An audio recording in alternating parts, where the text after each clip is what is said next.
Nithyanandam. I welcome all of you on today's day 2 of Paramashivoham as we start our first session with Nithyananda Yoga. Now we'll be performing Dvitiya Vinyasa Krama, which is a sequence of 308 asanas. Now as we get ready onto our yoga mats, let's get few things ready before we start. Apply bhasma on all the 16 places, as you can see, forehead, all these places that I'm showing where you have to apply the bhasma. If you have little, apply it on the forehead. The next, apply kumkum on your third eye. If you have turmeric, apply it on your temples. Now wear the Rudraksh Mala. Bring Panchpatram and cup and have water in the Panchpatram with ready. Now if you are in the male body, please remove your upper clothes. Please take few moments as you get ready with few things. Then we'll be starting with the Nithyananda Yoga.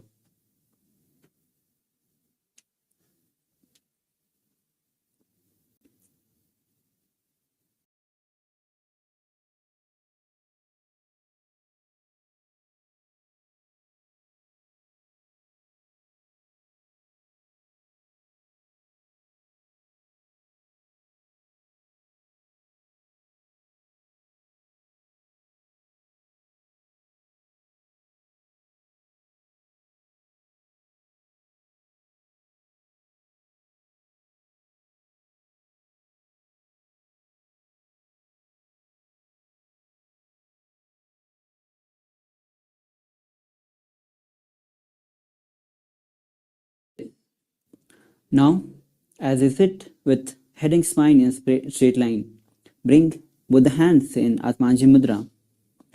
We'll be starting with the Sadguru Vandanam. Nithyanandam Paramasukhadam Kevalam Jnanamurtim Dvandvatitam Gagana Sadrusham Tattvamasyaadilaksham Ekam Nityam Vimalamachalam Sarvadhi Sakshibhutam Bhavaditam Trigunarahitam Sadgurum Tam Namami. Next we'll be chanting Shiv Mool mantra 11 times internally. Om Ham Ham Shivaya Namaha. Om Ham Ham Shivaya Namaha. Om Ham Ham Shivaya Namaha. Om Ham Ham Shivaya Namaha. Om Ham Ham Shivaya Namaha. Om Ham Ham Shivaya Namaha. Om Ham Ham Shivaya Namaha. Om Ham Ham Shivaya Namaha. Om Ham Ham Shivaya Namaha. Om Ham Ham Shivaya Namaha. Om Ham Ham Shivaya Namaha. The next is the ritualistic cleansing, the Achamana. Now please take your Panchapatram and Uddharani and place it in front of you. Place your right hand in Gokarna Mudra, which is keeping all the fingers straight and bending the index finger towards the center of the palm, making a small cup with your palms. Now with the Uddharani, the spoon, take one spoon and pour it in the middle of your palms. When you hear the word Swada, drink the water. Om Atmadattvam Shodayami Swada. Now pour a spoon of water in your hand and drink it. Vidyadattvam Shodayami Swada. Now again pour a spoon of water and drink it. Shivadattvam Shodayami Swada. Now with the Uddharani of water, wash your hands. Now with the base of the right hand thumb, wipe the upper and lower lip once. Om Ham Hridayaya Namaha. Now wash your hands with the Uddharani of water. Now with the right hand index, middle and ring fingers touch above the upper lip and below the lower lip. Wash your hands again with an Uddharani of water. Now with the index finger and thumb touch the right nostril, the left nostril. With the ring finger and thumb touch the right eye, right ear, left ear. Then wash your hands with Uddharni of water. Now, with the little finger and thumb, touch the navel, the right chest, the left chest, and with all the fingers together, touch above the head, the right shoulder, left shoulder, and the heart center. Now, wash your hands. Now, keep your right palm on your left palm and place both your hands on your right thigh. Now, we'll be performing the sankalpa, which is the conscious resolution. Now, intensely sit with your eyes closed. As you listen to the mantras, hold on to that one declaration that you want to manifest through this sequence, to this intense practice of the Dvitiya Vinyasa Krama. Om Mamo Partha Samasta Dhuridakshaya Dwara Bhagavat Shri Nithyananda Paramashiva Prityartam Shri Nithyanandeshwari Paramashiva Shakti Sameta Shri Nithyanandeshwara Paramashiva Prityartam Cha Adhya Purvokta Evam Guna Visheshena Vishishtaya Masyam Shubhaditao Purana Arogya Yukta Dhrudagatriya Yaugika Sharira Siddhyartam Paramashiva Shakti Avishkaranatam Nithyananda Yogabhyasam Karishye. Om. Now, with an Uddharni of water, wash your hands. Apaupasprisya.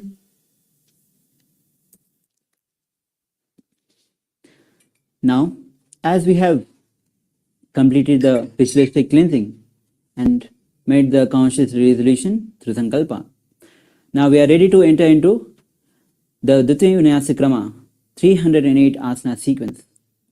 Now, before we do so, let's take a moment of 12 components. Now, the first component is asana. Now, asana refers to the various body postures practiced during the DVK. Now, it is each asana, a distinct set of energy circuit is engaged, subsequently stimulating the connected energy centers. These activated energy centers plays a crucial role in promoting both healing and energization of the body. The next component is pranayama. Now, as we inhale, with the air, prana flows in the body, which we take from the surrounding air and space.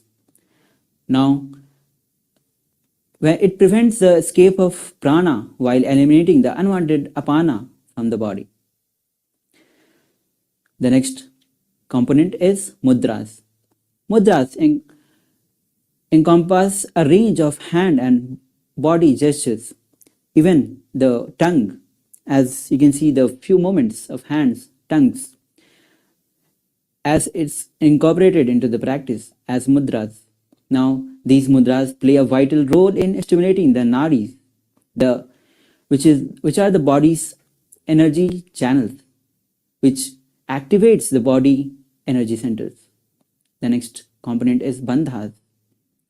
Now, as most of the time our energy leaks from our body, through bandhas, we retain and direct the energy within the body. As we perform three and the fourth bandha, which is a combination of the three bandhas, which is Moola bandha, Udyana bandha, Jalanda bandha, and the fourth one is Moola bandha. Moola bandha is when you contract the perineum muscles up. That will be indicated in the red circle on the left side. The Udyana bandha, it involves the putting the stomach in and up, which will be represented by the yellow circle. The Jalandhar bandha, when you lock the chin to the chest, is Jalandhar bandha. It will be marked as blue circle. Now, when you apply all the three bandhas, it forms Mahamudra bandha. Altogether, it's called Mahamudra bandha. Now, the next component is visualization.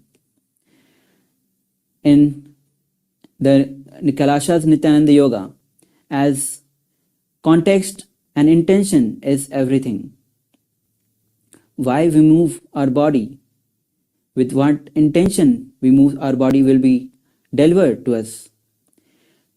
Now, while performing the asanas, we visualize gods, sages, animals, and other powerful elements. As we do so, we embody the energies of that particular gods and goddesses, radiating them across our body.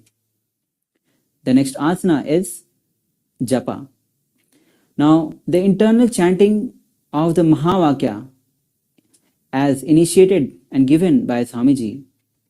Now, these chanting helps us to keep us in the high state of unclutching, enhancing our focus while yoga practice. The next component is karana. Now, the various dance postures given to us by Paramashivoham himself to the whole world.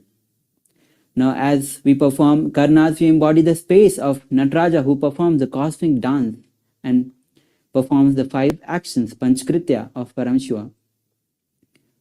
When we perform the karnas and hold the space for your intentions to become reality. Now, the next component is chanting. Now, these chanting are from the Shastra Pramanas, the authentic spiritual references of each asana derived from Vedas and Agamas. Chanting these Pramanas serves as a reminder that this yoga has been bestowed upon by the Paramashiva himself, and we are practicing the authentic yoga. The next next component is weightlifting. Now, an option to enhance the entire DVK practice, and give you the experience, incorporating the weights into the asanas, adding an element of challenge and intrigue, elevating your experience of the practice itself. The next component is yantras. Now, yantras or the mandalas are the intricate geometric figures bestowed upon by the Paramashiva in the DVK practice. We'll be using Sri Yantra, as you can see behind, a Sri Yantra being displayed at the back.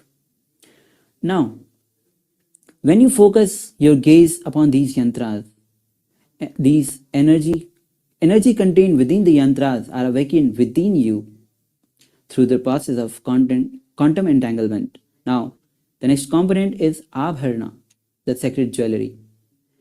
Now, we use Rudraksha beads, known for their powerful energy holding capacity. Rudraksha acts as the spiritual batteries, preserving the super consciousness energy generated during the yoga practice in Swamiji's presence. Now, the last component is Aushadha. Now, the sacred alchemy products are the medical herbs. In DVK practice, we use 3 Aushadhas, Vibhuti. As you can see, it is to be applied on the 16 places. And the next is Kumkum, as we apply it on the 3rd eye. The turmeric on the temples. Now, as we are equipped with the insights into each component, and each component will be performed in each single asana. Now, let's initiate the DVK practice. As we begin with unwavering focus and dedication, let's enter into the asana sequence of 308 asana sequence. Now, as we start with the first asana, which is Sukhasana. Now, sit comfortably with cross-legged position, with head neck spine in a straight line. Now, bring the index and thumb together, placing it on the respective knees in Bindu Mudra. Now, the japa is Soham. The first pranayama is Samana pranayama, which is inhaling through the spine to the navel center. Visualize Lord Shiva in your inner space as we perform all the 3 bandhas, Mula Bandha, Udyan Bandha and Jalandhar Bandha. All together is Mahamudra Bandha.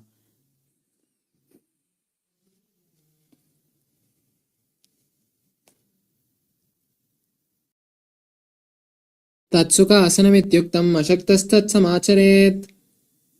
Release Udyan Bandha. Now the next asana is Parvatasana. Now bring the legs in Padmasana.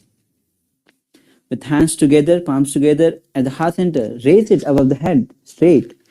Visualize Mount Kailasa in your own space as you perform all the three bandhas. अथ वक्षे महादेव पर्वतासनमङ्गलं यत्कृत्वा स्थिररूपी स्यात् षट्चक्राधिविलोपनम्. Now release all the three bandhas. The next asana is Halipavasana. Now bring soles of the feet together, hands at the back interlaced. As you bend down, place the forehead on the ground behind the heels. Gaze to the nose. Visualize Swamiji in your own space as you perform all the three bandhas. पूर्वविधियाहु मे जानो उभे पकतली सम्पुटटानो. Inhale, rise up. The next asana is Nagipavasana. Again from the same position, cup both the hands in front. Gaze to the nose as you visualize cobra, snake in your own space, performing all the three bandhas. Place the forehead on the ground behind the heels. पूर्वविधि पर्यागानि नीचो होयि कहो निपनास्यो लगायि. Inhale, rise up. The next asana is Kokilasana. Now as you hold the big toe in Prana Mudra with the respective hand, lift the legs up, then cross the legs in Padmasana. Now put the elbows down on the ground. Visualize bird in your space as you perform all the three bandhas. अथान्यासनमावक्षे येन सिद्धो भवेन्नरः अकस्मात् वायुसञ्चारं कोकिलाख्यासनेन च. Now release all three bandhas. Inhale, rise up. The next asana is Nithyananda. Now place ankles on the opposite knees. Hold the opposite elbows. Gaze to the nose. Visualize Swamiji in space as you perform all the three bandhas. Then rotate the hands in clockwise and anti-clockwise direction.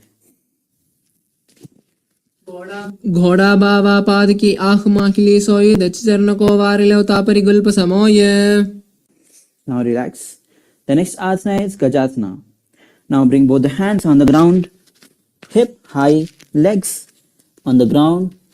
Now we'll be visualizing elephant in the inner space as we scoop the head down and forward again and again, performing Mulabandha and Dhyanabandha. युज्यं पादाग्रे भूमौ कृत्वा लम्बी भूय मस्तकाग्रे निधाय. Now relax from the same Gajasana position. We move to next asana, which is Rikshasana. Now lift the right leg heel, pulling the left leg heel on the ground. We'll be exchanging the position alternatively. Visualize beer in your space as you perform Mulabandha and Udyanabandha. एकं पादमाकुञ्च गजासनं कुर्यात् रिक्षासनं भवति. Now stand tall, rise up. The next asana is Vaishasana. As you stand tall on the big toe, place both the hands at the heart center. Visualize Swamiji in your own space as you perform Mulabandha and Udyanabandha. केशेन पादयुगलं दत्त्वा तिष्ठेत दोमकः.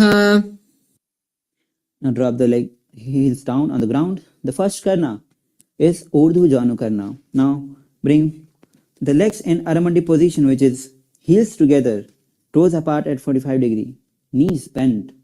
Bring both the hands at the heart center, parallel to the ground. Now we'll be rotating our hand and right hand and right leg across the body, bringing it from outside to the heart center, then down. Repeating it on the other side as well, again and again on both the sides. This is Urdhva Janu Karna. Now relax. The next asana is Balalingasana. As I stand on the left leg, bring the right knee to the chest, hands interlaced from outside inward in Sarva Shankari Mudra. Visualize you are caressing a baby, performing all the three bandhas. एकं जान उर्स्यालिङ्ग्यस्तातव्यं भाललिङ्गनं भवति. Inhale, relax. The next asana is Padapida Asana. Now as you bring the right leg at the back of the buttocks, hold on with both the hands. Keep the head neck spine in a straight line as we visualize Swamiji in your space performing all the three bandhas in Mahamudrasana. स्थित्वैकस्मिन् पादतले कराभ्यां यष्टयेतनम्. Now the next asana is Nataraj Asana. Now With the respective hand, hold to the feet. Bring the right leg, pulling it back. Left hand in Bindu Mudra at front. Bend the body forward. Visualize Lord Nataraja in your inner space as you perform Nataraja Asana. Uttanapadam Krauncha Maricham Veerabhadrakam. Now relax. We'll be repeating Balalingasana on the other side as you stand on the right leg. Bring the left knee. Hands in Sarva Shankari Mudra. Perform all the 3 bandhas. As visualize you are carrying a baby. Ekam jan ursyalingyastatavyam bhalalinganam bhavati. Relax. The next asana we'll be repeating is Padpidanasana as you bring the left leg behind the buttocks, holding with both hands. Visualize Swamiji in your inner space as you perform all the 3 bandhas. Kasmin padatale karabhyam yashtayetanum prishte padapiranamasana. Relax. The next asana is Nataraj Asana on the other side. As you stand on the right leg, bring the left leg, kick it back, holding with the left hand. Bring the right hand in Bandhana Mudra at front. Bend, lean the body forward.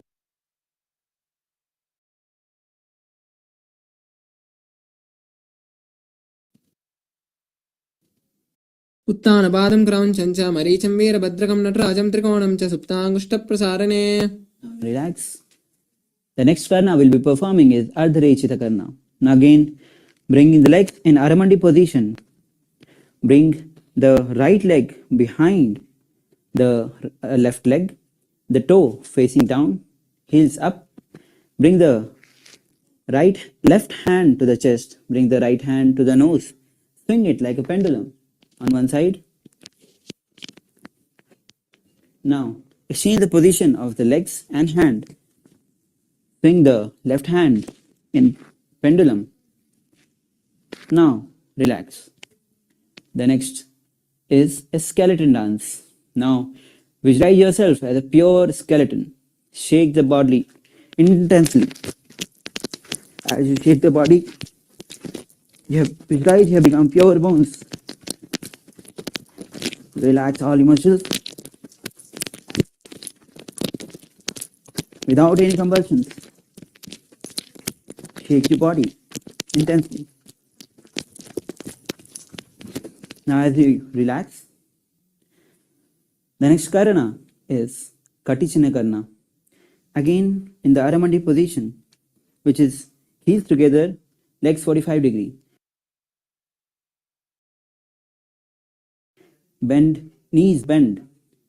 Bring both the hands at the back, palm facing back. Now twist the hip and hand, open the hand wide in right side and repeat this on the left.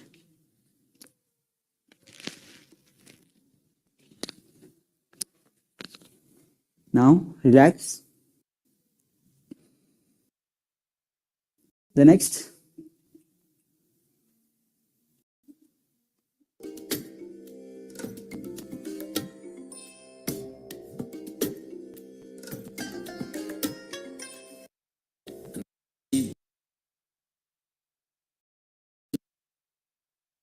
Shivoham.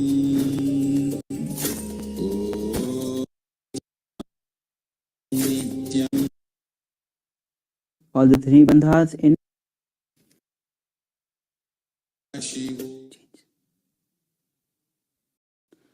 the next asana is Tadasana. Now, as we stand tall on the big toe, now bring both the hands above the head, palms facing each other. Now head beside the ears. Visualize palm tree in your space as you perform all the 3 bandhas in Mahamudra Bandha. Mahamudra Bhadragono Tadasana Vivedakanvino Tanam Sada Kuryat Antarvatniya Tipriya. Now drop your heels on the ground. The next asana is Uttanasana. As we, from the standing position, we bend down. Place both the hands beside side of the legs. As you bring the head to the knees, visualize Swamiji in your inner space. महामुद्राभद्रकोणोताडासिन विभेदकान् विनोतानां सदा कुर्यात् अन्तर्वत्नीपतिः प्रिया. You have dropped your mala, please wear it again. Now bring the body in plank position as we move to the next asana, which is Tarakshvasana. Now tuck the chin to the chest in Tarakshvasana. Now rotate from left, right, again, repeating it, constantly repeating the head in opposite directions. Vijray Swamiji in your inner space. गजासनवस्थित्वा वारं वारं दक्षिणकक्षं सव्यकक्षं नयेत् तरक्श्वासनं भवति. Now as you lower your body down on the ground, the next asana we'll be performing is Bhujangasana, where the feet extended back, toes at the facing back, hands side of the chest. Now visualize cobra in your space as you lift the chest, open your mouth wide and inhale through the hollow of the throat. अंगुष्ठनाभिपर्यन्तम् अधो भूमौ विनिन्विसेत् कराभ्यां जतरां धृत्वा ऊर्ध्वशीर्षः पनीवहि. Now the next asana is Sasasana, as you bring the body in plank position again. Now bring the left leg knee to the chest. Now exchanging the position alternatively with both the legs. Vijray Swamiji in your space as you perform Sasasana. गजासन संसितौ जानद्वयमाकुञ्च वारं वारं कर्तव्यं शासनं भवति. Now again from the plank position, the next asana is Rathasana. Now bring the right leg between the hands. Jump and bring the left leg. Alternatively switch the position of the leg. Visualize chariot in your space. गयासन संसितौ एकैकं पादं पुरोमार्गेण भ्रामयित्वा कर्तव्यं रतासनं भवति. Now the next asana is Veerbhadrasana, as you bring the right leg front, toes facing forward, left leg back, feet open wide, sides. Now bring the right leg at 90 degree, gaze to third eye. Bring both the hands above the head, palms facing each other. Visualize Lord Veerbhadra in your space as you perform Uddiyana Bandha and Moola Bandha. उत्तानपादं क्रौञ्चं च मरीचिं वीरभद्रकं नटराजं त्रिकोणं च सुप्ताङ्गुष्ठप्रसारणे. Inhale. Extend the position of your leg. We'll be performing Veerbhadrasana. Bend the left knee at 90 degree. Bring both the hands above the head. Gaze to the third eye. Visualize Lord Veerbhadra in your space as we perform Moola Bandha and Uddiyana Bandha. उत्तानपादं क्रौञ्चं च मरीचिं वीरभद्रकं नटराजं त्रिकोणं च सुप्ताङ्गुष्ठप्रसारणे. Inhale. Now the next asana is Vrikshasana. Now stand on the left leg. Bring the right leg on the inner thigh of the left. Bring both the hands together at the heart center. Raise it above the head. Visualize tree in your space as you perform Moola Bandha and Uddiyana Bandha. वामोर्मूलदेशे च याम्यं पादं निधायतो तिष्ठेत् वृक्षवद्भूमौ vrikshasana संविदुः. Now the next asana is Garudasana. Now bring the right leg on the opposite hip. Bring both the hands at the heart center in Namaskar Mudra. Visualize Lord Garuda in his space as you perform Garudasana. गरुडासनमावक्ष्य येन ध्यानं स्थिरं भुवि सर्वदोषाद्विनिर्मुक्तो भवति य महाबली. Now drop the right leg on the ground. Now we'll be repeating Vrikshasana on the other side as we lift the left leg onto the inner thigh of the right. Bring both the hands. Namaskar Mudra at the heart center. Bring it above the head. Visualize tree in your space as you perform Moola Bandha and Uddiyana Bandha. वामोर्मूलदेशे च याम्यं पादं निधायतो तिष्ठेत् वृक्षवद्भूमौ वृक्षासनं इदं विदुः. Now drop the left leg down. The next asana is Garudasana. Bring the left leg onto the opposite hip. Hands in Namaskar Mudra at the heart center. Visualize Lord Garuda in his space performing Garudasana. गरुडासनमावक्ष्य येन ध्यानं स्थिरं भुवि सर्वदोषाद्विनिर्मुक्तो भवति य महाबली. Now drop the left leg. Now the next asana is Trikonasana. As we bring right leg at front, toes facing forward, Left leg at the back, feet open sideways. Now bring both the hands back to the ground as you lower the right hand down, gaze to the sky, bring through the palms. Visualize triangle in your space as you perform Trikonasana. उत्तानपादं क्रौञ्चं च मरीचिं वीरभद्रकं नटराजं त्रिकोणं च सुप्ताङ्गुष्ठप्रसारणे. Inhale, rise up. As we exchange the position, now bring the left leg at front, right leg at the back, feet open sideways. Bring both the hands parallel to the ground, bend down, gaze to the sky.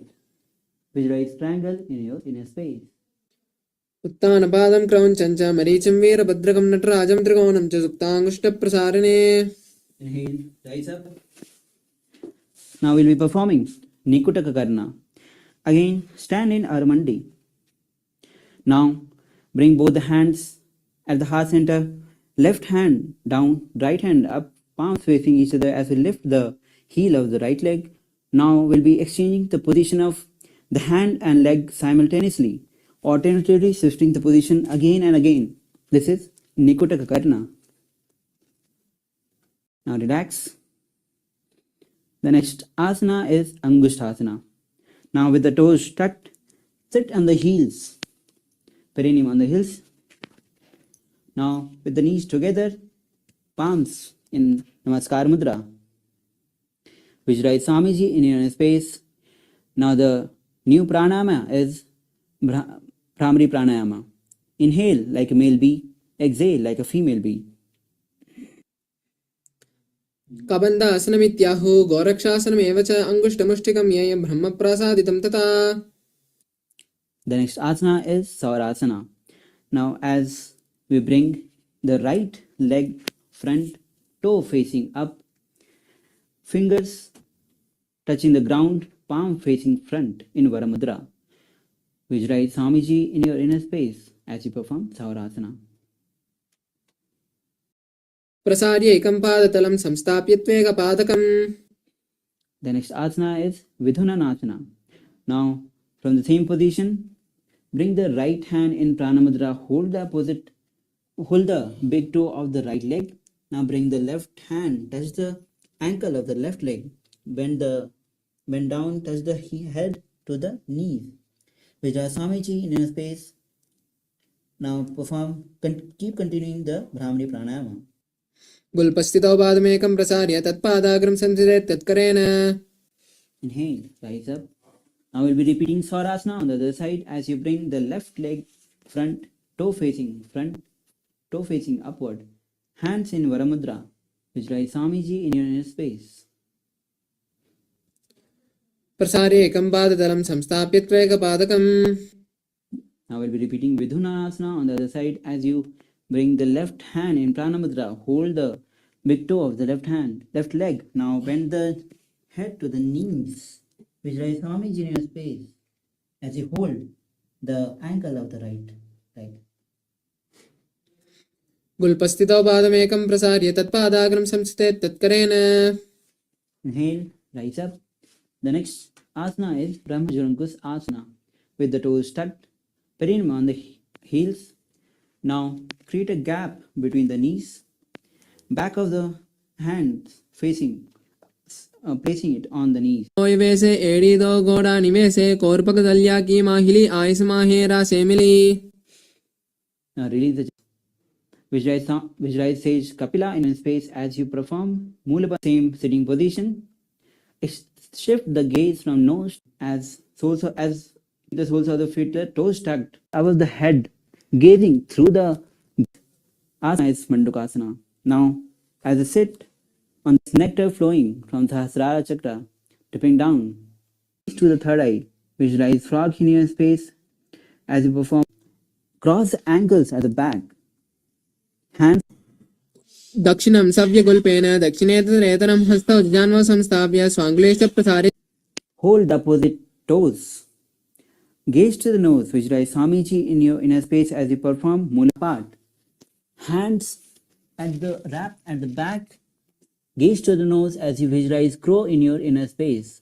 Continuing the Bhamni Pranayama. Visualize Swamiji in your space as you perform Kani Pavasana. आसन को गुण आसीदता होई तो आची होई. The next asana is Kapilasana. Now, with both the hands on the ground, shoulder width apart, bring the top of the head on the ground. Now, forming a triangle. Now, with the knees on the hand, lift the leg down. The next asana is Parsvamayurasana. Now, squat on the toes with legs together. Now, twist the body on right side. Now, both the hands of both the elbows on the hip and thigh. Now, lean forward, gaze to the third eye. Now, extend the legs outside on the sides. Now, perform Parsvamayurasana, visualizing peacock in your inner space. Mayuram dandavat kuryat, Mayuram dandanamakam kuryan, Mayuram parshvabhyam, Mayura parshvanamakam. Now, relax.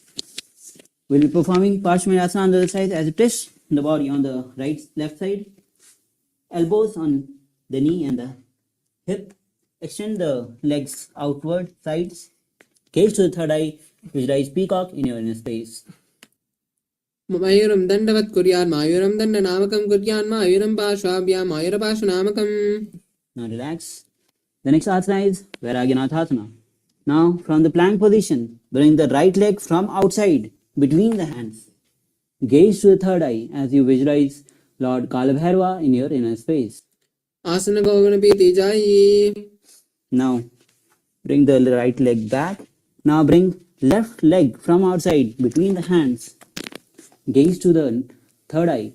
Visualize Lord Kalabhairava in your space. Performing Vairagyanatha on the other side. Asana ko gun piti jayi. Now again from the plank position, we will be performing Unumukh Pitha Asana. Now bring the elbows onto the ground, hips high. Bring the legs forward. Gaze to the third eye. Visualize Swamiji in your inner space. Bunyastau janani hastau chatuspadavamanmakam. Now the next asana is Vasishtha Asana. From the plank position, left hand on the ground, twist the body, bring left hand up towards the sky, gaze to the sky, visualize sage Vasishtha in your inner space.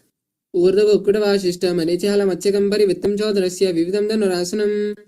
Now, as we rotate and perform Vasishthasana on the other side, raise the hand, left hand up towards the sky, gaze. Visualize sage Vasishthasana, Vasishtha in your inner space. Urdhava ukkadavashishta manichahala matchakam. Inhale. Now bring both the legs front, extended forward, toes facing up. Gaze to the nose as you bring both the hands, palms facing up underneath the buttocks.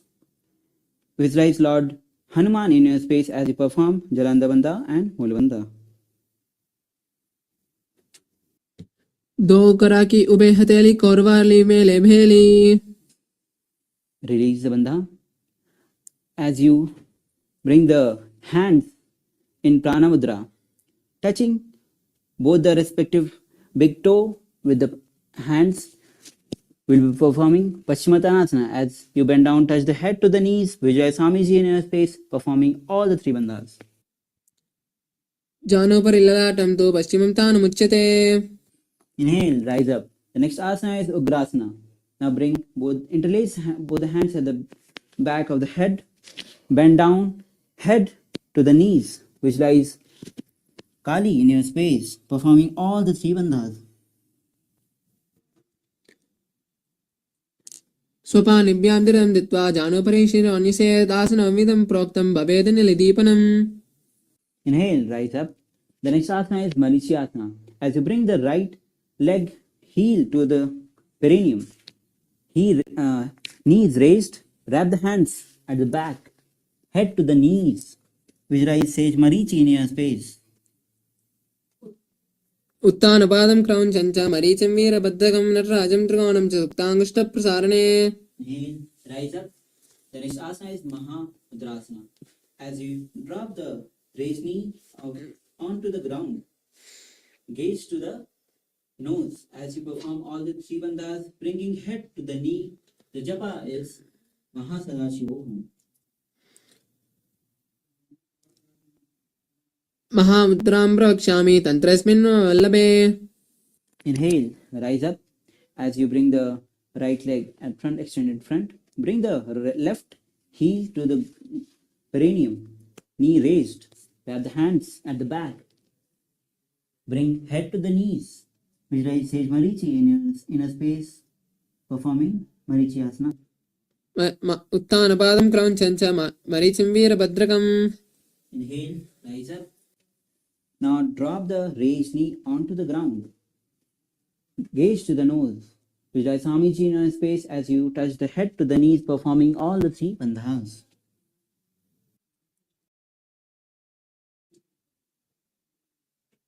महामुद्रां प्रवक्ष्यामि तन्त्रेऽस्मिन् मम वल्लभे. Inhale, rise up. Now bring soles of the feet together. We'll be performing Bhadrasana 2. Now with soles of the feet together, heels close to the perineum, hands interlace at front. Gaze to the third eye as you visualize Swamiji in your inner space. गुल्पस्थितौ गुल्पौ तु कृष्णस्यादः शिवन्याः पार्श्वे अक्षिपेत्. Now the next asana is Gwalipasana. With soles of the feet together, extend the legs forward. Heels together, heels apart, toes together, hands on the respective knees. Gaze to the nose. Visualize Swamiji in your space as you perform Mulabandha and Chalandarbandha. पूर्वचर परचोकह्य सोहि वाहि विद्यो की जी सोयि. Now release the Jalandarbandha. The next asana is Joniasana. As you bring the soles of the feet together, heels close to the perineum. Hold the soles of the feet. As you bend down, touch the nose to the ground. Gaze to the nose, performing.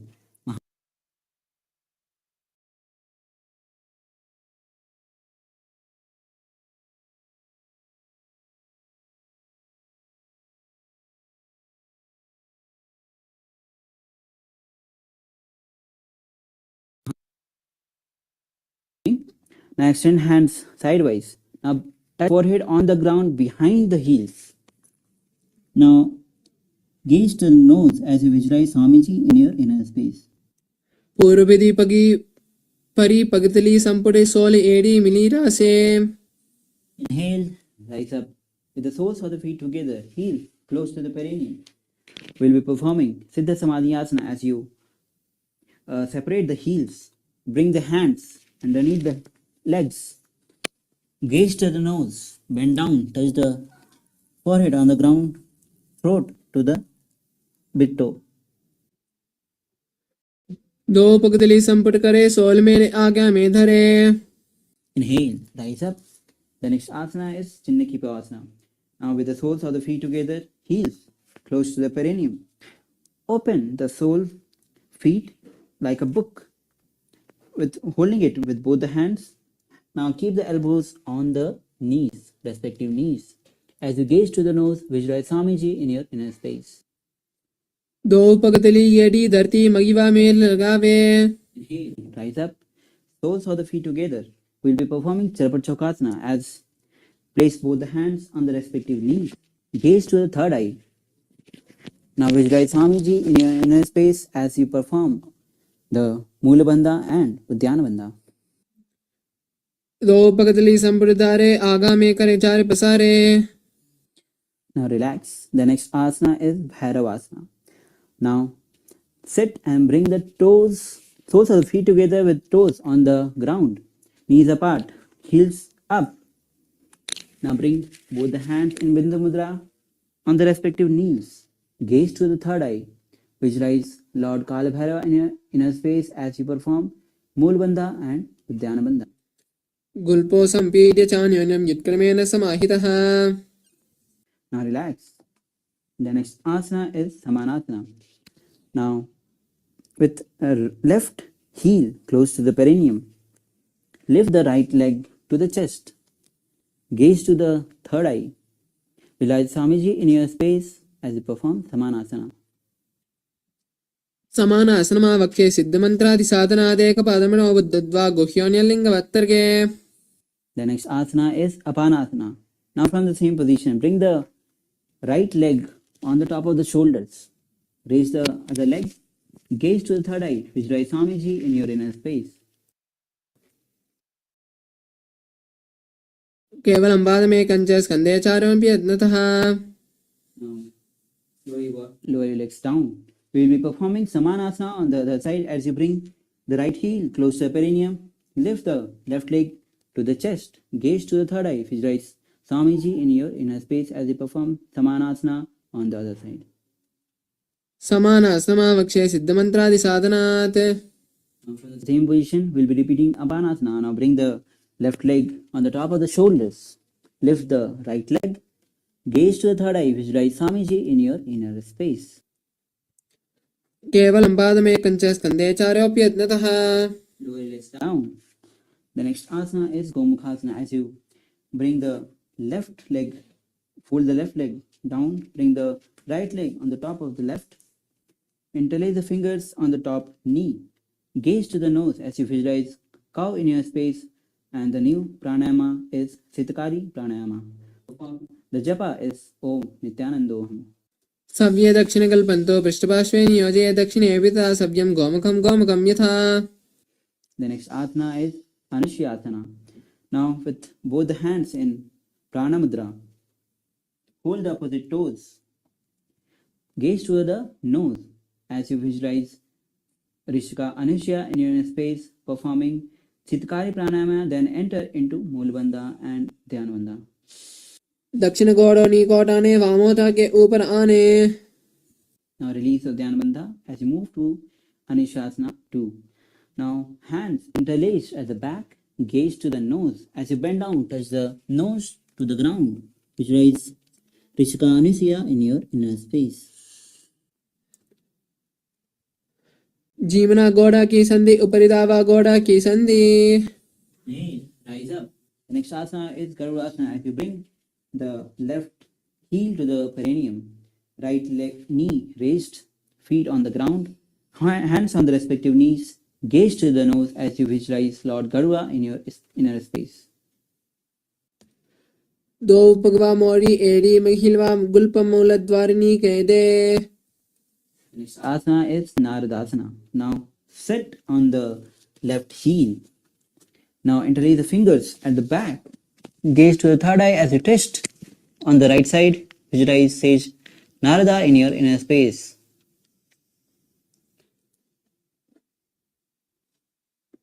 पिष्ट जुवाम पकड़ ली केरी भूपरिता ही लगावे फेरी. Now twist your body. The next asana is Matsya Pitakasana. Now bring the left leg on the opposite thigh. Now with the right knee raised, hold the right toe with right hand in Pranamudra. Hold the chin out from the left hand. Gaze to the nose as you perform Sitakari Pranama as you visualize Matsya, the avatar incarnation of Lord Vishnu. वामे नवामांगुष्टन्तो गृहीत्यं मत्स्य पीठकम्. Now we'll be repeating Gomukhasana on the other side as you bring the right leg on the ground, left leg on the top, hands interlaced on the top knee. Gaze to the nose as you visualize cow in your inner space performing Sitakari Pranayama. सव्ये दक्षिणकल्पन्तो पृष्ठपार्श्वे नियोजयेत्. The next asana is Anushasana. Bring both the hands in Pranamudra. Hold the opposite toe as you gaze to the nose. Visualize Rishika Anushya in your inner space. Perform Sitakari Pranayama, then Udyanabandha and Mulbandha. दक्षिण गोड़ों निकोटाने वामोता के ऊपर आने. Udyanabandha. Now interlace the fingers at the back. We'll be performing Anushasana 2. Now gaze to the nose as you bend down. Front, bring nose to the ground. Visualize Rishika Anushya in your inner space. जीवना गोड़ा की संधि उपरिदावा गोड़ा की संधि. Inhale, rise up. Now the next asana is Garudasana on the other side. Now bring the right heel to the perineum, left knee raised, hands on the respective knees. Gaze to the nose as you visualize Lord Garuda in your inner space. Performing Sitakari Pranayama. धोवोपगवामोडी एडी महिवा उगुल्पनी मूलद्वारिणी चैदे. The next asana is Naradasana. Now sit on the right knee, right heel. Interlace the fingers at the back as you twist the body on left side. Gaze to the third eye. Visualize sage Narada in your inner space. पृष्ठजिह्वां पकड़ले गहरी भूपरिता हिलकावे फेरी. Relax and untwist your body. The next asana is Matsya Pitapasana. Now, as you bring the right leg on the left thigh, left knee raised, visualize Matsya in your inner space as you hold on to the toe with the left hand and chin with the right hand. Gaze to the nose, performing Matsya Pitapasana. वामेन वामाङ्गुष्ठन्तु गृहीत्वं मत्स्यपीठकम्. Now, with both the legs extended forward, we'll be performing Matsendrasana. Now bring left leg onto the opposite thigh, raise the opposite knee, twist on the right side. Now elbow on the knee, right hand on the ground, performing gaze to the third eye, perform Matsendrasana. उत्तरं पश्चिमाभासं कृत्वा तिष्ठति यत्नतः. In the same position, bring the left hand in Pranamudra, hold the toe of the right, bring the right hand on the ears, gaze to the third eye, performing Kubalasana, visualize camel in your inner space. आसन को गुणपीति जायी. Drop the back hand at the back, hold the chin, gaze to the third eye, Matsendrasana 2. मत्स्येन्द्रपीठं छत्रप्रदीप्तं प्रचण्डरुक्मण्डलखण्डनास्त्रम्. And twist your body. Now with right leg on the opposite thigh, raise the left knee, twist on the left side, right elbow on the left knee, gaze to the third eye as you visualize Matsendra Nath in your inner space, performing Matsendra Asana on the other side. उदरं पश्चिमाभासं कृत्वा तिष्ठति यत्नतः. The next asana is Kubasana. As you hold the left toe with the right hand in Pranamudra, bring the left hand close on the ears, gaze to the third eye, visualize camel in your space. आसन को गुणजोलो जाये. Drop the left hand on the ground, touch the chin with the right hand, gaze to the third eye as you perform Matsendrasana 2. मत्स्येन्द्रपीठं छत्रप्रदीप्तं प्रचण्डरुक्मण्डलखण्डनास्त्रम्. Now untwist your body. The next asana is Padmasana. As you bring the legs in Padmasana, gaze to the nose, hands on the respective knees. Visualize Lord Shiva in your space as you perform Sitkari Pranayama and Mahamudra Bandha in all the three bandhas in Mahamudra Bandha. आसनं द्विविधं प्रोक्तं पद्मं वज्रासनं तथा. Now release all the three bandhas. The next asana is Padmasana 2. Hands in Pranamudra, hold to the opposite big toes. Gaze to the nose as you visualize yourself as Goddess Parvati, consort of Shiva, performing Sitali Pranayama. उत्तानौ चरणौ कृत्वा उरुसंस्थौ प्रयत्नतः. Now the next asana is Kukkutasana. From the Padmasana, bring both the hands between the thigh and the calves. Now with the hands on the ground, lift the body off the ground. Visualize rooster in your space as you perform Kukkutasana in Sahaj. पद्मासनं सुसंस्थाप्य नानोर्वोरन्तरे करौ. Now lower the body down. The next asana is Padmakekiasana with legs in Padmasana, hands forward on the ground, fingers facing towards the body. Now elbows side of the navels as you lift the leg off the ground. Visualize Swamiji in your inner space. धरामाष्टभ्यकरत्वयेन तत्कुर्प्रीस्थानीय पाश्वितास्वः. The next asana is Mayurasana. Now, with the hands on the ground, palms facing towards the body, elbows towards the navel. Lift the leg off the ground. Visualize peacock in your space as you perform Mayurasana. अथ वक्षे महादेव मयूरासनमुत्तमं भूमौ निपात्य हस्तौ द्वौ कूर्परोपरि देहकम्. Now relax As you lower your body down, we'll be performing Makarasana. Interlace the fingers at the back, feet open sidewise, performing Makarasana. Visualize crocodile in your inner space.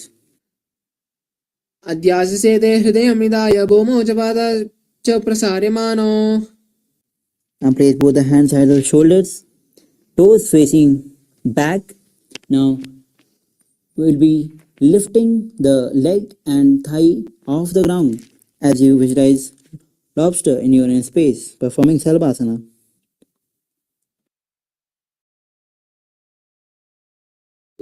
We'll visualize अध्याससेते करयुग्मं वक्षो भूमिमवष्टभ्य करतलयोस्तलाभ्याम्. drop the legs on the ground. The next asana is Ustrasana. Now hold the respective leg with the respective hand. Now bring the legs towards the ground from the side of the hips. Visualize camel in your space as you perform Ustrasana. अध्याससेते पदयुग्मं वक्षं पृष्ठे निधाप्य निद्धितं कराभ्याम्. The next asana is Dhanurasana. Hold on to the respective feet with the respective hand. As you gaze to the third eye, lift the chest and leg up. Visualize Lord Shiva's bow in your space as you perform Dhanurasana. प्रसार्य पादौ भुविदण्डरूपौ करे च पृष्ठे पादयुग्मम्. Now, the next asana is Bhagasana. As you sit in Bhagasana with hands on the respective knees, gaze to the third eye. Visualize Swamiji in your inner space. उल्टा मोड़ी पाव दो वैसे बहरो जगदी करे एक वैसे. The next asana is Gohi Asana. Now bring the hands shoulder width apart, hands interlaced. Hold the head with the hands as you lift the legs off the ground. Touch the knees to the chest. Try to bring the chin to the knees. Visualize Swamiji in your space. दो हाथ की कहुनी जोई पुनः कराने जाने दोनी. From the same position, lift the legs vertically up, performing Sirsasana. Visualize Swamiji in your inner space. विपरीतं मण्डलं च दुदैव विदितं हिनः. Now lower your body down as you bring the legs extended forward. The next asana is Asana, and we are entering into the new pranayama, which is Bhatsika pranayama. Now hold the calves with the respective hand. Raise the legs vertically up as you bring the head to the knees. The japa is Om Nithyananda Paramashivoham as you perform. Visualize Swamiji in your space performing Bhatsika pranayama. दो हाथ पका बाहर आने घोड़ा तले कांक सीटाने. Now relax. The next asana is Parighasana. Now bring the legs at 45 degree. Hands behind the head touching the opposite shoulders. Gaze to the third eye. Visualize maze in your inner space as you perform Bhatsika pranayama. उत्तानं शयनं कृत्वा पादौ मिलित्वा प्रसार्य. Relax. The next asana is Navakasana. Now again bring the legs at 45 degree. Hands parallel to the ground. Gaze to the third eye. Visualize both in your inner space as you perform Bhatsika pranayama. उत्तान शयनं कूर्पराभ्यां भूमिमवष्टभ्य. Relax. The next asana is Rudrasana.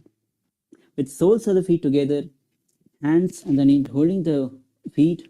Bring the soles of feet to the chest. Gaze to the nose as you bring the throat, resting it on the toes. Visualize Lord Rudra in your space as you keep continuing Bhatsika pranayama. पगतले संपुट करे हाथस्य पगा ऊंचा पगा की. Now with soles of the feet on the ground, knee raised, we'll be performing Unmukh Pitasana 2 as you lower the body down. Now hands behind the heel. Lift the hip high. Gaze to the nose as you perform Murabandha and Jalandharbandha. ऊर्ध्वे च जानुनी कृत्वा शवित्वोर्ध्वमुखं तथा उत्थाप्य हस्तौ तिष्ठेतु पीठ उन्मुखनामके. Now lower your body down on the ground, hands feet apart. Now we'll be performing Jiva Chalaka Kumbhaka. Now inhale, visualize, mentally force the air across across the whole body. Visualize Swamiji in your space as we perform Savasana. Atashavasanam Uttanam Shavavadbhumau Shayanam Toshavasanam Shavasanam Shantiharam Chitta Vishrantikarakam.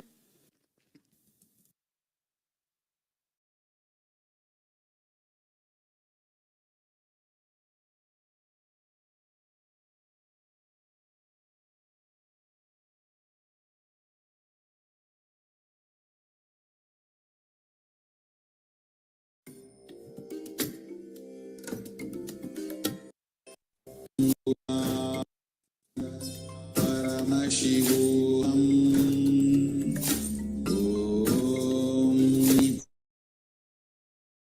Shalom everyone. We'll begin the session with the Sadguru Vandanam.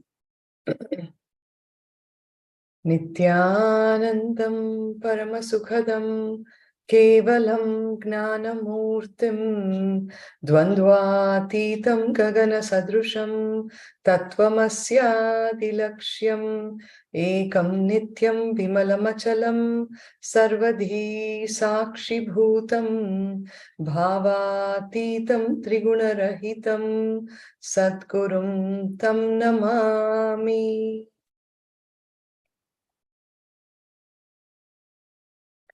I welcome all of you with my love and respects.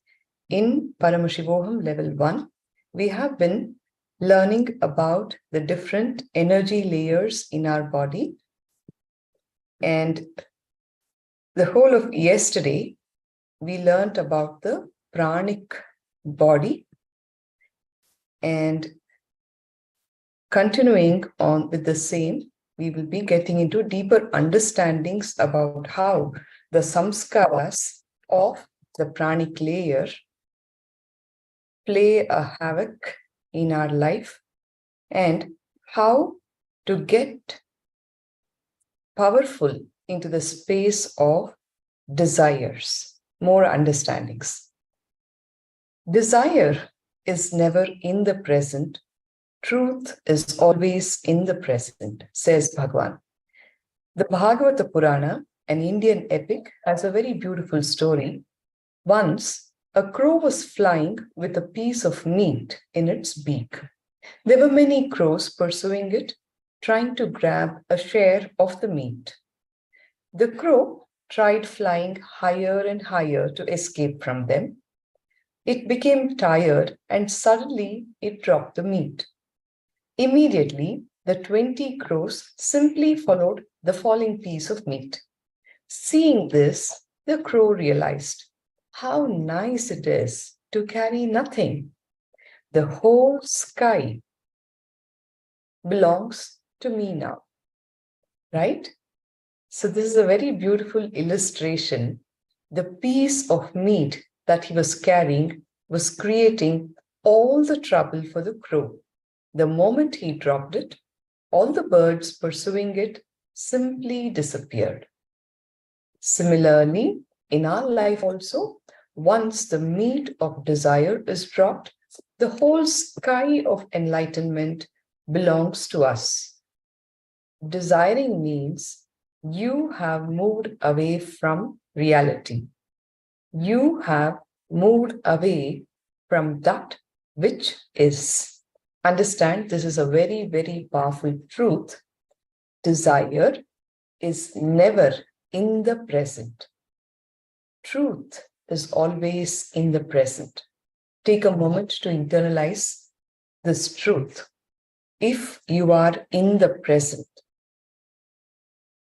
you will be in a desireless space. If there's any desire, just know that you're not in the present. You're either stuck to the future or to the past.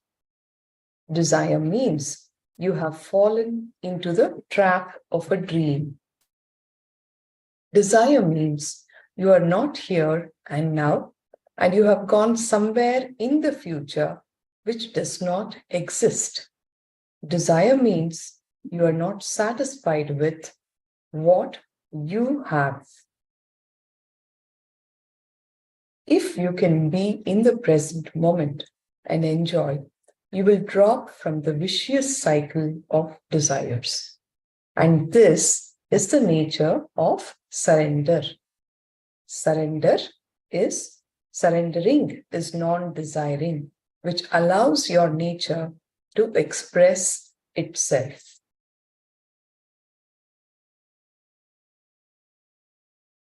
So let's all move now from desire to clarity. When you light the candle of understanding, desire disappears.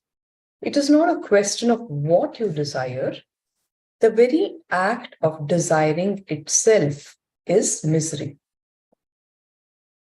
When you are desireless, the I or the ego disappears, and so the misery also disappears.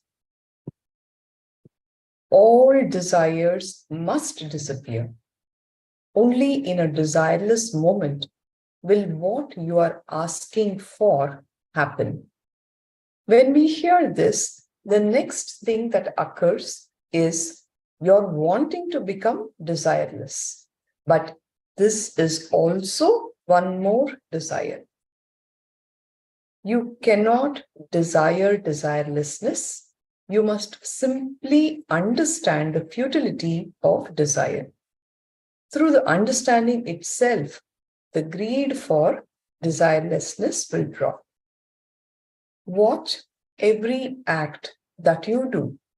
Watch every thought, every desire that possesses you. As you watch, your chattering mind chatters less because the energy that was earlier chattering and fueling the desire is now being transformed into watchfulness.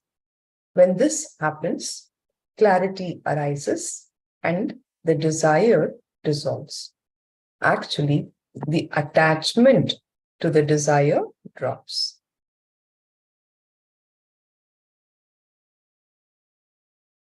When you watch your desire, you will be able to see two things. Desire, by its very nature, cannot bring you fulfillment. When you realize this, the desire disappears. Second, you will see that only when you transcend a desire do you reach fulfillment. So just bringing awareness, watching your desire, you will see that desire cannot bring you fulfillment. When you realize this, the desire disappears. And secondly, you will see that only when you transcend desires do you reach fulfillment. When you realize the very nature of desire, you accept that desiring is the nature of the mind. Please be very clear. Acceptance is not the same as resignation. Resignation is defeat. One becomes resigned when one feels nothing more can be done about something. It is a powerless space. Okay? When you're resigned to a fact that things cannot be changed, you can't do much about something. However, acceptance is a totally different thing. Acceptance does not mean that you have accepted defeat. It simply means that there you have clearly seen and understood the real nature of something. That's all. Acceptance has nothing to do with defeat or victory. It is just clearly seeing what is. That's all. All right. So now we will be moving into the meditation. All of you watching us on YouTube, Facebook, and other social media platforms, get ready for the meditation. Sit down, and if you have an eye band, please tie your eyes. Closing your eyes with the eye band will help you focus better. There are 4 steps to be repeating here. The first step, you will inhale as deeply as possible. Second, hold the breath, fill your lungs and remain that way as long as possible. That is, hold your breath as long as you can comfortably. Third step, exhale through the mouth, emptying out your lungs. Breathe out as slowly as possible and as completely as you can. In the fourth step, you will keep your lungs empty for as long as possible. Understand? This is one cycle. 4 steps, I repeat. Inhale as deeply as possible. Hold the breath, fill your lungs and remain that way as long as possible. In the third step, exhale through the mouth, emptying out your lungs. Fourth step, keep your lungs empty for as long as you can. So this way you'll be completing one cycle. Start doing the meditation. Inhale very deeply. Fill your lungs to the maximum extent possible, little by little. Hold on to it for as long as possible. When you feel that you can't hold anymore, try to extend it 1 second further. Then try for 1 more second. When you feel that you have crossed your limit, breathe out through the mouth slowly and deeply. Exhale as deeply as possible, as slowly as possible. Continue this cycle, but very slowly. Inhale as deeply as possible through the nose. Hold for as long as possible. Then exhale gently through the mouth for as long as possible and keep the lungs empty for as long as possible. Repeat this cycle. Continue to do this for 10 minutes. I'll be playing calming music in the background to assist the process.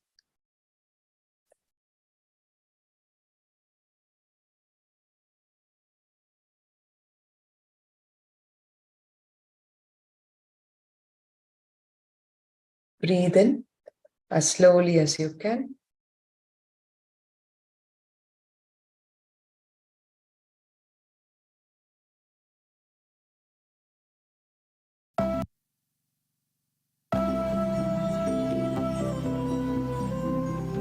Fill your lungs.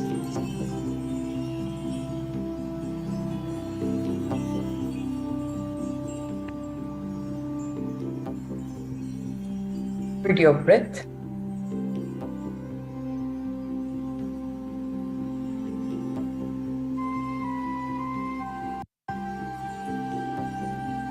As long as you can. When you feel that you can't hold it anymore, slowly breathe out.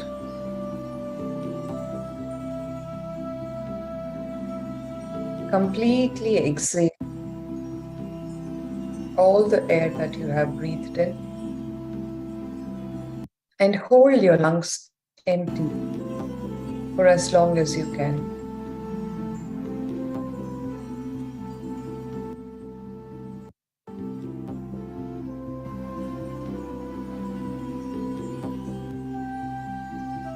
Continue to sit with your eyes closed. Breathe in.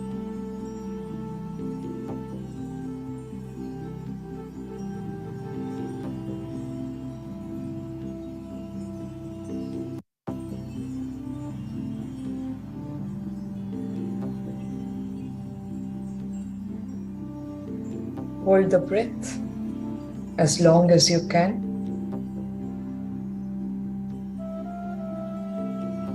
When you feel that you can't hold it any longer, breathe out as slowly as you can. Completely exhale and hold your lungs empty as long as you can.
Continue to sit straight with your eyes closed. Take in long, deep breaths. Fill your lungs. Hold your breath for as long as you can without exhaling. When you feel that you can't hold it any longer, slowly exhale and empty your lungs out of the air. Once done, continue to hold your lungs empty for as long as you can. Continue to repeat these 4 steps for the next 5 minutes.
Take long deep breaths.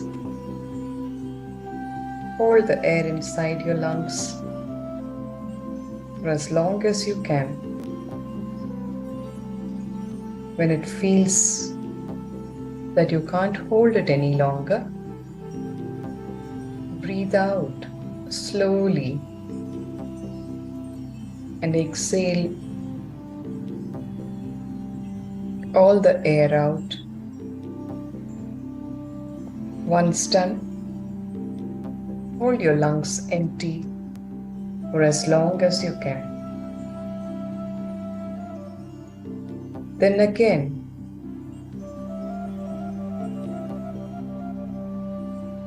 the body naturally will start inhaling.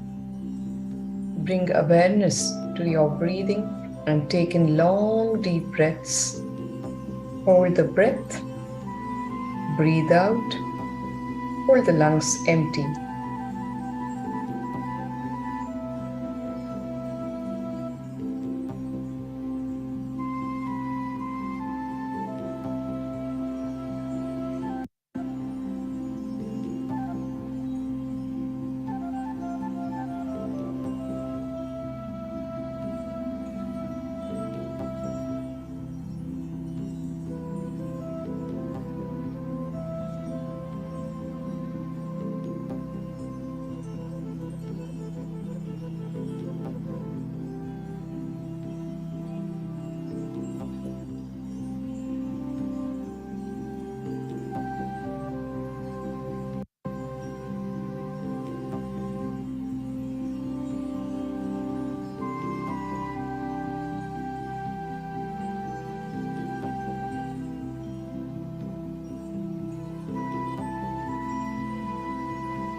Continue to take long, deep breaths.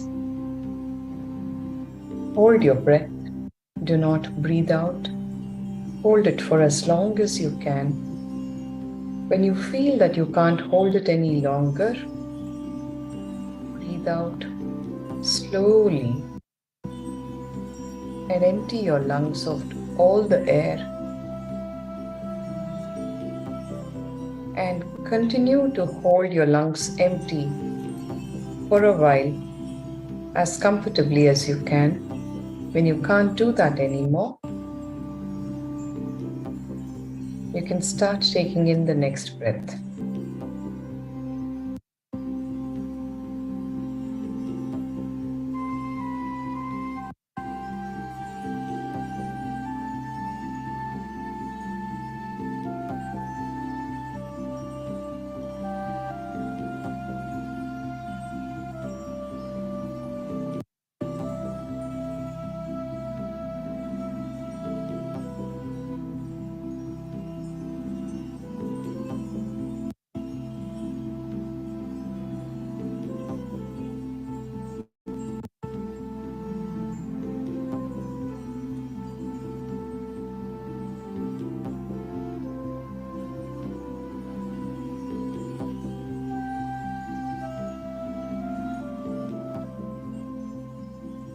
Now, slowly, very slowly, visualize all your dreams, all your desires.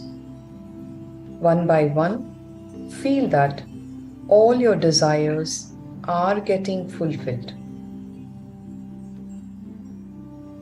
Continue to keep your eyes closed and visualize that all your desires are getting fulfilled.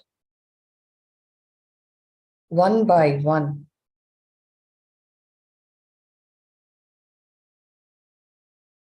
Feel that all your desires are getting fulfilled, that all your desires have come true. Imagine as deeply as possible, as if it has actually happened. Visualize consciously how your life will be after fulfillment of all of your desires.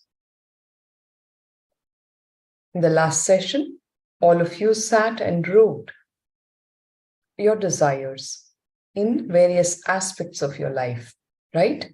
Now, if one of your desires is wealth, visualize how you will be when that desire is fulfilled and feel that way now.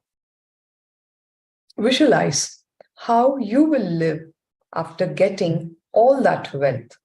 Nothing wrong in visualizing, right? Sit and consciously visualize it as if you have become wealthy with the kind of wealth that you want to manifest for yourself, and see how you will start living your life after getting all that wealth. Visualize realistically to the maximum possible extent in a very detailed fashion. Don't think that any particular detail is silly to include. Include everything that you can think of, including the house that you will be living in, the kind of food that you would probably be eating, whom you would marry, what car you would drive, what kind of clothes you would wear, where would you want to go for a holiday, in every luxury that you would want to manifest for yourself with that money. Include every small detail and visualize it as if it has happened for you already. Start living that life. Never condemn any desire. Never condemn the fulfillment that comes because of the visualization. Just ensure that you are completely fulfilled. Live the ecstasy. Live the joy of having your desires fulfilled. It is completely all right to go through it. Don't miss out. Do this very, very sincerely. You will see how powerfully Bhagavan will complete you in this aspect. Don't judge any desire, whatever it is, without labeling it. Live it. Visualize it as if it has already happened. Live the ecstasy. Live the joy of having your desires fulfilled. It's completely all right to go through it.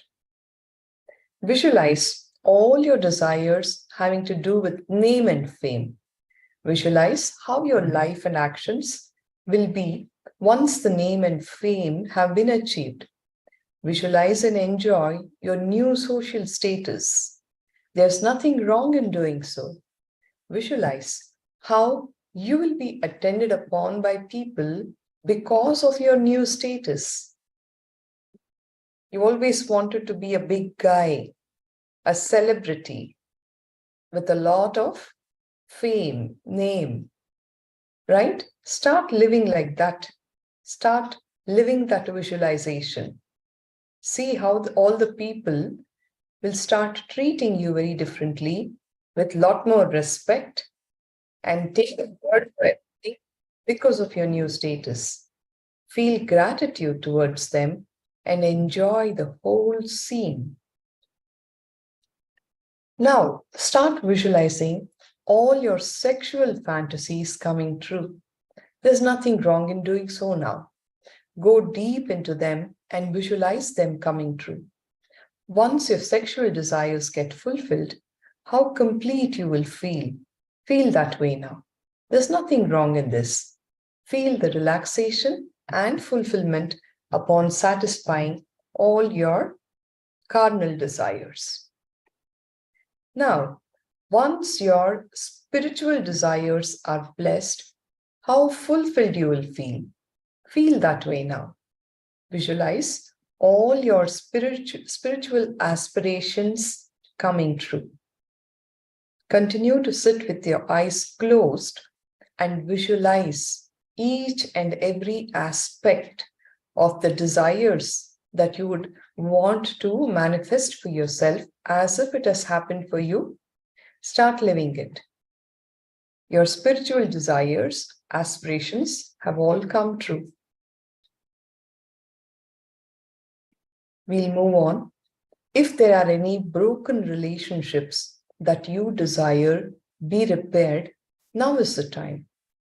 Visualize that you have taken the steps needed to repair the relationship and that has become all right.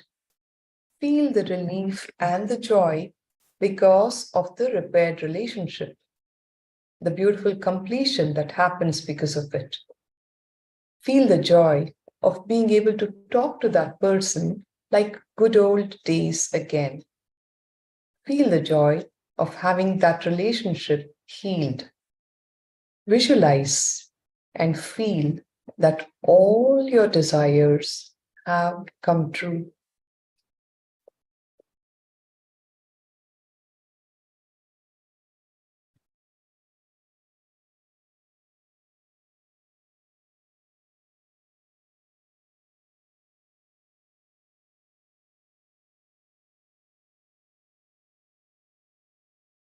Visualize that your life now is in complete fulfillment, exactly how you would want it to be in all aspects.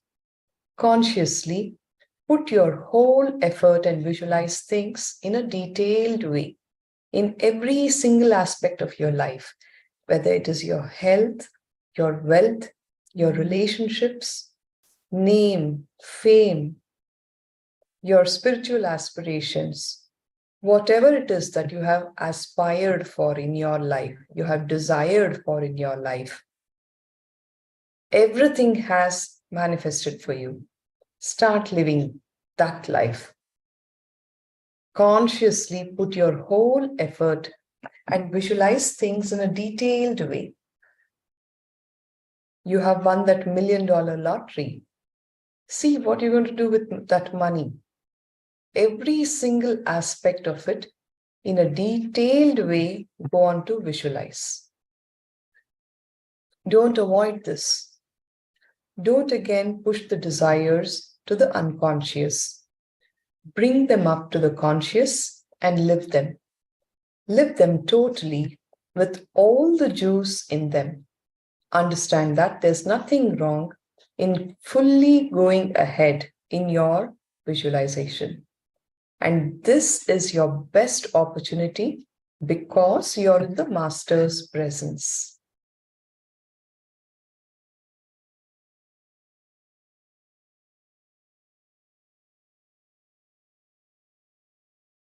It's a very, very beautiful and a best opportunity because you're in the Master's presence. Don't push it under the carpet saying, what will happen with my visualization? Never do that. Bring it all up to the conscious and live it. Live all your desires totally in the Master's presence. When you start visualizing all your desires, you will start automatically concentrating on the third eye region, the brow chakra, the Agnya chakra, located between the eyebrows. Allow that to happen. Encourage your mind to get concentrated on the third eye. Any visualization, automatically the attention comes to this region, the brow chakra, the Agnya chakra. Allow that to happen. Encourage your mind to get concentrated on the third eye through all your visualizations of your desires. With all your power and consciousness, give life to all your desires. Live everything. Allow yourself to have a life as you wish to. Let all your sexual fantasies come true. Let all your desires for wealth become reality. Let all your spiritual desires become reality. Let your eyes be closed. Do not open your eyes. With your eyes closed, now stand up. Slowly, please stand up with your eyes closed. Give at least 1 feet gap between your feet and place them wide apart. Be very gentle with yourself as you stand up with your eyes closed, and stand with 1 feet gap between your feet so that you have a good balance. Place them wide apart. Stop all the movement of thoughts. All the while you have been visualizing. Now, stop movement of thoughts. Whatever thoughts may come up, just witness them. It's like you just step away from your own body by 1 foot mentally and witness your thoughts, your breath, your mind, and your body. Look at your whole body from a distance. It's a very, very subtle but a very powerful process. So do it sincerely. Stop all movement of your thoughts and disengage from yourself. Just step away from your body by 1 foot mentally, as in just simply witness your thoughts, your breath, your mind, and your body. Look at your whole body from a distance. Do not associate yourself with the body or a mind. Just be a witness. Witness the thoughts that are arising. Let your hands be loose and relaxed. Just witness. Now, relax. Slowly, you may open your eyes. Relax.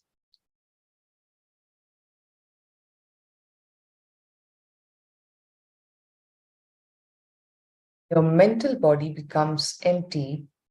When your pranic body opens, your being becomes porous to the live energy. When the desires become energy, you become porous to the energy. Many of your unconscious desires disappear. Many of your wants exist just because others also have the same wants. When you bring all those wants to consciousness, they will just melt and disappear, and the energy which was invested in those wants or desires will now aid in fulfilling your conscious desires. Those energies will become a support to fulfill your conscious desires. Not only do the unconscious desires disappear, the energy that was locked in them now becomes a positive support for your conscious desires. You will start seeing that even when you don't ask, things start happening for you. The desires have started melting and becoming energy for you. Actually, they are energy. They are not some cancers as we think. We always think that desires are like blood clots. No, they are not blood clots, they are blood. Because you have not brought consciousness into them, they have become blood clots. When you bring consciousness to them, they become blood again. So with that very beautiful meditation, I would now like to read out a few testimonials, the experiences from participants who have attended the Nithyananda Spurana program. I'm usually a person who gets startled quickly. After my Nithyananda Spurana program, I noticed that the situations that would have jolted me earlier caused no fear stroke or jumpiness in me. And I was able to discover this within that millisecond of a reaction. I feel like a different person now, and things that used to affect me just don't touch me anymore. Anxiety, worry, just gone. Desires too, says one person. I did my NSP at Erkad in Tamil Nadu. During the course, the most memorable experience for me was the pranic layer meditation. After writing down reams of desires for hours, when I went into the meditation, all I could recall were a handful of desires, and each one unconnected with anything material. I almost literally saw in my mind's eye a tree with a few golden leaves that Swami had predicted. Swami said that these remaining desires were our prarabdha. I had no clue what he meant, but was quite surprised that someone like me, who had been an aggressive corporate warrior, found nothing of material value to remember as my core desire. But the course was magic. All that registered was the master's guarantee. I promise you that none of you will take birth again if you do not wish to. You will be reborn if you wish in whatever form you wish to be. I was so relieved that I was not going to be reborn, says one of the participants, sharing his experience. 3 months ago, I would have dismissed this as a claim of a crazed soul, but sitting in front of the master, who was younger than my son, I had no doubt that whatever he said would come true. The 4 days passed rapidly, and the last night was a sleepless Ananda Darshan for nearly 300 people, all of whom received a spiritual name. I remember falling at the feet of everyone, young and old, with no thought as to who I was. During the program, we formed groups and performed skits. Swami sat on huge speakers and enjoyed the way we made fools of ourselves. During one skit that had an all-female cast, a few of the participants made fun of the women in what I thought was an uncouth way. I could not help telling them to stop heckling the women. One of them I found especially distasteful, and I was quite rude to him in front of Swamiji, telling him to lay off. Surprised perhaps, this person did, and the skits continued. I forgot the incident after that, but when I went back to the ashram for Acharya training, I started wondering why I was so critical of this person when Swamiji was laughing his head off at the man's antics. The thoughts wouldn't go away. If my master didn't mind, why should I? Was the refrain that kept playing in my mind. How dare I? Who was I to judge? I remember asking Aya, Swamiji's secretary and senior disciple. He said that the very fact that I was thinking this way meant changes were happening in me. I had no idea about what these changes were. A few days later, this person was in the ashram for some work. I was near the kitchen beyond the laughing temple, and I saw him approach from a distance of about 100 meters away. When he saw me, I saw that he hesitated. Not surprising, since I had been quite rude to him during the NSP. Something suddenly broke within me. I can recall perfectly clearly the exact moment. I walked forward towards him with my arms open. As I hugged him halfway down the pathway, I guess nobody would have been more surprised than this person. I had tears in my eyes. Neither I had anything to say, nor there seemed a need. Today, I know him very well. He has a heart of gold, and we have nothing in common except the master. Knowing what a wonderful person he is now, I realize what a judgmental person I was till my NSP days, and what a poor judge of people I was. My judgments were based totally on social conditioning. Though I feel no guilt thanks to my master, I shiver involuntarily when I think of how silly I was. From that moment, it was as if all my negativities dropped. Anger, irritation, dislike, emotions that made me operate previously in high gear seemed to drop in quick succession. Each time I felt a negative emotion about an event or a person, it was as if a hammer would knock my head, saying, "Wake up, you idiot," perished the thought. True enough, the thought perished. Attachments too dropped rapidly. Like the desires that dropped from the tree, there seemed no hold for attachments. For the first time in my life, I was free of conditioning, however much of a cliche it may sound. Looking back, Nithyananda's Purna program was when my transformation really began from a subhuman to a human. So, this was the sharing of one of the participants who spoke about how, following the Nithyananda Purna program in the Master's presence, he walked out, or rather, he walking out all the negative emotions in him just dropped off him, like how the leaves that had dried up from the tree dropped. So that is the positivity and the transformative possibility that exists for each one of us, thanks to the Master's presence and his blessings and grace. With that, I will now conclude my bit with the Purna Mantra. Ma Shiva Priya, our next Acharya, will be leading you forward into the next session. I thank you all. Om Purnamada Purnamidam Purnat Purnamudachyate Purnasya Purnamadaya Purnameva Vashishyate. Om Shanti Shanti Shanti Harihi Om Tat Sat. Sarvam Bhagavat Shri Nithyananda Paramashiva Padukarpanamastu. Om Nithyanandam. Yes. Thank you, Nithyanandamma. You will have to take over with the mental layer, body. Yes. Thank you.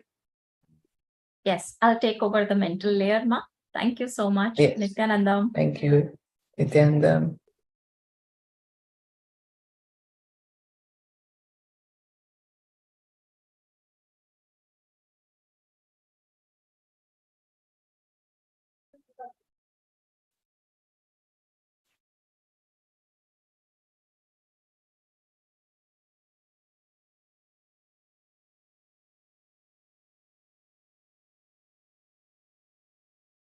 Yes. So with this, we start the sharing on starting of the mental layer.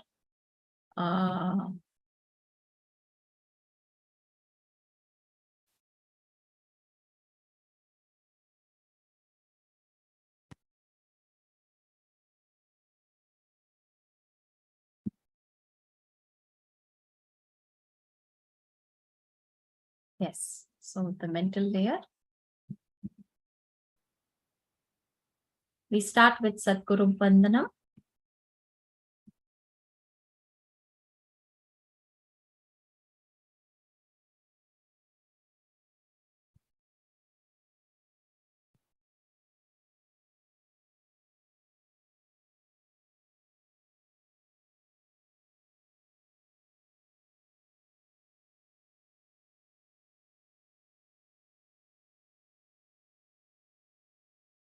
Both the hands together, head, neck, and spine erect.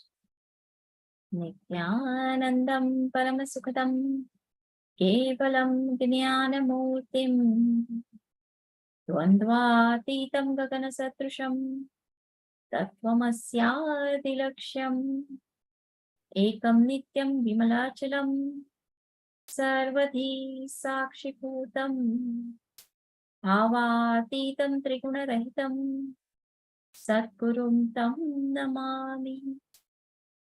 Om Nithyanandam Shvam Charanakamalitro Namaha. Om Nithyanandam.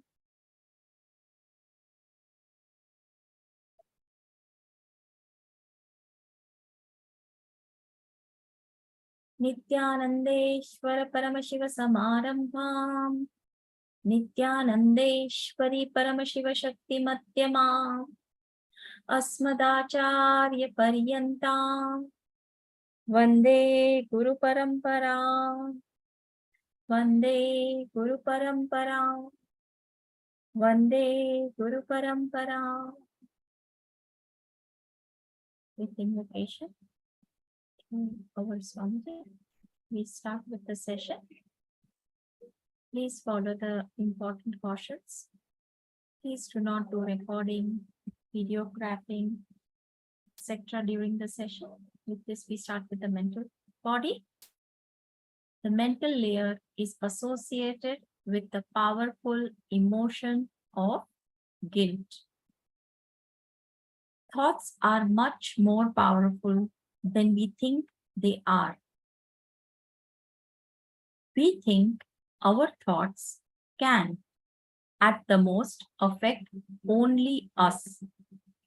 For example, we may think that if we have negative thoughts, they can put only us into depression. Or when we are happy, we feel a positive outlook in our thinking for some time. But we don't understand an important thing. Our thoughts do not affect just us. They affect everybody around us. In fact, our thoughts affect the whole world. We may not be able to believe this logically, but it is our collective thoughts that are responsible for every single incident happening in this universe. Nothing is an accident. Nothing happens randomly. Because we don't understand the science behind what is happening, we call them incidences or accidents or coincidences. Collective consciousness. For this, we need to clearly understand these deep yet fundamental truths about life that will change the very way we look at life. First thing, all our minds are not individual separate pieces of the universe. They are all one and the same. All our minds are interlinked. Not only interlinked, they directly affect each other.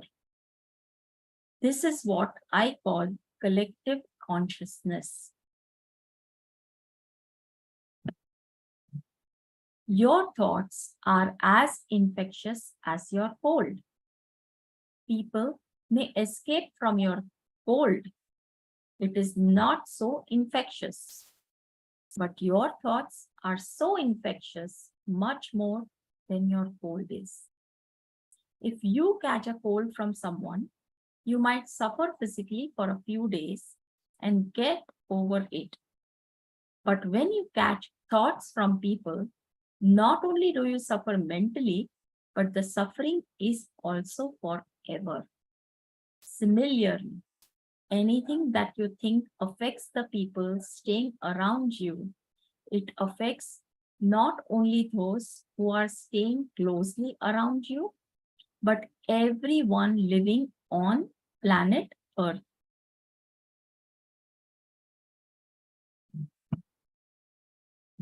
Your intellect might resist saying, "How can this be true?" But the truth is, all of us are different beings or different minds. We are all totally interlinked, closely networked. Any of my thoughts can transform you. Any of your thoughts can touch me. We are not separate individuals. We are not an island. There is only one whole thing, collective consciousness.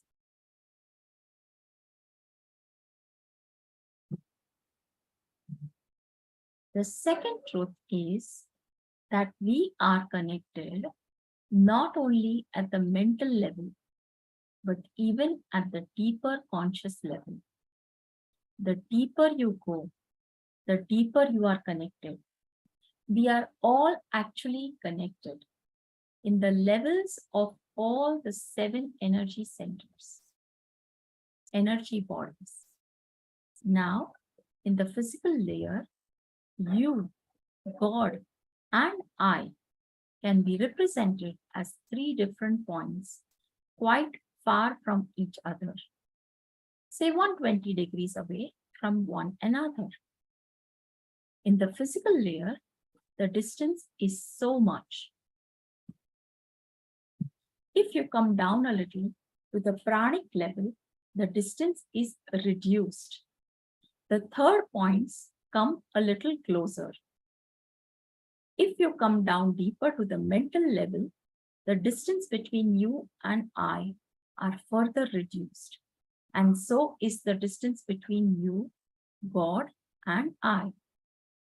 When you travel deeper and deeper and finally reach the nirvanic level, these 3 entities merge into one.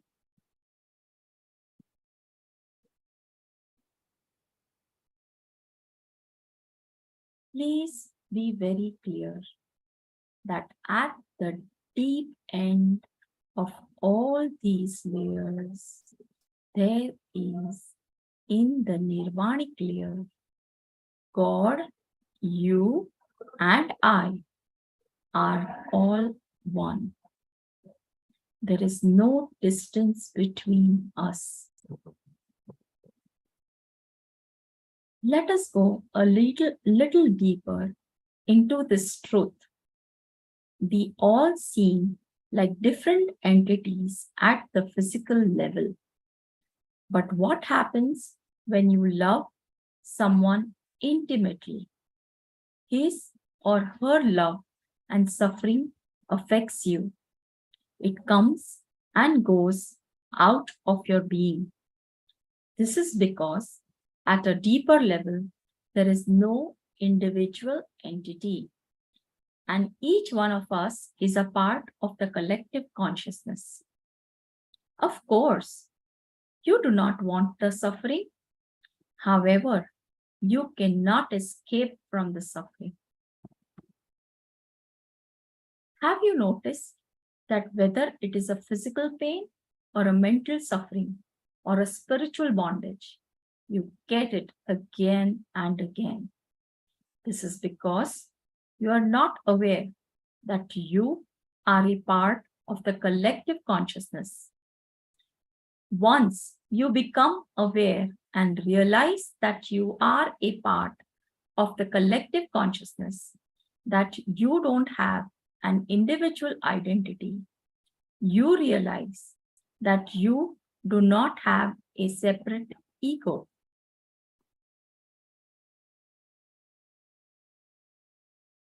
All of us think that we own our intellectual identity. However, the simple truth is, in existence, no such thing as a separate individual identity exists. Once we know this truth, we go beyond pain, suffering, depression, and disease. Understand clearly that as long as we have this concept of individual identity, whether physically or mentally, or at the being level, we will be continuously suffering. I repeat, understand clearly that as long as we have this concept of individual identity, whether physically or mentally, or at the being level, we will be continuously suffering. The moment we start thinking that we are an individual body that is separate from existence, our whole body becomes our enemy. I repeat the last part. The moment we start thinking that we are an individual body that is separate from existence, our whole body becomes our enemy. You are a part and everything is the whole. If you fall in tune with the whole behaves as your friend. The moment you start thinking, discriminating, or behaving with the whole in opposition, it starts acting as an enemy. Remember, the whole is not here to kill you or destroy you. The whole, the universe, is a hologram of which we are a part.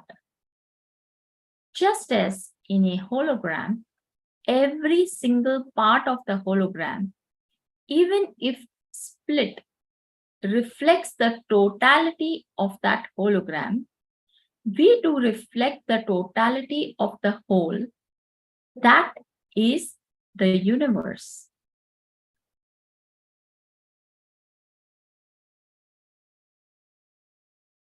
The other day, I read an interesting interview of this man who survived his jump into the Niagara Falls. This being an unusual event and a very daring one, there were many journalists questioning him. If you have been to the Niagara Falls, you would know the depth of the fact that someone survived jumping down the Niagara Falls. I can't imagine someone surviving the Niagara Falls. When asked how he managed this unimaginable feat, the man replied beautifully, "When I jumped, I became a part of the Niagara Falls. I felt like I was a part of it. I never felt that I was different from those falls." When we are in tune with the collective consciousness, when we become a part of the collective consciousness, nature is with us. Nature is our friend, and nature protects us. Nature will not harm us.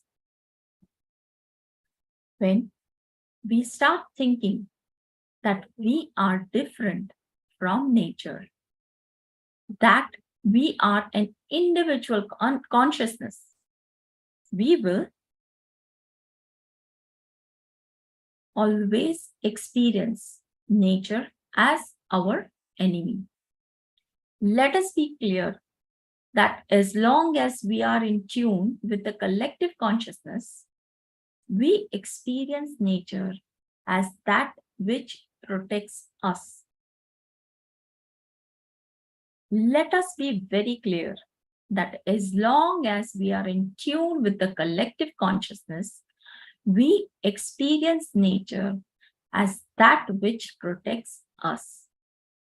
Wherever we want to achieve success, either in the social or the economic world, when we tune in with the whole group, when we fall in tune with the collective consciousness, we will achieve what we want to achieve. As long as we feel that we are separate individuals, as long as we want to keep our identity distinct and wish to have an idea that we are somebody, be very clear. We will be resisted and we will be resisting. The moment we start resisting, we make a hell out of it.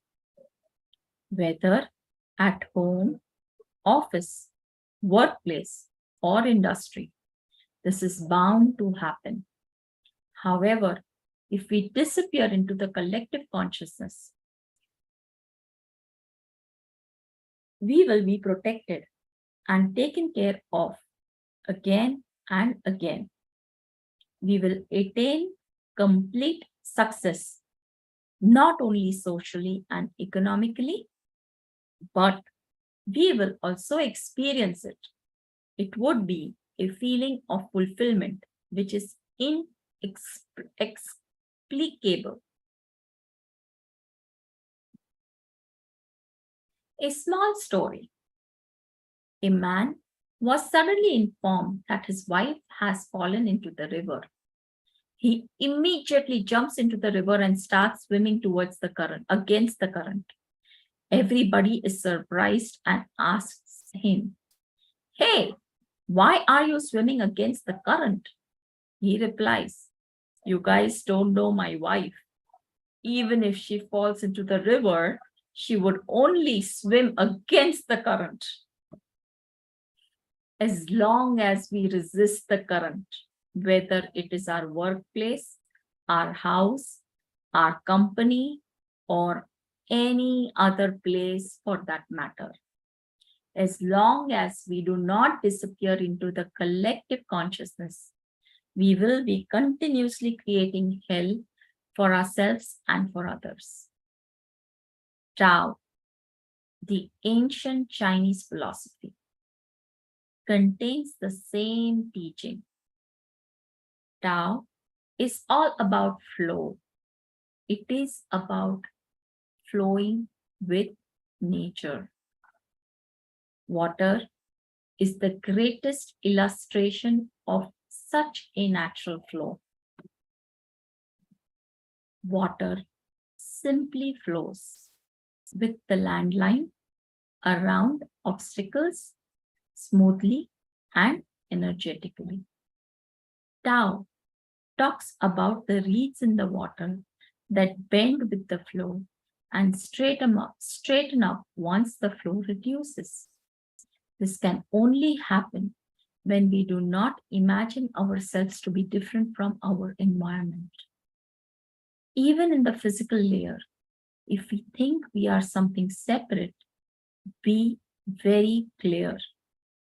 We will be inviting diseases.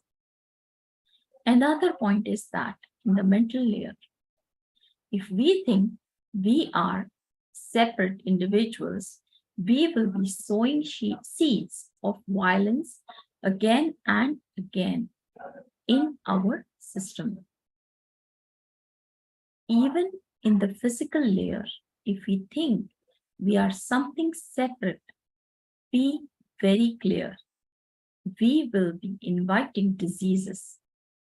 Another point is that in the mental layer, if we think we are separate individuals, we will be sowing seeds of violence again and again in our system. Seeds of violence are created whenever we feel we are an individual, unconnected and unrelated to others.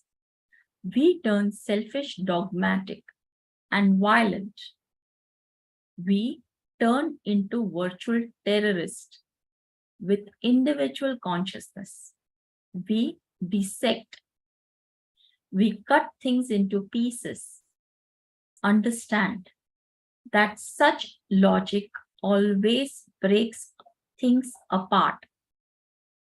However, with collective consciousness, we unify everything around us with us.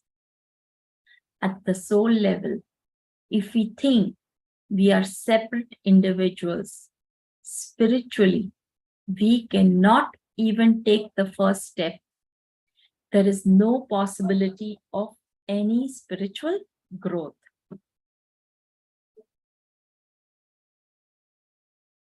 First of all, remember that at the physical level, we are not independent individuals. Our body and the body of the sun and the moon are pre-connected.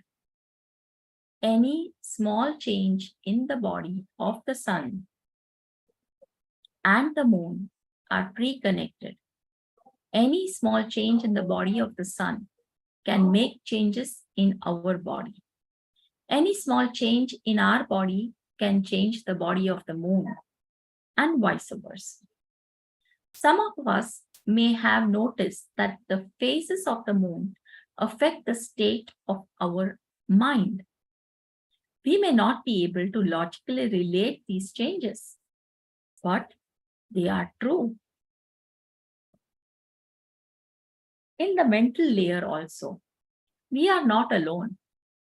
At any given point in time, any thought rising from anyone's head comes and touches us. And any thought created in our mind goes and touches someone else. This is going on continuously. Be clear that any thought sown by someone else can touch us and affect us. Thoughts are like ripples created on the water surface of a lake. Did we all see it in our mind's eye? What is it? I repeat again. Thoughts are like ripples created on the water surface of a lake. If we are creating a strong wave, we will be creating an impression with our thought. We will be leading and inspiring others with our thoughts. However, if our thoughts are not solid enough, wave created by others will impress us. I repeat again. However, if our thoughts are not solid enough, waves created by others will impress us. Either we live as leaders or as followers. There is no in between. The mind might think, I will not be a leader, as I cannot do that much. I will not be a follower either, so I shall maintain my own stand. This is simply impractical. There is no such thing as my own stand. Either we lead or we follow. At the mental level also, if we continuously think that we are a separate individual, you will be resisted again and again. The moment you understand that you are a part of the collective consciousness, you will be resisted. Instead, you will not be, sorry, I made a mistake. You will not be resisted. Instead, you will be welcomed and accepted. Sit, the third truth. Finally, at the spiritual level, the moment we understand that we are deeply, totally, and intensely connected to the whole group, to the whole universe, not only do we start experiencing the bliss, but we also start to actually live. This opening up leads to the opening up of the many different dimensions of our being. We can't even begin to imagine the different dimensions and possibilities that will open up to us when we disappear into this collective consciousness. As of now, with one body, it is such a feeling of joy. Sometimes, is it not? Then imagine what will happen when you have so many bodies. Imagine that one body is an air conditioner and the other is a heater. Imagine 3 different bodies in different countries enjoying different cultures. Similarly, if the multitudes of bodies increase, so will the joy, the bliss. Whatever we experience as individuals, we will be able to experience far more when we are a part of the collective consciousness. A gateway to the collective consciousness, that's NSP. During the entire Nithyananda Purna program, you will realize that you are a part of the collective consciousness. It will not stop there. You will realize that not only are you a part of, but you are the collective consciousness. I again repeat, it will not stop there. You will realize that you not only are a part of, but you are the collective consciousness. Remember that you are not just an individual consciousness as you think. As you start traveling deeper and deeper, layer by layer, the realization will dawn that you are just one with everything. As a result, you start feeling a sense of well-being in the mental layer, the pranic layer, the etheric layer, the physical layer, and all the other layers, and automatically all disease disappear.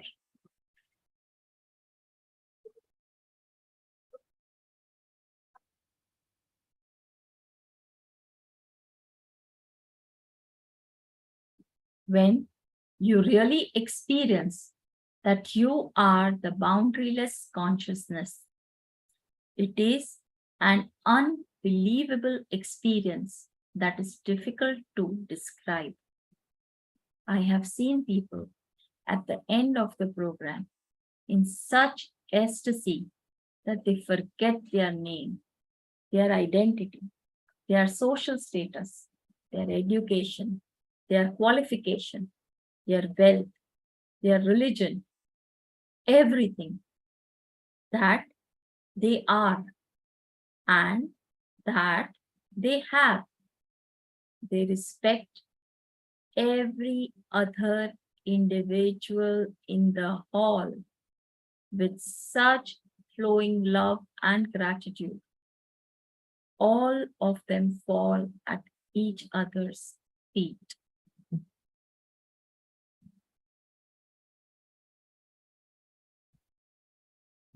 This experience of oneness or collective consciousness makes us forget all differences in name, wealth, social status, and prestige.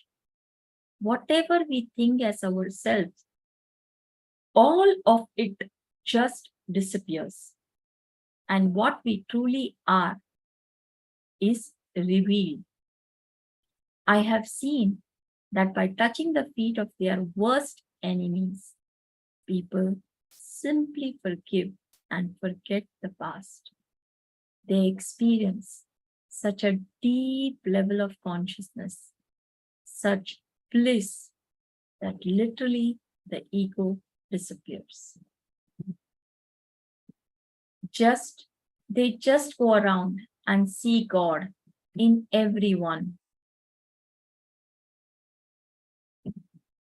And they are in bliss, ecstasy, collective consciousness.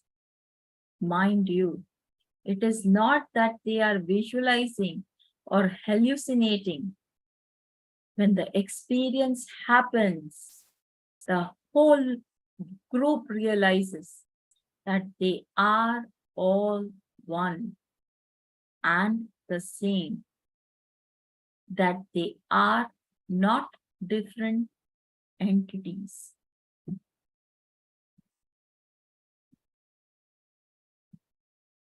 A small story. There was a farmer who grew superior quality and award-winning corn. Year after year, his corn won honor and prizes in the state affair. One year, a news reporter interviewed him. The reporter wanted to find out something interesting about how the farmer grew the best corn.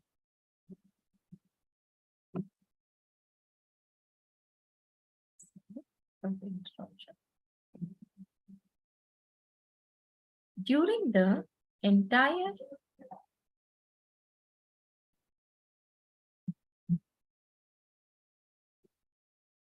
interview, the reporter discovered that the farmer shared his seed corn with his neighbors. How can you afford to share your best seed corn with your neighbors when they too are entering their corn in competition with yours each year? The reporter asked. Why, sir, said the farmer. Didn't you know? The wind picks up pollen from the ripened corn and swirls it from field to field. If my neighbors grow inferior, substandard, and poor quality corn, cross-pollination will steadily degrade. And the quality of my corn, if I am to grow good corn, I must help my neighbors grow good corn too. Wow. The farmer gave a super insight into the connectedness of life. His corn could not be better or improve unless his neighbor's corn also improved. The farmer had learned the secret to harmonious life. If we choose to be at harmony, we must help our neighbors and colleagues to be at peace. If we choose to live well, then we must help others live well too. If we choose to be happy, we must help others find happiness. We must work with others because we are all connected with each other. No matter how remote it may seem, the value of a life is measured by the lives it touches. Only when we experience the collective consciousness can we realize and experience the meaning of the word bliss, eternal bliss, Nithyananda. I repeat, only when we experience the collective consciousness can we realize and experience the meaning of the word bliss, eternal bliss, Nithyananda.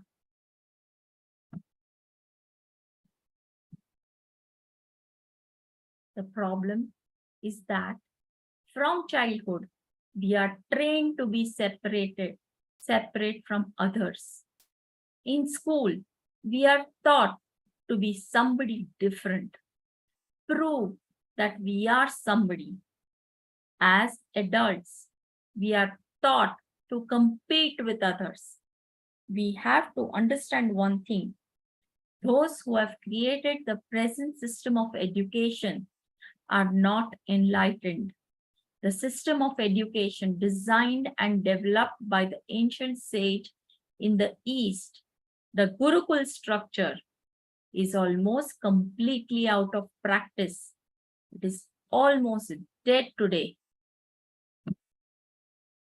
It is an ancient Indian residential education system whereby students study with and imbibe the energy and teachings of the enlightened masters. Let me highlight a few points about the Gurukul educational system that was initiated by enlightened masters. In this system, any child who belongs to the country belongs to the master. The master takes care of all of them, and parents have to hand them over to the master and move out of the way.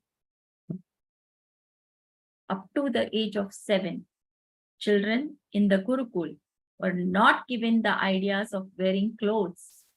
You might laugh at this, but it is a fact. This was done so that they do not get the idea that they are individual bodies. They were allowed to simply go around and relate with existence, with the ether straight away. They were allowed to relate with flowers, forest, trees, and the earth. This ensured that until the child's 7th year, the idea that they are an individual did not form in the mind. This also taught them not to suppress the opposite gender that is alive in them. They are not given the idea that they are male or female.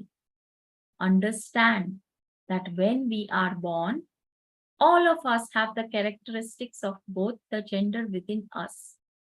A man is only 51% male and 49% female.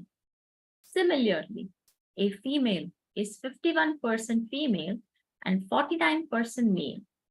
It is our upbringing dedicated by societal rules that classify us into rigid gender differentiation right from birth.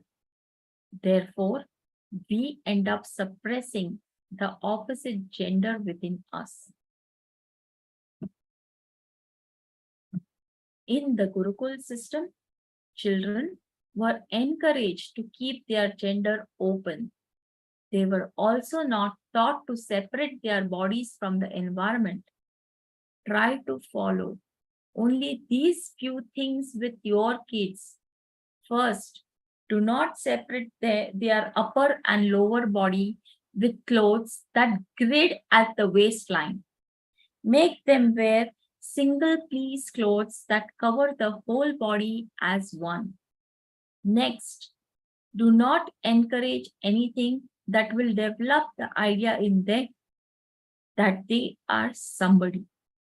We commonly believe that this is what builds their identity and self-esteem.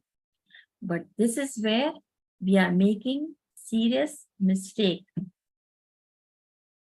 In the ancient Gurukul system, at the age of 7, both boys and girls were given a meditation technique. Even if they formed such an idea that they are male or female, they use this meditation technique to dilute that imbibed feeling. This meditation technique helped them to flush out the feeling of gender uniqueness again and again, and help them tune into the collective consciousness. This is what we call the Gayatri Mantra, a sacred chant taught before adolescence. From 7 to 14, they practice the Gayatri, through which they continuously connected to the collective consciousness. By the age of 14, by the time they reach adolescence, they would have had a glimpse of a collective consciousness and its blueprint. After they have had the glimpse of the blueprint, depending on the intensity of that glimpse, they would be given deeper meditation techniques so that they could go deeper and deeper into themselves. Thus, by the age of 21, they had enough in every opportunity to become enlightened. I will tell you honestly that there was a time when 70% of all the people were enlightened. The remaining 30 were working towards it. The social structure created by the enlightened master consisted of people either already enlightened or those who were working towards it. There was no other category, just two categories: achieved and working towards it, enlightened and seekers. Unfortunately, we have lost that system. We have a Gurukul system in the Biddi ashram in India. You should see the children, how joyful and alive they are. They wake up at 4:30 a.m. every morning and start their day. They grow up doing various things from worship to studies, to travel, studies, to what not. They are such lucky children because their hero, their idol, is an enlightened being. They unconsciously imbibe the enlightened body language. Collective consciousness is what we call God. The whole, what we call God. When you are whole, you are holy. You must have heard about the Ras Purnima described in the Bhagavatam. The Ras Purnima described in the Bhagavatam. The full moon night when the Ras Leela was performed. That is, it refers to the collective experience that Krishna gave his gopis, his women cowherds. It is a beautiful example of collective consciousness. Most of us have no idea or a wrong idea about the Ras Leela. It has got nothing to do with the practical plane. It was actually a grand experience of collective consciousness.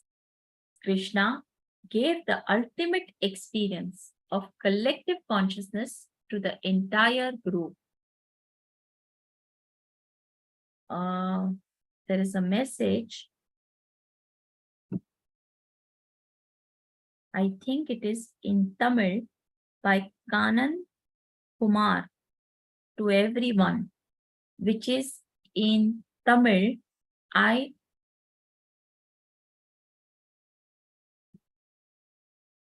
do not know how to decipher this. Can somebody help me? Sorry for the interruption.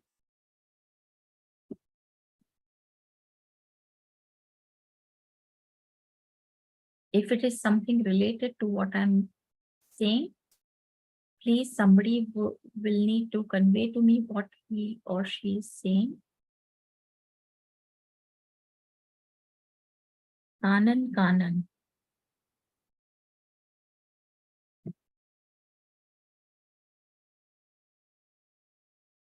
Thank you, Ma. Okay.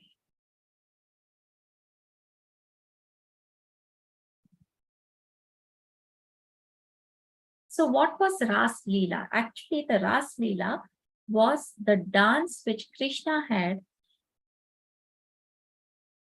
with all the gopis on the full moon night, as described in the Bhagavatam, that there were multiple forms of Krishna with every gopi that he danced. And that was the ultimate dance of Ras Leela, right? So,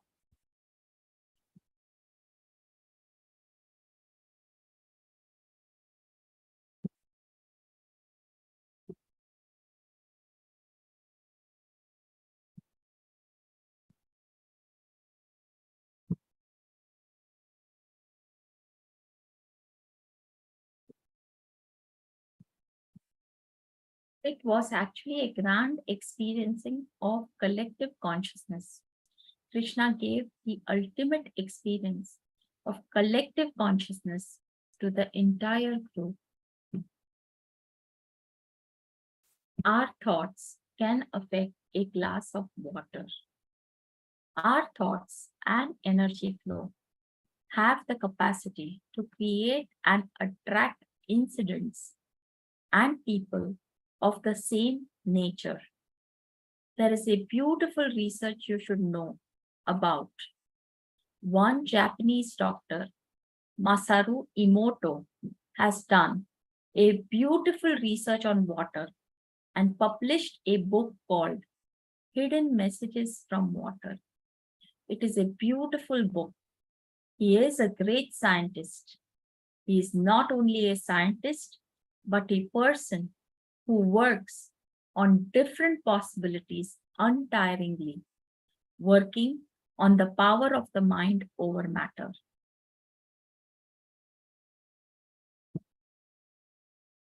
He took many cups and filled them with water. All the cups were filled with water of the same chemical composition. Chemically, the water in all the cups was the same. He kept the cups in several rooms. All the environment conditions like the room temperature, humidity, etc. were the same. Everything was controlled perfectly. Every day he would enter each of the rooms and relate with the cups of water. In one room, he would create some positive thoughts like peace, bliss, and joy for 5 minutes and come out. He would then go to the next room and create some violent thoughts like war, terrorism, violence, anger, and come out. He would go to the third room and chant some words from the Dhammapada, Buddha's teachings. Finally, he froze the water from each of the cups and took pictures through a microscope. His results are published in a book called Hidden Messages from Water. The results are simply shocking. The water on which he used positive words were shining like a diamond. The water on which he used negative words looked like ghost, dark, distorted, and dense. The water on which he used Buddha's teaching looked divine and beautiful. Not once or twice, but he did this experiment several hundred times and found the same result. If you find time, go through that book, Messages from Water. Understand, if your thoughts can affect the water in the outer world, water in a small cup, can't it affect the blood which is flowing in your body? The first thing is to understand that your thoughts can affect the outer world. The second thing is that if you can affect the water in the outer world, why not the water flowing in your body? 80% of your body is filled with blood, with water in the form of blood. If 5 minutes of one person's negative thoughts can affect a tumbler of water, what happens when so many of us harboring so much irritation and negativity thoughts express our thoughts into nature? Won't nature be disturbed? Natural calamities are only because of our collective negativity. When we realize so much negativity, where do we think all this will be deposited? How else will it be expressed? But only in the form of natural calamities. Today, science proves that one glass of water can become negative energy just by one man's 5 minutes of negative thoughts. Then imagine billion of people constantly radiating negativity, negative thoughts, negative words, and negative end. Why will the ocean not be affected? Why will tsunamis not happen? Naturally, we are abusing nature by our negativity. We are imbalancing nature by our negativity and blaming nature for it. A small story. A great rishi was doing penance in a deep forest. Suddenly, one night, he had an unexpected guest. There was a knock on the door. There was a man standing on the doorway. He requested the rishi, "Can I stay here tonight? Tomorrow morning I will leave this place." The Rishi said, "You are welcome. Please come and stay." The next morning, the Rishi casually inquired, "Who are you? Where are you from?" The man said, "Please don't be frightened. I am a thief. Last night I robbed the palace and escaped. I came to your hut straight away. I am very happy that you took care of me by giving food and shelter. I am leaving. Please bless me." So saying, the man left. The Rishi felt very disturbed that a big sin I have committed by giving shelter and food to the thief. He started weeping, not knowing how to atone for the sin. He wanted to wash away his sin. He started praying, "Oh God, please forgive me. I don't know what I should do to remove the sin. I gave shelter and food to a thief for one full night. Please forgive me." He was weeping and wailing.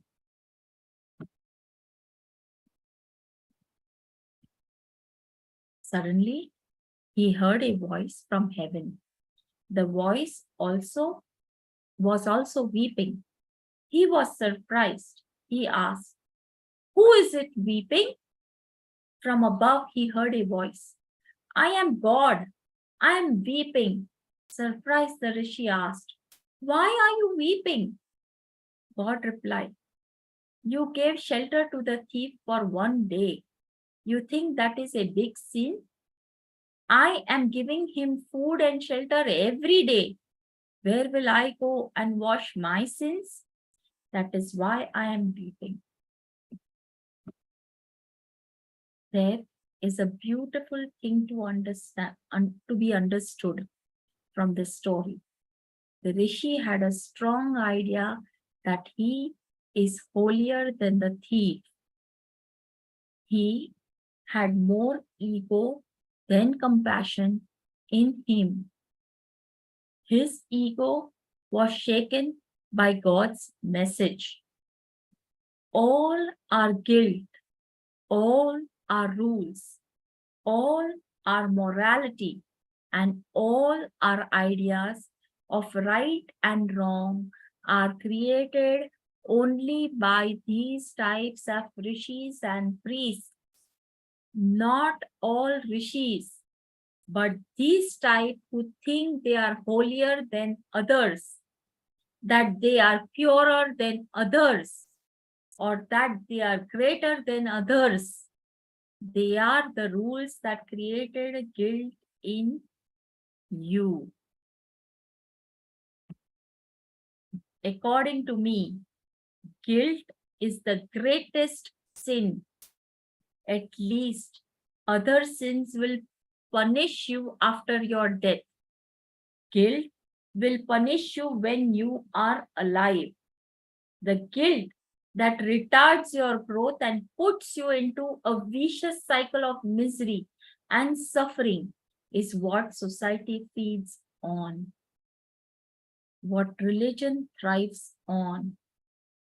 It condemns all the basic emotion that humans have instead of giving the techniques to transform the base emotion into higher ones.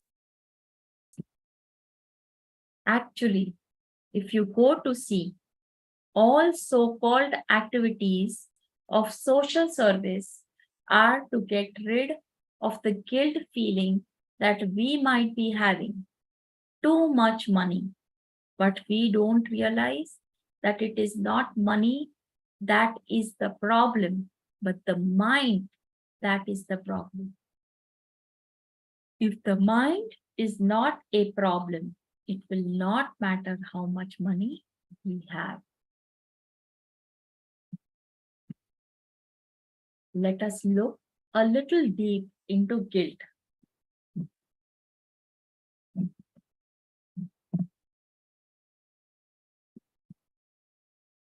What is the root cause of guilt?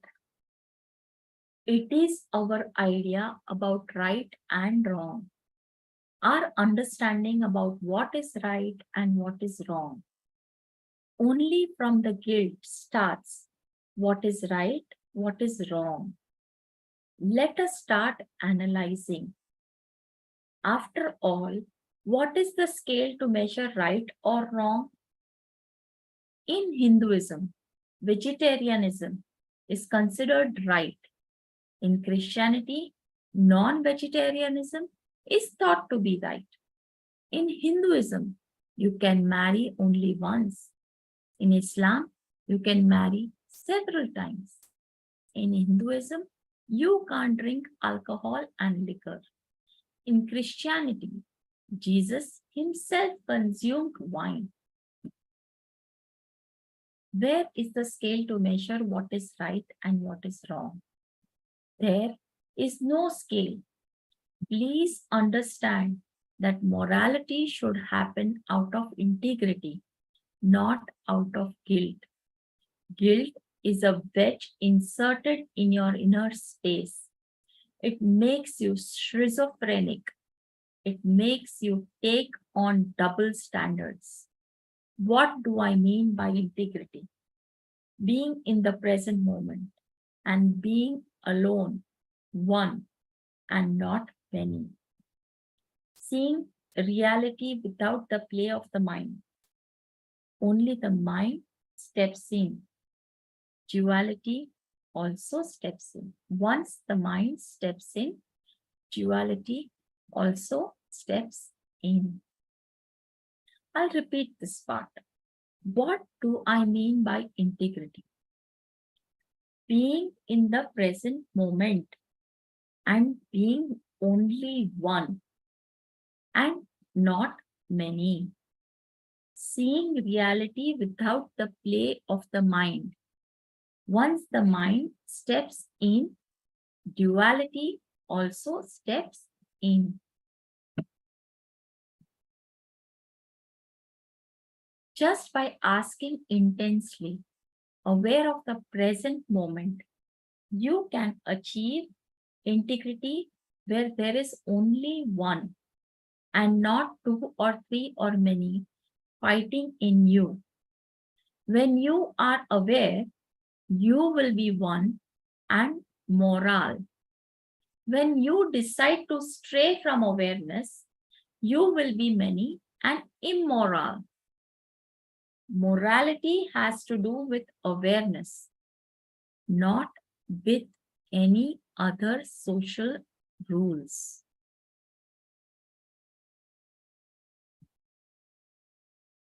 Awareness causes you to spontaneously take the right action in the right situation.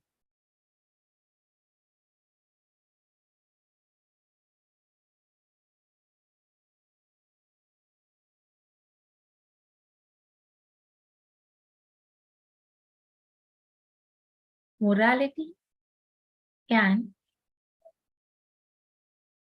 very well cause you to do the wrong things in the right situation because it does not have the right base. If you integrate yourself, you will be centered upon awareness.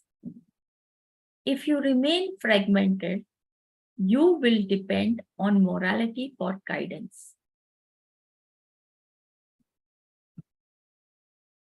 People who create rules and regulations in order to create guilt in you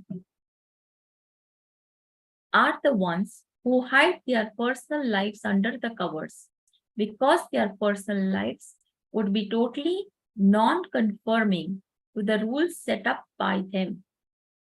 But they set up the rules so that they can rule you and exploit you.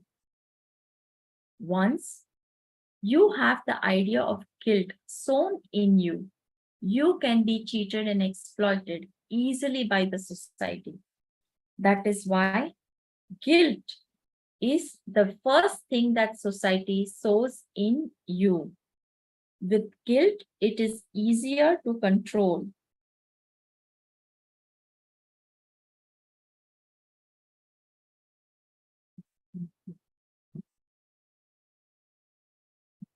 Then both of us can live happily without fear.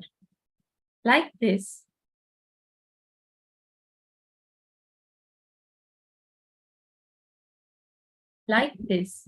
a few basic things are assumed and come into being slowly. By and by, they become rules. They become morality. The problem is that as long as you understand the root of the moral rules, you will neither behave immorally nor will you get disturbed by them. When you don't understand the rules, once the rules are just spoon-fed, when they become a set of forced rules, then not only will you try to escape from the rules, but you will also create a deep guilt in you with regard to them. When anything is forced rule, you always try to get around it. For example, you always speed when you don't see the cop. Take children as an example. When you tell them not to do something, they will be most tempted to do it. As long as you don't mention anything about doing it or not doing it, they may not even be bothered about it. But the moment you tell them not to do it, they will be looking to do it. Actually, there is a taste, a thrill in doing what you are not supposed to do. A small story. Once, a man became addicted to smoking. He came to me asking for help. Please help me to quit smoking. I don't know how to become addicted. Please help me. How did you start? I asked him, how did you start? He replied, I never wanted to smoke. In fact, I hated the smell. One day, my friend and I were talking in a street corner. My friend was smoking. My father saw from a distance and thought that I was also smoking. When I went home, he started yelling at me. I tried my best to explain to him that I was not smoking. But he was so ready to listen. He was not ready to listen to me. Then I thought, anyhow, he is already thinking that I smoke. He is not willing to believe me. Then why not smoke? That is why I started smoking. Most of the time, we develop an instant taste for something if you are asked not to do it. You feel a kind of joy or satisfaction by doing it. That is the basic tendency in every human being. When you say no to your parents, you think that you prove you are independent. As long as you say yes, you are only a child. When you start saying no, you feel you have matured. You can see this in teenagers also. The moment they say no, they think they are grown-ups and mature only because of the joy in saying no to moral rules. There are so many rebellious groups, so many gangs. The habit of sowing guilt in people has backfired in this fashion. The general feeling is that when you say no, you prove that you are somebody special. You are somebody different. First, you try your best to escape from it. Next, you create a deep guilt inside your being for escaping from it. A small story about how we get caught up in superstitions. An economic forecaster was known to have a horseshoe prominently displayed above the door frame of his office. One of his colleagues saw it one day and asked him why it was there. The forecaster replied, "It is a good luck charm that helps in my forecast." The colleague was surprised and asked, "But do you really believe in this superstition?" The forecaster replied, "Of course not." The colleague was confused. He then asked, "Then why do you keep it?" "Well," said the forecaster, "it works whether you believe in it or not. Just see how strongly influential superstitions can get. It virtually destroys the intelligence in us. This is how we start making up rituals and following them with no clues about the truth behind them. We give into a set of blind rules in our lives and fight with them as well." Another small story. One great Pandit wanted to take a bath in the sacred river Ganga. He had a kamandalu, small water pot, with him. He wanted to keep it in a safe place where no one would pick it up. He looked around, but found nobody trustworthy to have held the kamandalu while he went to take a bath. So he then made a small pit in the bank of the Ganga, put his kamandalu in the pit, and covered it with sand. To mark the spot, he put a heap of sand on top of the pit. He then went to take his bath. There was a farmer who watched the Pandit from some distance. He thought to himself, "Oh, before taking bath in the Ganga, one should make a small sand heap." He proceeded straight to the bank of river, made a sand heap next to the Pandit's, and went in for a bath. Another man who was going to have a bath saw the farmer doing this and thought, "Oh, this seems like a tradition to make a sand heap before taking a bath in the river Ganga." So he too made a small sand heap and went for his bath. By and by, all the people started making sand heaps before taking bath in the Ganga. The Pandit finished his bath, came out of the river. When he came out, he saw hundreds of sand heaps all over the Ganga banks. He was shocked. Not only that, now he had a big problem. Where is his kamandalu? Which his was it under? He started searching. He started to destroy the sand heaps to look under them. Suddenly the farmer came by and shouted, "Why are you destroying our Shivlingas, symbols of Lord Shiva? Why are you destroying them? You are a Pandit who should have some senses.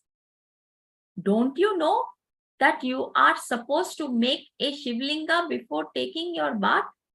And not only that, you are disturbing our Shivlingas. Don't you have sense?"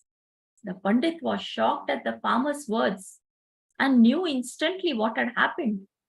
A heap of sand naturally looks like a Shivlinga. The Pandit thought, "What I did to save my Kamadalu has become a Shiva ritual now. See, I seem to have started a ritual."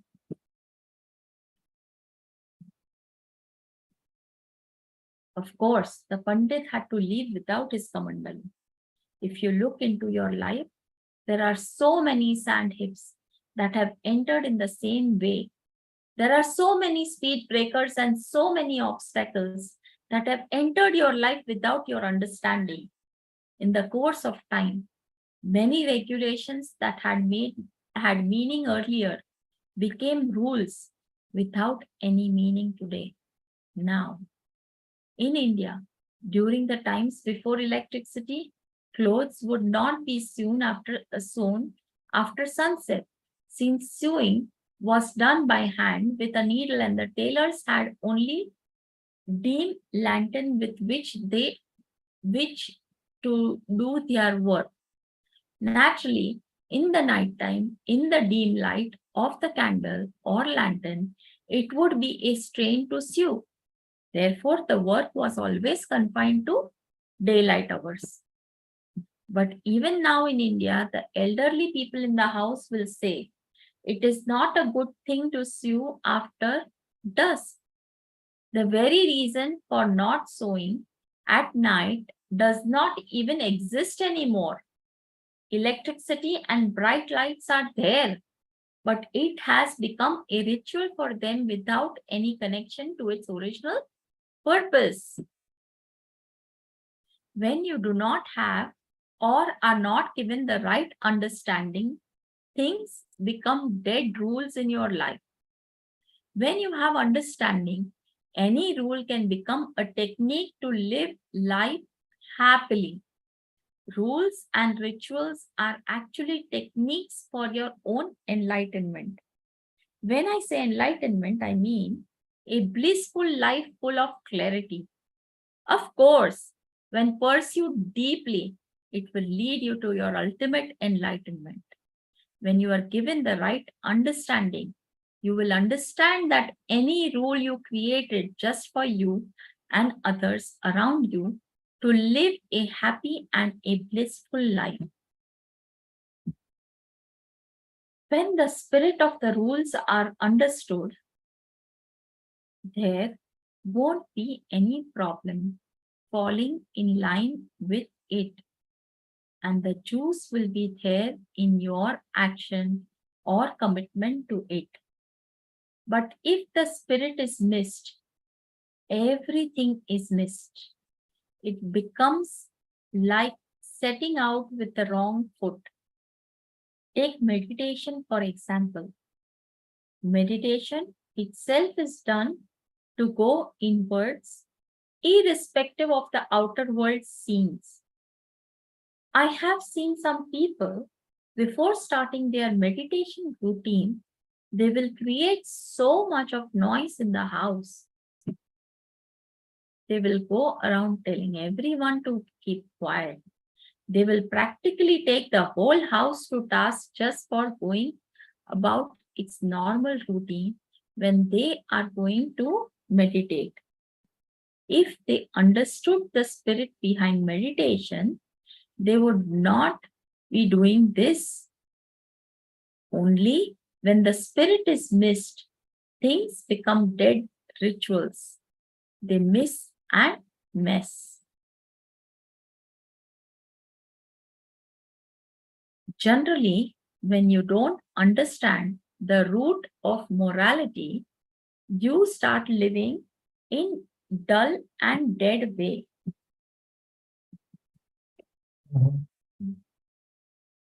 Sorry. With guilt. According to me, any rule, when internalized, will create guilt in you. That is because by your very nature, you are a person who aspires for freedom. It is called swabhava, swatantrata, free by the very nature. This means your nature itself is freedom. You are a nitya mukta, eternally free person. You are by nature eternally free. You never want to be caged. You never want to be a slave of any rule.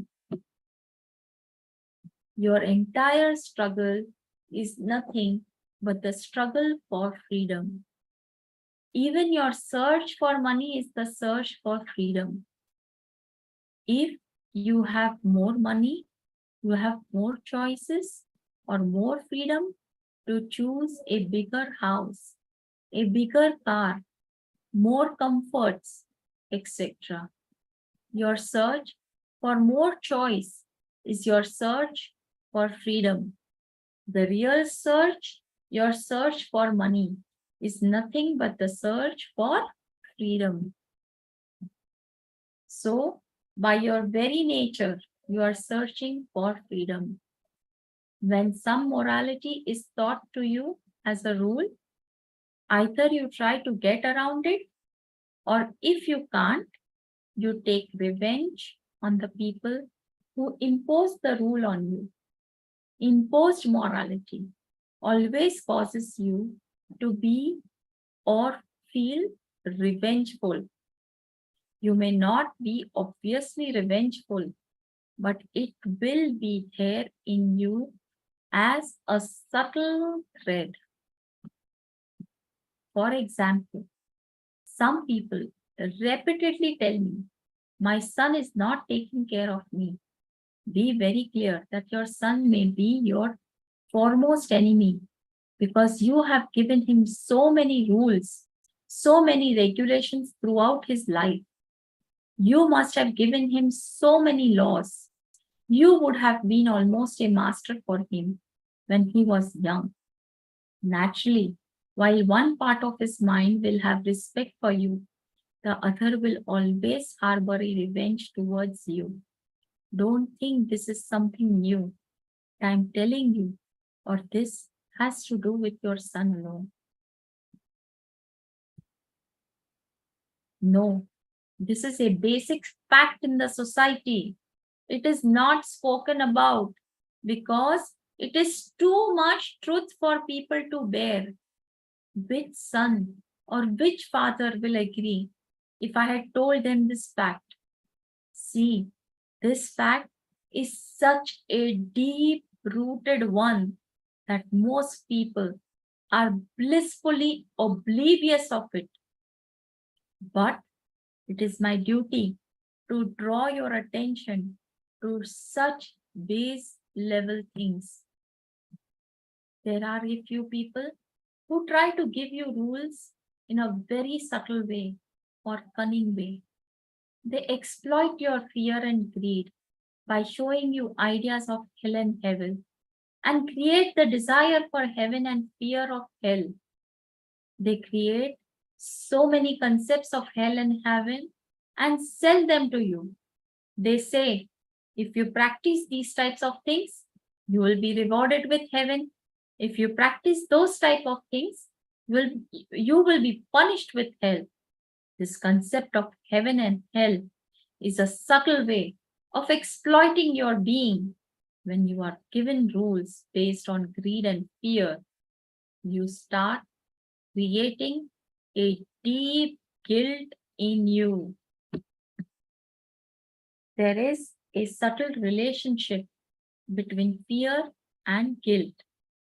It is like this. When you accept fear, you go beyond it. But when you suppress the fear, when you reject it, it transforms into guilt. Anything suppressed, anything that is dealt with against nature leads directly to guilt. The feeling of not being true to oneself is the root cause of guilt. Let's repeat it again, the last line. The feeling of not being true to oneself is the root cause of guilt. Many times you justify your guilt by labeling it as responsibility. No. How does one differentiate between guilt and responsibility? If you get into a low feeling, when you think about it, it is guilt. If you feel intensity and integrity, it is responsibility. So you cannot confuse the two and try to escape. This is the clear scale. Let's do it once again. If you get into a low feeling, when you think about it, it is guilt. If you feel intensity and integrity, it is responsibility. So cannot get confused between the two and try to escape. This is a clear scale. If you are pulled to low energy at the thought of what you did, then it is guilt. But if you feel good about it, then it is responsibility. A guilty person can never be at ease with himself. He will always lack self-confidence. He starts looking for a leader for guidance. This is where religion steps in and exploits people. It exploits the deep guilt through a set of moral codes, through a set of do's and don'ts. The same religion can work in a positive way to get you out of guilt. How can it work? It can work through the power of prayer. You can exercise the power of prayer to intensify and integrate yourself. Prayer has immense power, especially when you are looking to integrate yourself. Instead of following religion as a set of rules, you could take it.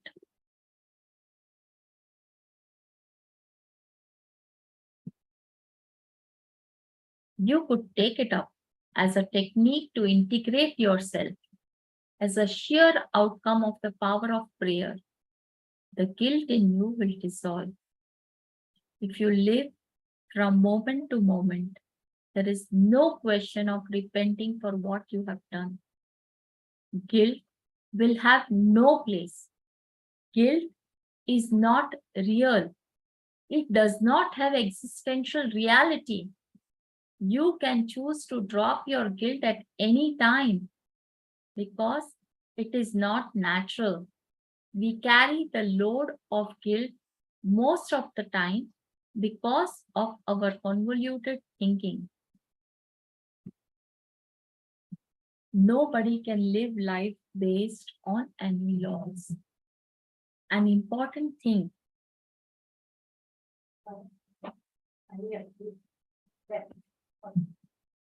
This is one of the ultimate laws that is very difficult to understand, because one of the ultimate laws, nobody, please give me a break. Give me 1 minute, please. I have some disturbance. Give me for 1 minute.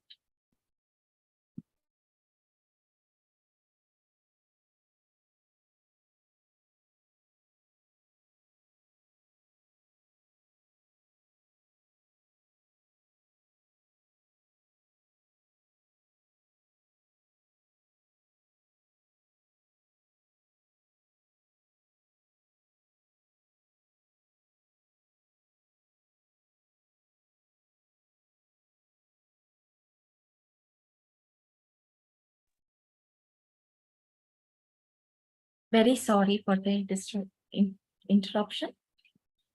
An important thing. This is one of the ultimate laws that is very difficult to understand.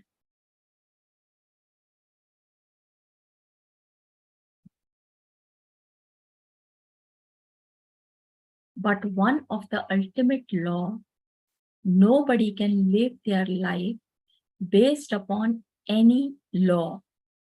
When I say nobody, I mean nobody. When I say any law, I mean any law. Life is much superior to laws. Any law, rule, or regulation is based on a certain understanding of life. But life is beyond all our understanding and logic. That is why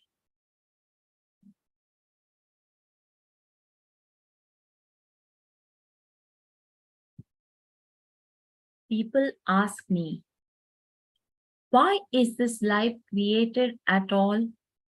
I tell them, this why can never be answered because this why is based on your logic. But life is based on God's logic. Your logic and God's logic can never meet with each other. His logic is so big, so vast, and so infinite. You can never meet his logic. Life is created by him. Rules are created by you. Life is created by him. Laws are created by you. Naturally, your laws can never match or fit with God's logic or God's created life. Life is natural. Laws are societal. Life is physical. Laws are mental. All your ideas, all your do's and don'ts, all your morality, all your right or wrong is given to you by society. You are called a saint or a sinner only by society. As long as society labels you as a saint, you are a saint. The moment society labels you a sinner, you are a sinner. If you kill someone in the society, you will be called a murderer. You will be punished. But if you call someone on the battlefield, you will be called a hero. You will be given a big award. When you start internalizing the laws of society, you create a deep wound in your being. I repeat this once again. When you start internalizing the laws of society, you create a deep wound in your being. You destroy your innate intelligence. According to me, children can be given a set of rules initially so that they don't move from the path of consciousness. But soon, they too have to be given the understanding of life and the need to operate from consciousness instead of conscience. If you live with consciousness, you will automatically live a moral life. To start understanding the need to live with consciousness, just look into your morality. You will realize that it is only skin deep. Society's morality is only skin deep, whereas consciousness comes from the very being. I will repeat this, it's something very important. You will realize that it is only skin deep. Society's morality is only skin deep, whereas consciousness comes from the very being. Your consciousness is always trying to break through your conscience. Conscience. Your consciousness continuously fights with your conscience. Conscience is societal. Consciousness is natural. Conscience is a poor substitute of consciousness. People ask me, what is this, Swamiji? You are pulling down the whole social structure. Then how can we live morally? I tell them, be very clear. It is only for kids that you need a forced morality. For them, you need to say, keep quiet, I will give you candy. Of course, nowadays kids reply, I am happy, I don't need your candy. Who cares for your candy? For a child, you can say that you will give candy or you will restrict them. You can impose morality based on fear or greed. But for yourself, it is time to grow. You are not kids anymore. Just stand up with your consciousness. A beautiful story. Once there was a Zen master. For some reason, the king declared that the next morning the master must be killed. The Zen master was informed of this. The king had also said that until the next morning, the master could do whatever he wanted to do. He could live as he liked.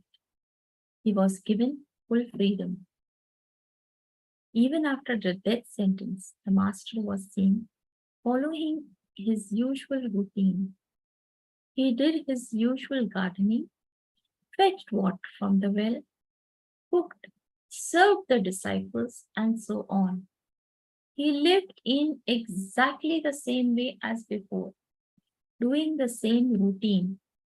Some of his disciples were surprised and asked, Master, tomorrow morning you are going to die. Don't you want to do something else? Something special? The master replied beautifully, my life flows from my understanding. This is the best way I can ever live. I'm totally fulfilled. I have nothing else to do. Whether I'm going to live for 24 hours or 2 hours. This is exactly what I want to do and what keeps me happy. I have nothing else as better enjoyment. For us, it is different. If someone gives us the same deadline, that we will be alive only until the next morning, and that we could do whatever we wanted to do, just imagine what we will do. Be very clear. If you would do anything other than your daily routine, it means that you have lived your entire life based on morality that was just skin deep. This is the best scale to judge. What does it mean? It means that you are just controlling yourself, fighting with the morality imposed upon you every moment. You are not living your life with blissful consciousness. As long as you don't live your life in its entirety, you will always feel that you are missing something. The feeling that you are missing something is the root cause for the fear of death also. Mostly, our fear of death is not the fear of dying itself. It is the fear of not having lived our life fully. Guilt is the root of the fear of death. When we harbor guilt, we don't live life fully. When we don't live life fully, we fear death. Guilt is the reason for greed. Also, it works like this. When you are habituated to feel guilty for most of your expressions or actions, you stay away from freely expressing yourself and doing things. Although this may save you from falling into guilt, you unconsciously develop a greed for real life. Over many years, the suppression causes greed to build up in you.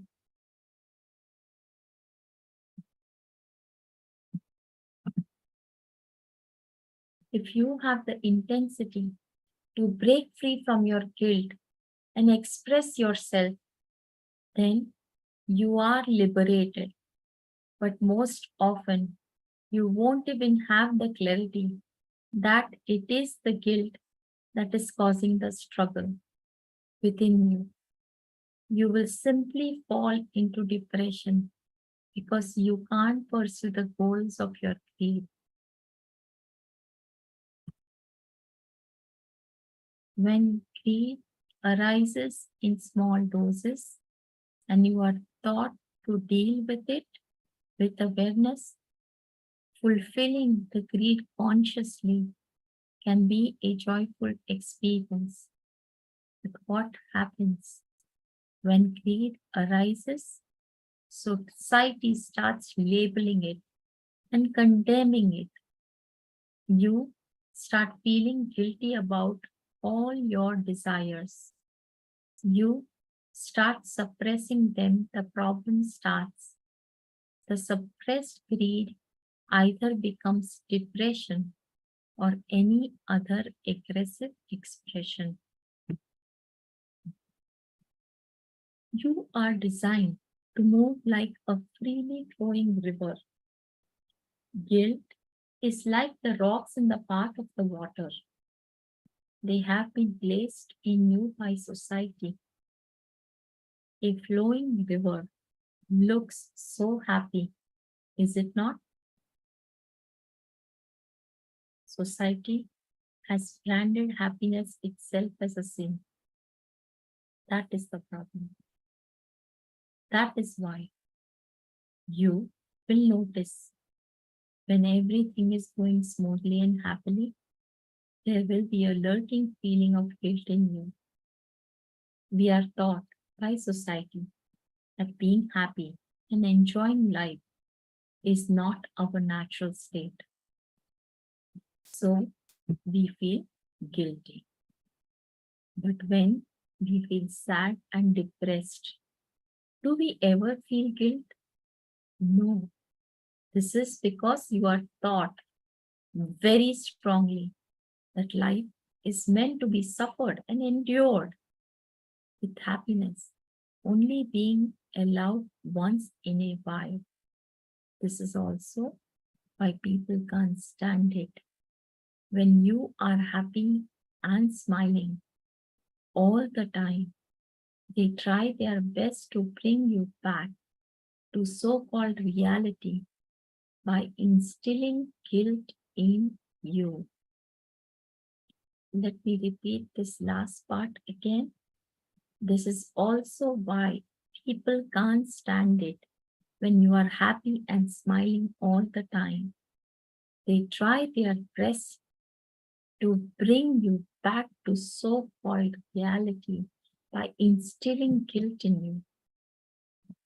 When you are enjoying, dancing, or relaxing at the beach, for example, suddenly what happens? Guilt will start rising in you about all the work that you have kept pending, about the responsibilities you have put aside. This is wrong. Work while you work, play while you play. That's all.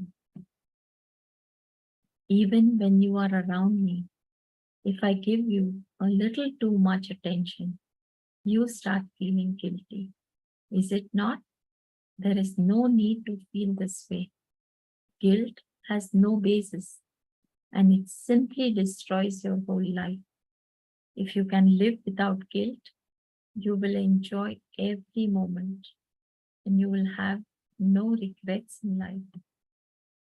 The problem is that our being is a crowd of voices that don't belong to us.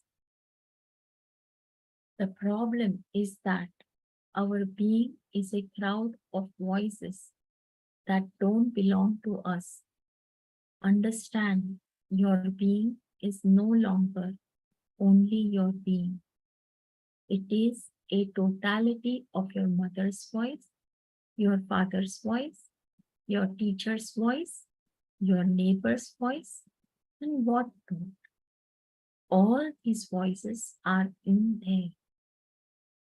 If there is only one voice, you will never have any problem. Your mind will move like a river. But there are so many voices telling you so many things and pulling you back to guilt. As long as you flow like a river, you will express extraordinary intelligence in your life. You will live with an energy that is overflowing every minute. The moment you allow guilt in you, the moment you stop in your free flow, you create an energy clot inside your being. Especially the older the culture, more guilt is there. We always feel proud of our ancient culture. If we are able to keep the idea behind the culture alive, it is all right. But most often, the older the roots of your culture, the more trouble for you, because the more misconstrued and misinterpreted they will be. You might notice that when you were harboring guilt,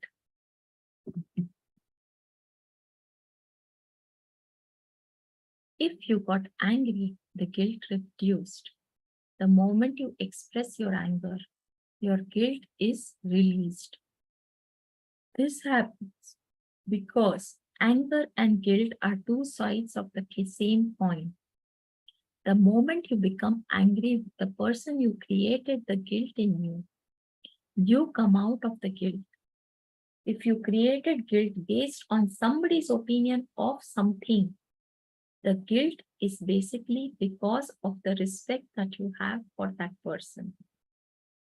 If you did not have respect for that person, it would not cause such a deep guilt in you. But the moment you became angry, naturally, the respect is lost. So when the respect is lost, the guilt also disappears. You understand that you have been exploited and hence disturbed. But the moment you become angry, naturally the respect is lost. So when the respect is lost, the guilt also disappears. You understand that you have been exploited and hence disturbed. I am reminded of another incident that I share often at my discourses. One American woman brought her son to me with a complaint. She said, "My son is not obeying my words. Swamiji, please advise him." I felt a little awkward. I myself never obeyed my mother when I was a boy. How can I advise him to obey? The boy looked very intelligent, but I had to do my job. So I started talking to him. Why don't you obey your mom? She even made me obey her just now. The boy asked. She herself is not happy. If I follow her words, where will I end up? I will also end up in the same way as her. Why are you asking me to obey her? Why are you asking me to listen to her? I was shocked. He made good sense. Somehow I managed to convince him. I think the next generation kids might even sue their mother or father if they fall into depression. They will say, "These people did not give me the correct mental setup. That is why now I'm very depressed." So watch out. If you try to sow the wrong seeds in your child, you might be in trouble later in your life. We have to find out some method by which we do not create guilt in the kids' minds.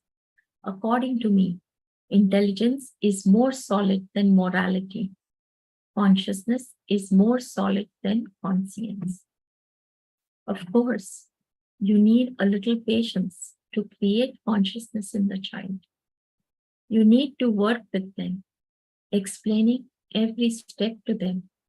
You can't give consciousness in teaspoons. You can give conscience in teaspoons, just do's and don'ts. But consciousness, you can't give in teaspoons. You need to work with them. Unless you have that much patience, think twice before bringing children to planet Earth. Some people tell me But Swamiji, children are not in our hands. God gives us. Just imagine, only when you shed responsibility, you will talk these non-essential things. Some people tell me, it is very difficult, Swamiji. If you have one kid, it is okay. You tell us all these things, but it is very difficult to manage them. Very difficult to patiently give them intelligence. Naturally, we have to create guilt and give them rules. Well, as I said, if you can't take responsibility to have patience and groom them, think twice before you decide to give birth. That's all. Ask yourself, have I solved my life's problems? Did I find solution to all my problems? If yes, then go ahead. Bring the next generation to planet Earth. Otherwise, wait. There is every chance that the next generation will catch you and ask, what are you doing? Why did you bring me here? Already, kids have come to the level of remarking, she herself is not happy. Why should I follow her? So think before you decide. Guilt is the sure killer of intelligence. According to me, guilt is the worst killer of intelligence. It will never let you move in your life. Once, one of our devotees had a tumor at the end of her spinal cord, near the root chakra. For 20 years she suffered. She came to me complaining, please help me, heal me. I'm suffering with this tumor for so many years. After undergoing surgery, it has reappeared. I started talking to her slowly to trace the origin of the problem. I asked her a few questions at the end of which she finally opened up and started weeping. I asked her, do you have any guilt related to your sex energy? She slowly opened up and started weeping. She said she was physically abused when she was very young. One of her close relatives abused her for many years. That guilt stayed with her. She said, I started hating that part of my body. I started feeling that part of my body should not exist in me. I felt that part of my body was not my being. My hatred towards that person turned towards my own body. Her hatred was so deep. I continued speaking to her. Slowly, she opened up more and more to me. When she brought the guilt out, I started talking to her. She came out of the guilt. She was psychologically healed. I explained to her how this is a usual thing that happens. Now, researchers say 1 in 4 are getting sexually abused, especially in America. I read a report just the other day. 1 in 4, of course. Kids don't open up. Kids don't tell you these things. Anyhow, she was psychologically healed. When I explained to her what was happening, you will be surprised. In just 10 days, the tumor simply disappeared.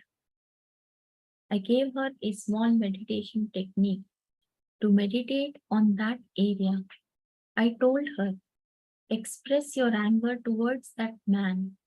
Weep, shout, cry, hit, close the doors. Take a pillow. Imagine it is him. And weep, cry, shout, and hit. After that, sit silently and feel that part of your body is also your own body. Feel love towards that part of the body. You will be surprised. In just 10 days, the tumor disappeared. It never came back. It might be difficult to believe, but it is the truth. Most of our ailments are due to psychological disturbances, from which guilt is the main cause. Most of the time, your energy gets blocked because of your guilt. You have psychological illness because of your guilt. If you look deep, wherever you have fear, wherever you are not able to move, wherever you are not able to take decisions, there will be some guilt lurking. There are three kinds of guilt that take root in you. Guilt created by your immediate family. Guilt created by social laws. Guilt created by yourself. These are the three major types of guilt that kill your intelligence. The mental layer, which is related to thoughts, is specifically associated with the guilt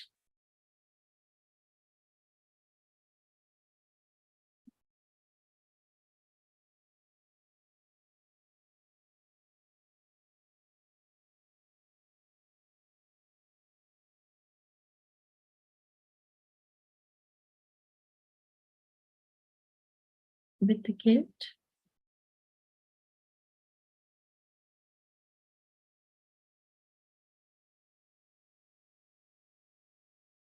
Guilt is nothing but your past decisions and actions being reviewed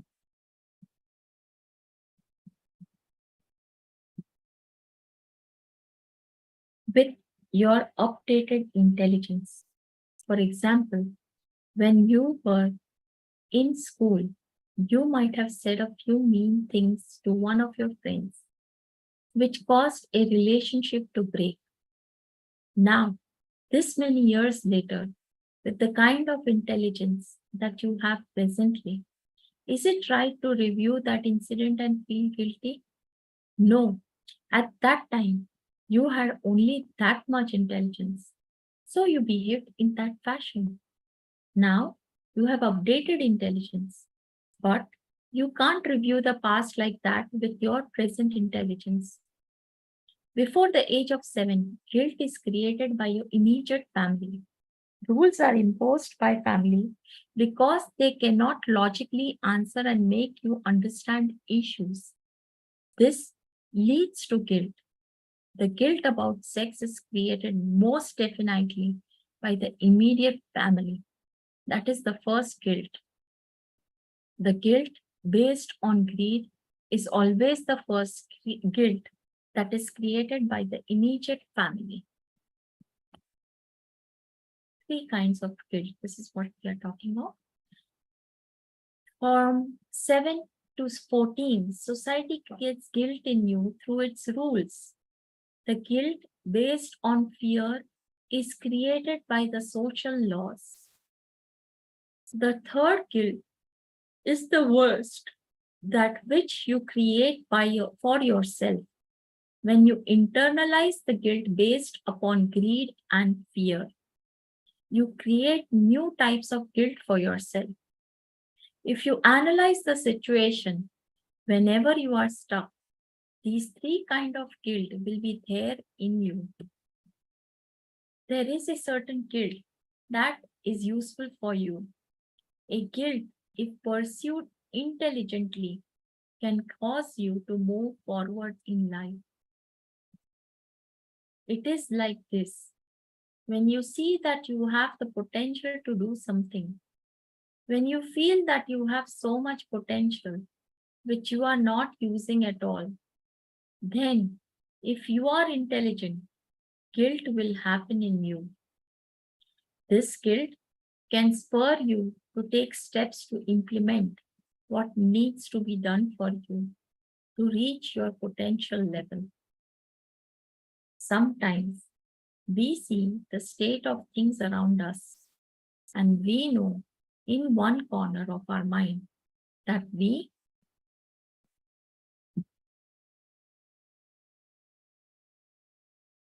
can very well help turn the situation around.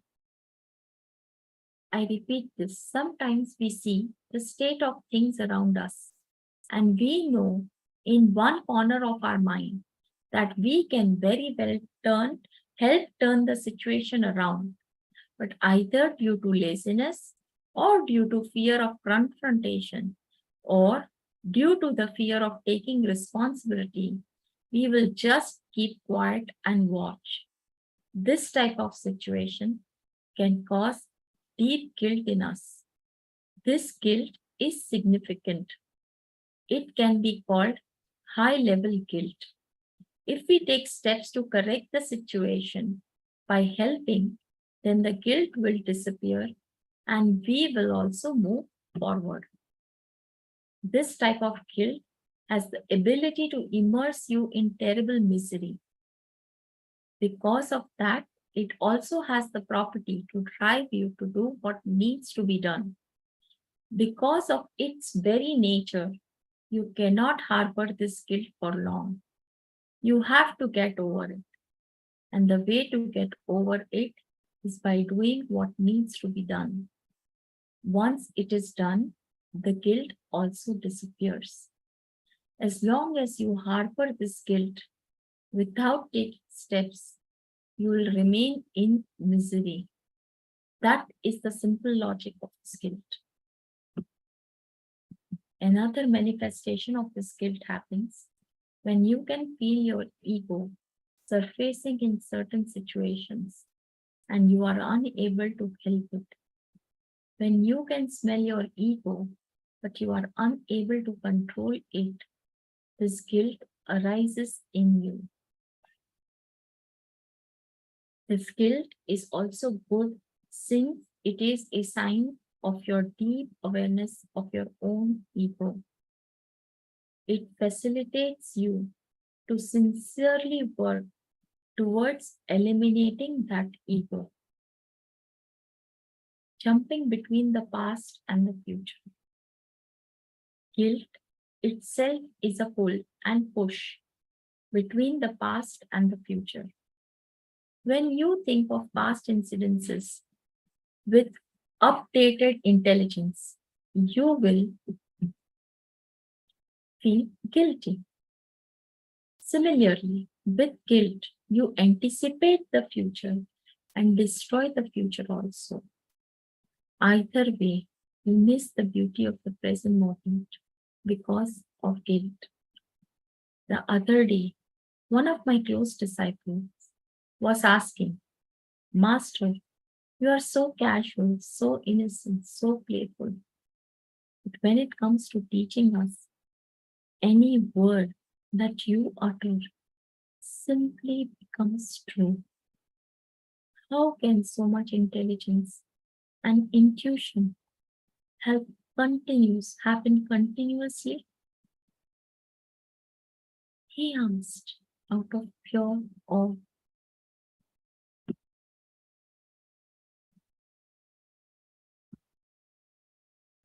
I had a class that day. Before coming to the class, I was playing chess with one of our devotees' daughter. We had not finished the game, so I told her I would come back after the class and play. It was then that this disciple asked me, how can you be so playful, so joyful on one side, and on the other side your words are so clearly coming to me to be reality? One thing you should understand, you are not able to experience this intuition because you are not able to fall into the present moment. You are always pulled by the past or the future. Either you work and worry about the past or you work and worry about the future. Something or the other is continuously going on in you. Time is like a shaft. Visualize this one thing and understand. Time is like a shaft. You are either pulled to this side of the shaft or that side of the shaft. But eternity penetrates time only in the present moment at the center. But eternity penetrates time only in the present moment at the center. Because of your pull and push between past and future, you never feel relaxed. A deep craving exists all the time, either to achieve something in the outer world or inner world. Please understand that the craving to achieve something in the inner world is also craving for the future. Your craving for enlightenment is also a worry about the future. When you leave the past and future to be in the present, you will see that you are relaxed from craving.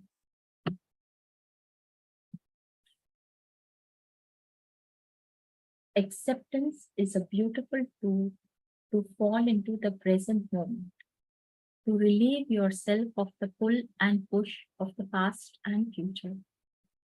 The first thing is to accept all the happenings of the outer world and accept all the happenings of the inner world. Whatever problems you have in the outer world and whatever problems you have in the inner world, just accept them in their eternity.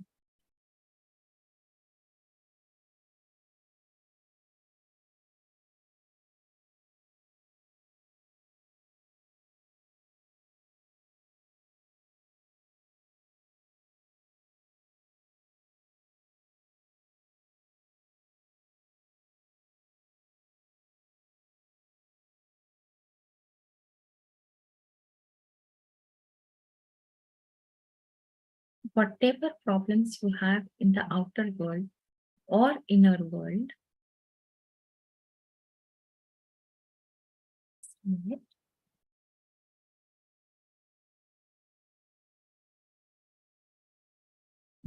whatever problems you have in the outer world or whatever problems you have in the inner world, just accept them in your entirety. Summarize all that you experience and label as problems and accept them. Just try this small experiment. Just relax for 3 days with complete acceptance. If you just relax for 3 days without the pull and push in the inner and outer world, are you going to lose all your will? Surely not. So there is no problem. In 3 days, you are not going to lose anything. Why don't you give it a try? Just for 3 days, sincerely, utterly accept everything in your life 100%.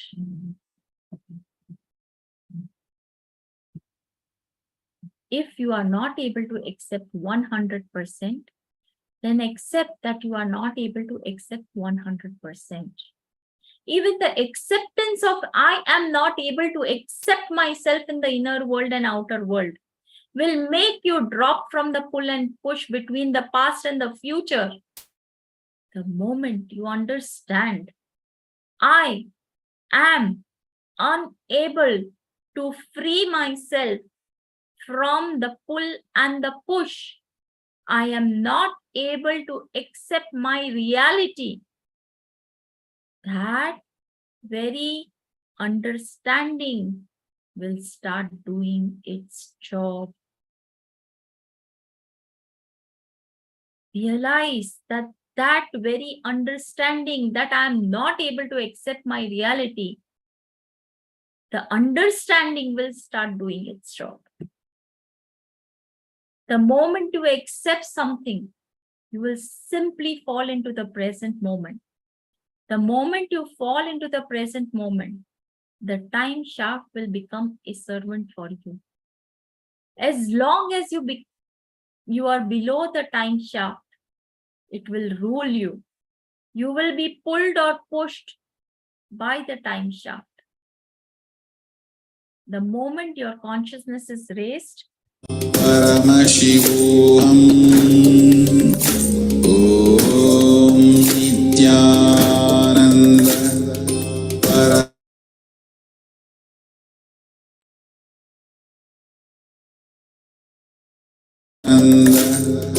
Paramashivoham.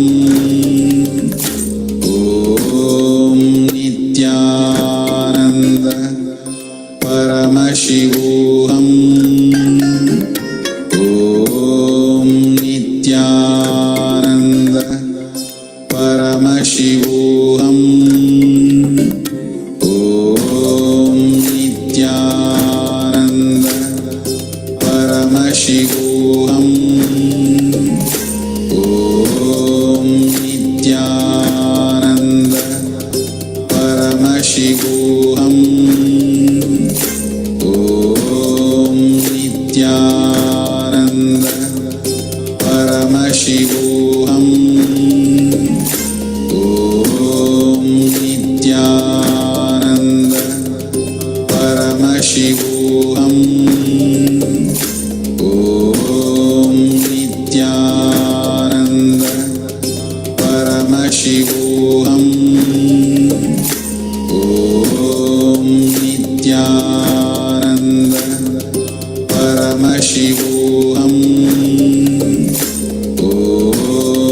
Nithyananda Paramashivoham. Om Nithyananda Paramashivoham. Om Nithyananda Paramashivoham. Om Nithyananda Paramashivoham. Om Nithyananda Paramashivoham. Om Nithyananda Paramashivoham. Om Nithyananda Paramashivoham. Om Nithyananda Paramashivoham. very sorry for the interruption. I'll just take over the slides again. Very, very sorry. So I'll again repeat this slide. The moment we accept something, you will simply fall into the present moment. The moment you fall into the present moment, the time shaft will become a servant for you. As long as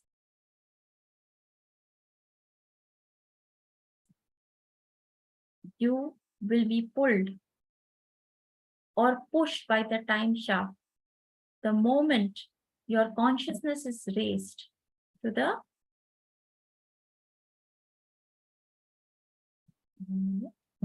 present moment, you will see that you are penetrating the time shaft. When you penetrate the time shaft, the future is also clearly known to you. The past is also clearly known to you. The tremendous realization comes to you that the time shaft is only your projection. Try this experiment just for 3 days. If you can fall into the present moment, relaxing from the outer world and inner world things, in 3 days, you will have a glimpse what is life. What does it mean to live in the present moment? If this happens to you, you will experience such ecstasy, such a different space, such a different life that you have never experienced before. Just for 3 days.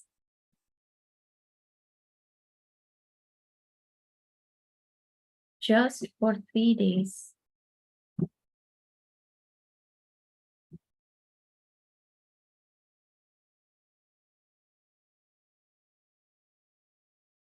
Give me You have lived based on your philosophy for the past 30 years. Give me just one simple 3-day trial period. You will see that when you experiment with such great techniques, they work miracles in your being. They start a great alchemy process in your being. If you are not able to be sincere, accept that you are not able to be sincere. Even that sincerity is enough. You will start seeing a different space in you. That different space is what I call Nitya, eternity. Many women face the guilt of killing a life when they go through an abortion. Please understand that when they decided to abort the pregnancy, their intelligence was only at that level. If their intelligence gets updated soon, it will not be their mistake. Once, a guy came to me complaining, I'm suffering. I have 14 children. I asked him why he chose to have so many. He replied, God gave me. The problem is, we do all that we want to do in the name of God. We use Him as our dustbin. We do all the possible nonsense and place the responsibility on Him. So, from the it is also the guilt related to extramarital affairs. Be very clear that extramarital affairs show disrespect to another being. You have no right to disrespect. Will you let the other person do it too? What is the meaning of the relationship then? Man is centered on Muladhara Chakra, lust energy center, and woman is centered on the Swadhisthana Chakra, fear energy center. That is why man gives in to lust easily, and women gives in to fear easily. Right? So, as we move ahead in these slides and understanding about how the man is based in the root center and women is based in the Swadhisthana center, this will be better understood and explained to you by Ma Achala. Right? So with this, I come to the end of the session for today. And from here onwards, it will be taken over by Ma Achala. With this, I come to the end of the session with the completion mantra. Om Purnamada Purnamidam Purna Purnamudachyate Purnasya Purnamadaya Purnamevavashishyate. Om Shanti Shanti Shanti. Hari Om Tat Sat. Sarvam Satguru Shri Nithyananda Paramashivam Charana Kamalebhyo Namaha. Om Nithyanandam. Thank you. Thank you very much.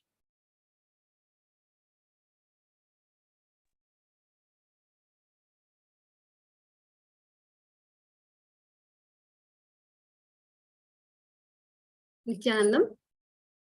So let's continue. Let's learn more on the acceptance. Before that, let's start with the prayer. Nithyanandam Paramasukadam Kevalam Dhyanamurtim Dvandvatitam Gagana Sadrisham Tattamasya Adilaksham Ekam Nityam Vimalamachalam Sarvadhi Sakshibhutam Bhavatitam Trigunarahitam Sadgurum Tam Namami.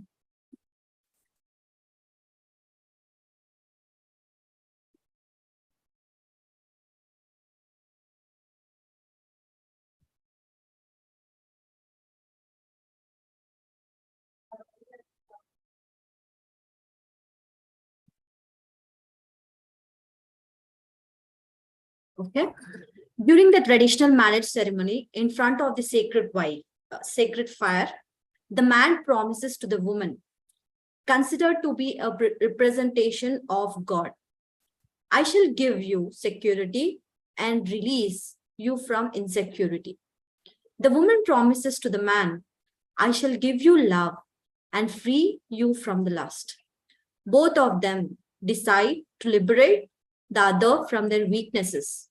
But what happens once the ceremony is over? You start playing on the weaknesses of the other person. Knowing the other person's weakness should make you compassionate towards the other person. Instead, the man exploits the woman's fear, and the woman exploits the man's lust in cunning ways. A mature person cannot disrespect another person as if they are a commodity. If you see your wife as a commodity, you will continue to play your game with her. If you see your wife as a being, you will realize how much she has contributed in your life. You will never think of extramarital affairs. It is disrespect to your own body and inner space too. People who sell their bodies have no respect for themselves. When you do it, you reduce spirit to matter. And that is disrespect, because you're not just matter as you think. You are energy or spirit. Understand, when man faces insecurity, the woman should become a mother. When the woman becomes centered on the fear, the man should adopt the role of a father. Understand that all guilt is foolishness. Why do we feel guilty? Because we feel we have done something wrong. But in truth, there is nothing called as right and wrong. In existence, the basic law is Mangalatva. Such a beautiful word it is. Mangalatva means everything that happens in your life is auspiciousness. Good or bad cannot be defined. It cannot be decided with your logic. Your logical ideas of good or bad are limited only to what you know as life, and limited to the people directly around you. But in life, it's not just limited to you and the people who are around you. If you look a little deeply, you will experience that life is beyond your logical comprehension and your logical understanding. In Sanskrit, we have a word, Shivam. The word means auspiciousness. You may think that the activity of Shiva is destruction, according to Hindu mythology. In the Vedic tradition, the word Shiva means auspiciousness, causelessness, auspiciousness or energy. That is the exact translation of the word Shiva. Of course, the word of Shiva is destruction, but it is not destruction as we know it. In Sanskrit, there is a beautiful appreciation for the process of destruction. Actually, it is not destroying. It is creating space for new things to happen. That is why Shiva does. Understand, you can see destruction as destruction or as creating space for new things to happen. There are two ways of looking at a situation. Either you can see that situation as a destruction or creating a new space, creating a space for the new things to flow in life, new things to happen. If you see destruction from another dimension, it is actually creating space for new things to happen. The destruction energy from the other angle is nothing but the possibility for regeneration. It continuously keeps the whole thing alive. That is why Shiva does. His work is continuous rejuvenation. So it's a cycle. It has to go and it has to create a new things to happen. So we have to understand that everything is auspiciousness. It is either good or bad. Everything is an auspiciousness, and we have to actually, the way we look at life completely changes. You look at the life in another dimension.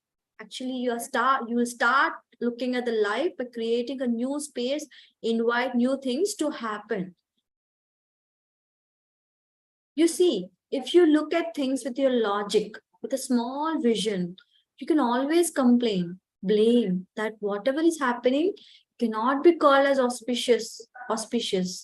If your vision expands, if you start looking at life as a bigger picture, from a bigger perspective, from a greater understanding, you will realize the truth that whatever is happening is auspicious. So the maturity we have, like earlier we, because with all the logic, our vision was very limited.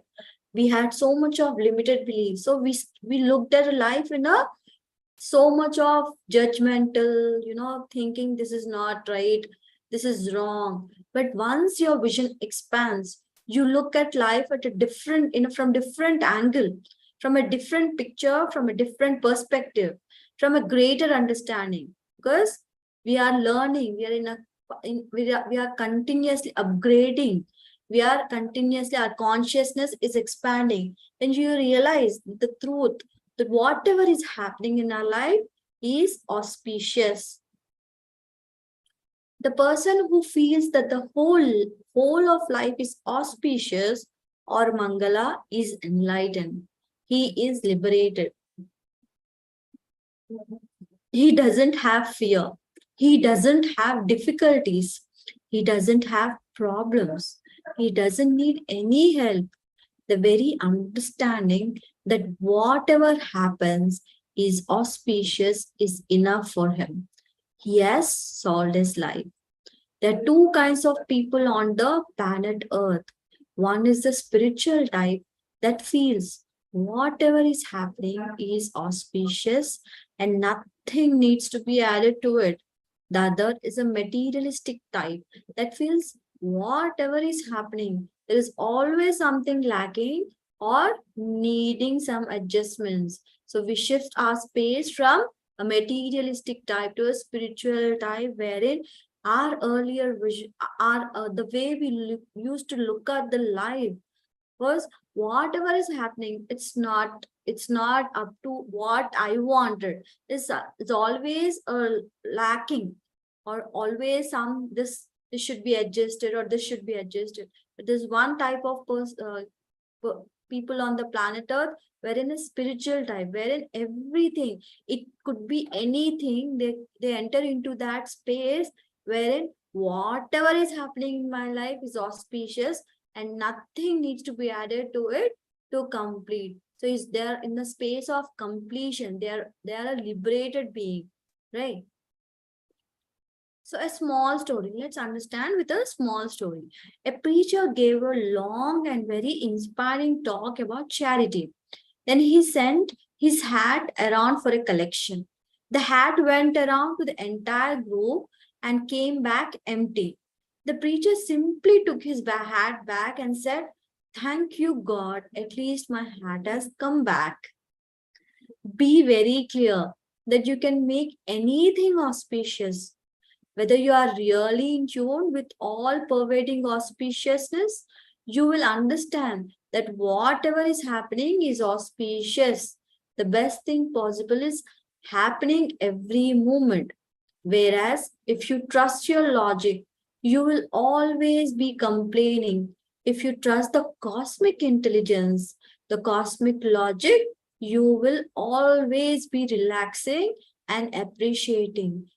So if we have trust on the cosmic intelligence, there the cosmic plan is much bigger plan, which we might not understand in the journey of our life. But ultimately, once you get into that surrender space, once you understand, oh, this logic, if I apply, is like is me putting an intervention in the cosmos, in the cosmic intelligence. But if you enter into a surrender space, if you trust the cosmic logic, cosmic intelligence, when you enter, you will be into the space of relaxing and appreciating. Everything is auspicious, irrespective of whatever the external situation is happening. Everything is auspicious. You can feel the cosmos as either order or chaos. It is your freedom, your choice. You can feel it as being a beautiful order. Just look around. Do you see any traffic light in the cosmos? No. All the planets are moving so beautifully. Digestion is happening in your body so beautifully. That is also part of cosmic activity, is it not? Are you making any effort for the bread that you eat to get converted to blood? No, it happens in spite of you. Even if you sit and vegetate after every meal, digestion happens. Does it not? That is what I meant. On the other hand, you can also say there is so much chaos, so much of fighting in every home, so much trouble in every house. The world is chaos. You can look at this angle or that angle. It is your freedom. We always have this freedom how you want your life to be, how you want to look at, we always had a choice for see the situation, accept the situation as it is, accept, understanding and seeing that everything, whatever, irrespective of whatever is happening outside, everything is happening so smoothly. That's a cosmic intelligence, wherein your logic is not coming in between. You're not working out of your logic. You're just surrendering and you understand from a higher dimension. That's when you see everything is auspicious, everything is happening gracefully, auspicious, everything is happening auspiciously. So there is always a freedom. You can either look in this angle or you can always be in a complete mode, say, okay, this is not happening, that is not happening. Everywhere I'm seeing a chaos. But if you look at from a space of that freedom, from a space of a cosmic intelligence, from a space of expansion, then you'll see everything is auspicious. Whatever is happening is auspicious. In all our lives, at least once or twice, we must have experienced this. Just look back at the moments when you took a major positive decision in your life. In those moments, you would have had such a confidence and courage. At some point in time, you would have surrendered either out of joy or high energy, or the decision that nothing better or nothing greater can happen in your life. You would have thought that whatever is happening is auspicious. So everyone must have experienced out of this your life journey, so many experiences. There could be one or few moments of the some experiences wherein you took a major positive decision in your life out of with lot of courage and such. You were so confident because that is when you have enjoyed, you were completely surrendered, you were in a high energy during that taking that decision. So you were thinking that this is the right decision. So because that high energy, that confidence, that courage, because that came from a expansion state. So you would have thought that whatever at that point of time, you would have thought that whatever is happening is auspicious, because you have created that inner space, you created that You had that confidence. You were operating from that high energy space when you were taking that major decision in your life. On the contrary, when you are in the middle of some low mood, it may be difficult to see that what is happening is auspicious.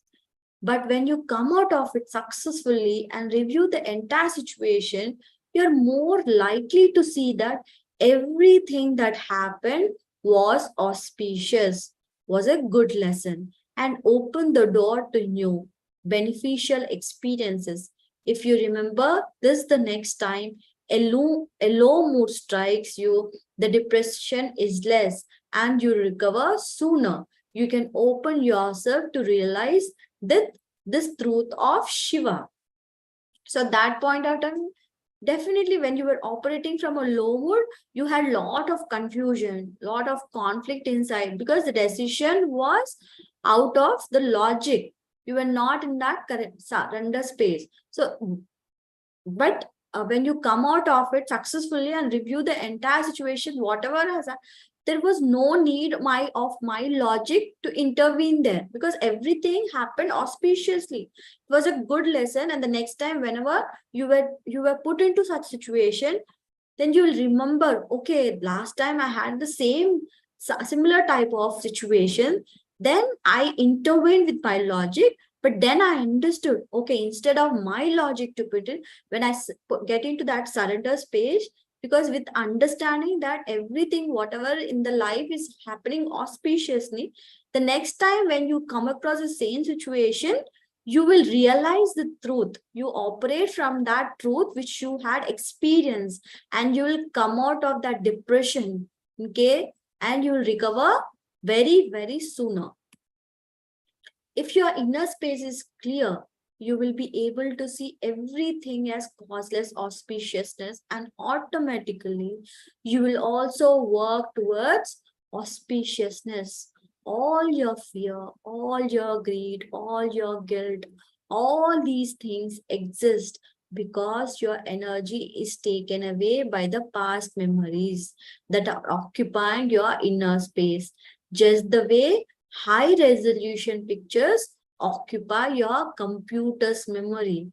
Obviously, low resolution pictures take a lesser space, but the higher resolution pictures occupy the memory occupation of the memory is much larger. Size of the memory increases. The same way, if you check your inner space, if your inner space is filled with lot of greed, guilt, fear, this exists because your energy is taken from all your past memories, all the past memories, past experience has occupied your inner space. There are so many of incompletions. Just how the higher resolution pictures occupy your computer memory. So how do we keep from getting caught in the trap of guilt? Respond with your intelligence to any situation. When a situation presents itself in life, instead of deciding based upon what you learned that you should do or should not do, decide based on your intelligence with a deep feeling of responsibility. That is enough. So carry this understanding with you in your life. Guilt is baseless. Live out of your understanding of life, not the rules. Everything happening in our life will then be auspicious. Existence wants you to be your true self every moment, which is eternal and pure bliss. Nithyananda. So, Nithyananda, you're always happy. Nitya and Ananda, just eternal and pure bliss. So, with this understanding, understand that everything in life is happening auspiciously. Reliving is reliving. The best way to relieve yourself of guilt is to relive it. Write it down, all down. So let's do this exercise. let's follow the steps one by one. While we do this exercise, let me go through the steps first. Then we'll do this exercise. Relive and relieve. Do not console yourself as your guilt surfaces one instant after the other. Sit in a meditative mood. Relive all the wounds that you are carrying. Close your eyes and enter into the guilt. Relive each guilt one by one. Relive by writing them out. Write it out in as detailed a way as you can. Husband and wives or relatives, please sit separately and start writing. So let's do this exercise. Please write. Will take 5 minutes. Write it out in as detail as much as you can. Write it in a detailed way. Write it down, all the guilts which you have, all the wounds that has impressions of your guilt. So as soon as what all guilts you have in your inner space, how your inner space has occupied with all the guilt experiences, write all of them. So let's take 5 minutes and let's write it down.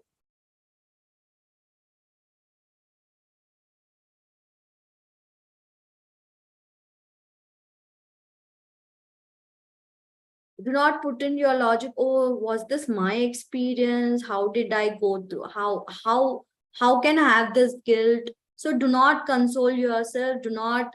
So whatever comes into your inner space, whatever comes, whatever surfaces, one incident after the other, please write it down.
Go deep inside and write slowly whatever surfaces. Try to recollect all the guilt experiences. You can start with the recent guilt and then slowly it gets connected to the past, what all wounds that you are carrying.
Please write it down as you give your attention.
Okay. Yeah, I hope we have completed the exercise of writing down all the past memories about the guilt. Now let me explain the meditation technique clearly. First, slowly, very slowly and consciously feel that your head is being pressed inside your heart. Let's understand the steps clearly, and then we can do this meditation technique.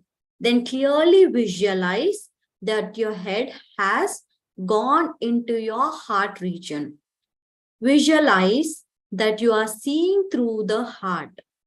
You are also breathing through the heart. You are relating with the entire world through the heart. The head is not there. There is just empty space above the neck. Just trust that this is true. Until all of you lose your head, you have to go on with the meditation. First step, you will be in the sitting posture when you will lose the head. Then you will know how to breathe without the head, how to see without the head, how to smell without the head. These are all very simple actions. Next, you should learn how to move your hands without the head, how to move your body without your head. Finally, you will end up with a peak movement, maybe running or dancing.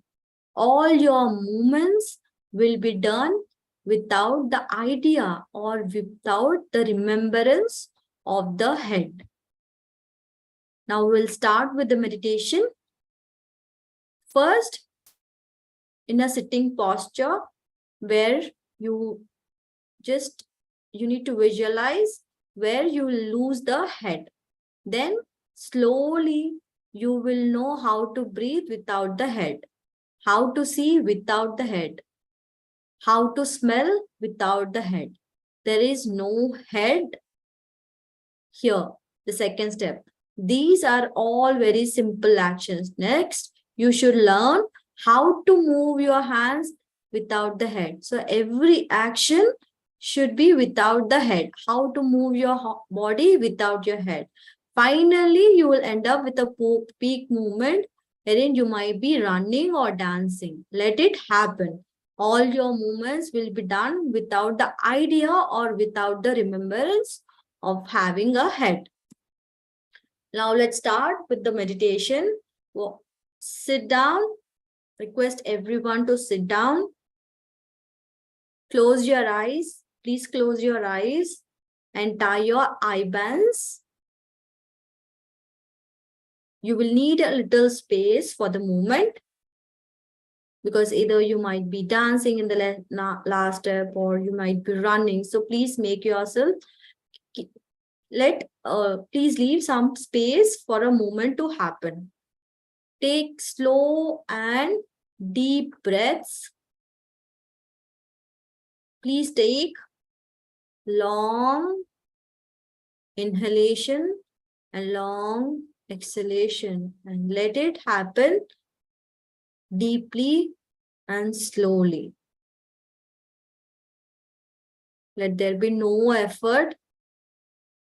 In the start, if you want, maybe you can put your intervention, and once after 3 long breaths, you can slowly start taking a normal deep breaths just for a few minutes.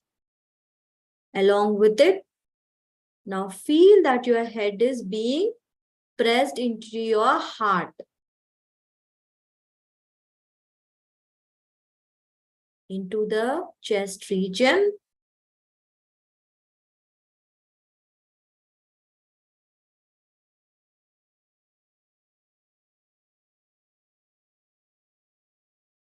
Now become totally headless.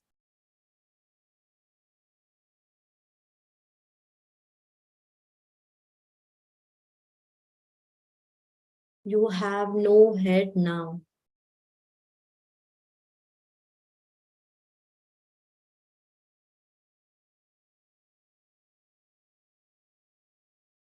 You are headless. Now feel that you're breathing from the heart.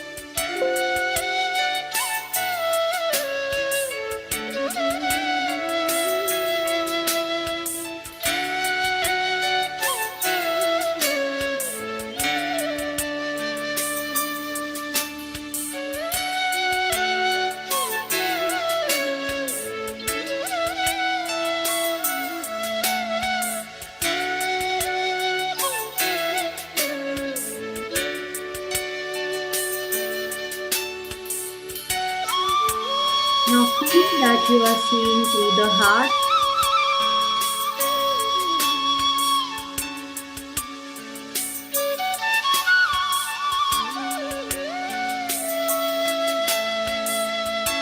Feel that you smell through the heart.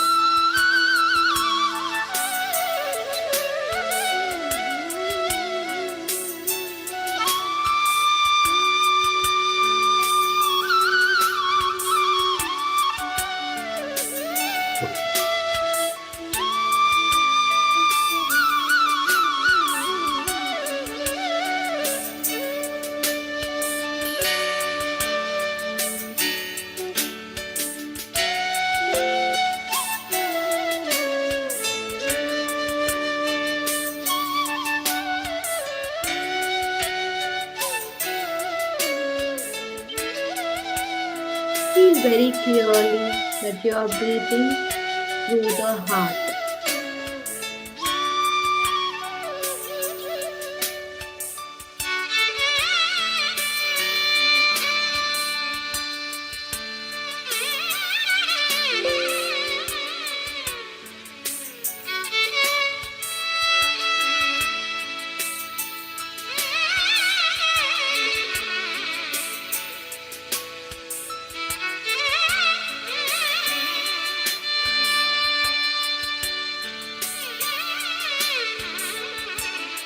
Listen to everything around you through the heart.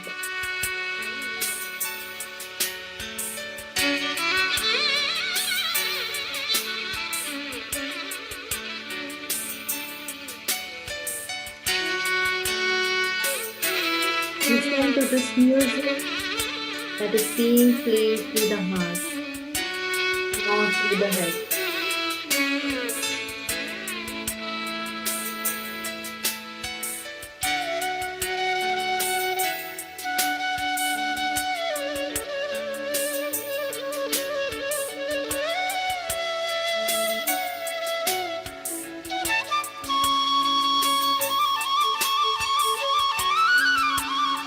Listen to the heart, speak through the heart, feel through the heart.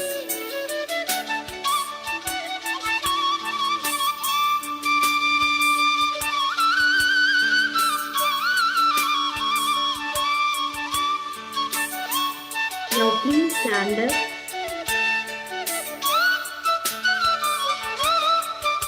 Have the consciousness from the heart.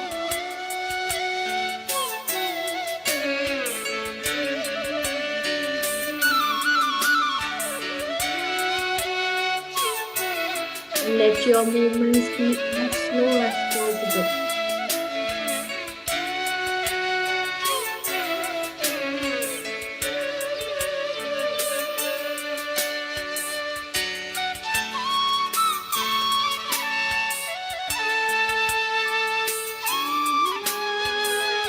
Remember that you are moving from the heart.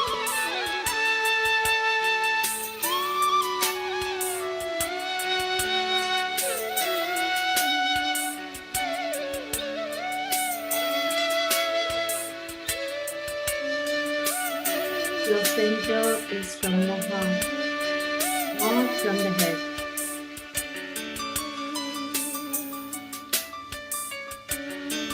Again and again, forget the head.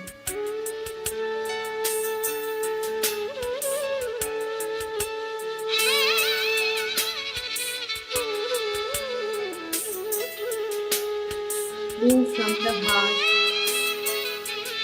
Move as slowly as possible, but from the heart.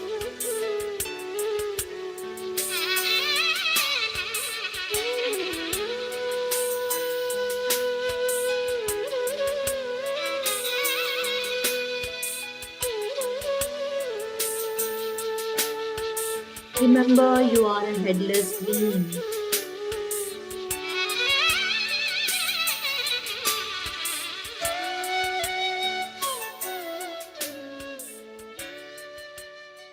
Move only from the heart. You are a headless being moving.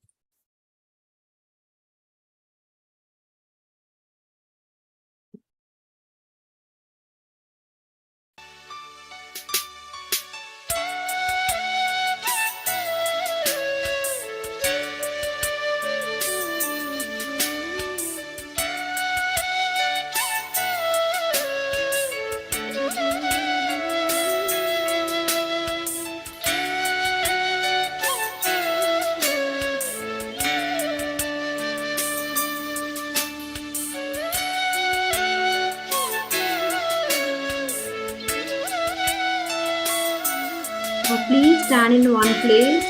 There is no need to walk.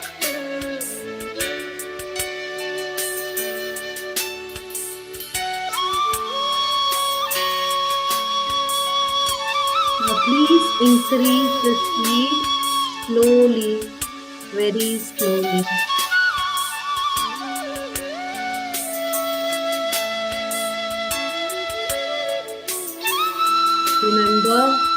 to move from the heart, not from the head.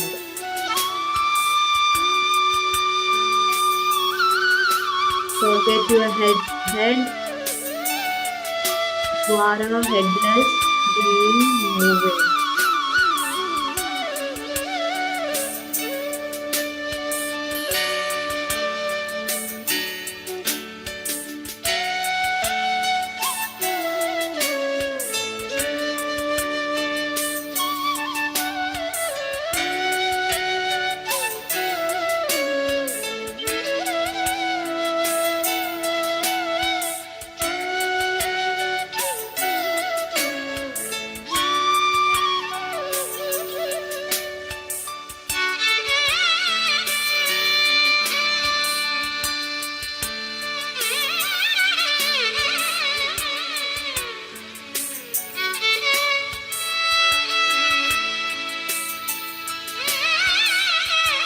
Remember that you are moving from the heart.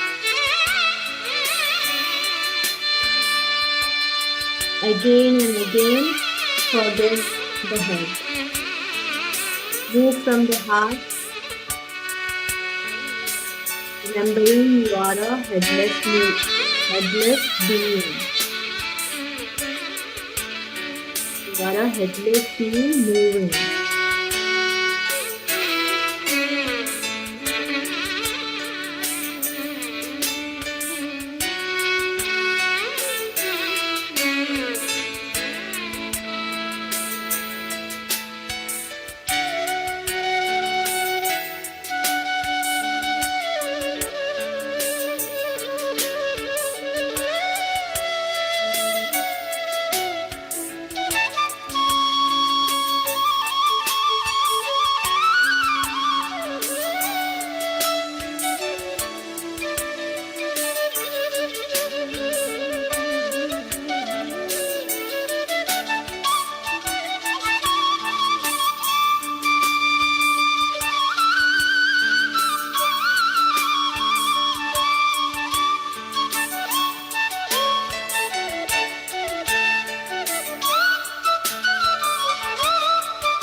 Okay.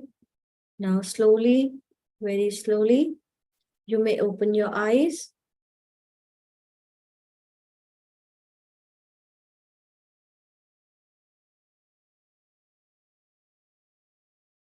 Maintain silence so that the process may not be disturbed. You may continue to sit. If anyone wants to open their eyes, please open your eyes.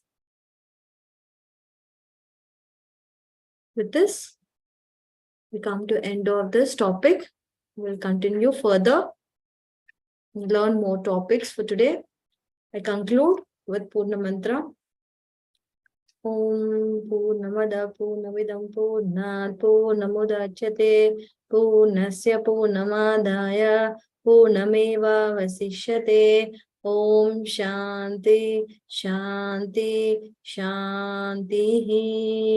Hari Om Tatsa Sarvam Bhagavat Shri Nithyananda Paramashiva Padukarpanamastu.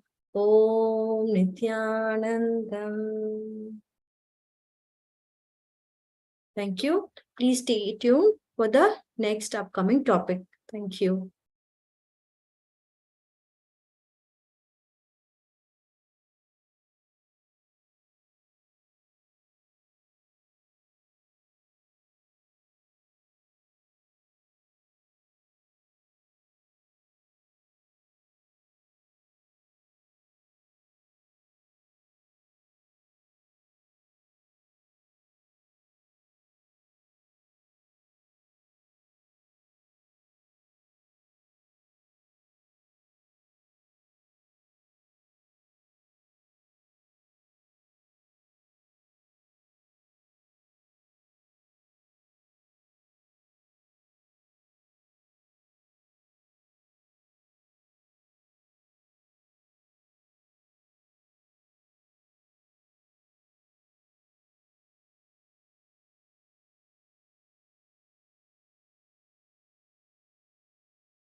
can the balance of energy be rebuilt? That's loss of organ has nothing to do with energy. So don't bother. And I want to answer one more problem here. People ask me that donating organs after death, will it anyway affect our rebirth or our journey, spiritual journey? No way it will affect. In 3 kshana, you leave the body. After that, whatever happens to body, you are no way connected to it. The shraddha, all these last rites which we do also, not for that soul, for us. It's actually to heal our emotion and to cleanse ourselves, to disconnect ourselves emotionally. It's not for that soul, for our soul. Somebody is saying, thanks brother, the silence is more pleasing than talking to people. Silence makes me feel energetic. That's the reason I am telling you. Actually, it takes 2-3 days for people even to enjoy silence. We have become so insensitive in the society. We have lost the ability to enjoy the silence, ability to feel connected to silence. You feel in silence, you don't exist. You are losing your boundary. Big problem. That's why constantly either you nag yourself or you nag others. Nobel Prize in nagging. Anyhow, in 2-3 days you will start enjoying the silence.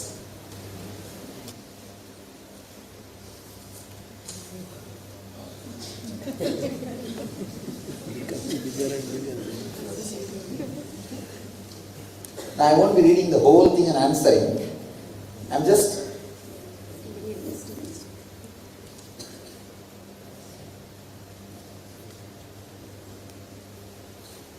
actually immediately I don't enter. If you observe from first day, you will understand. Immediately I will not enter into subject. I'll just wait for 10 minutes so that your mind will settle down. Then I'll start the subject. It's just a method to settle your mind.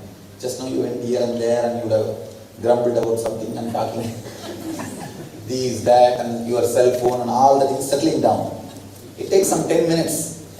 The presence of the master is very powerful. It will just bring your TPS down, thoughts per second down.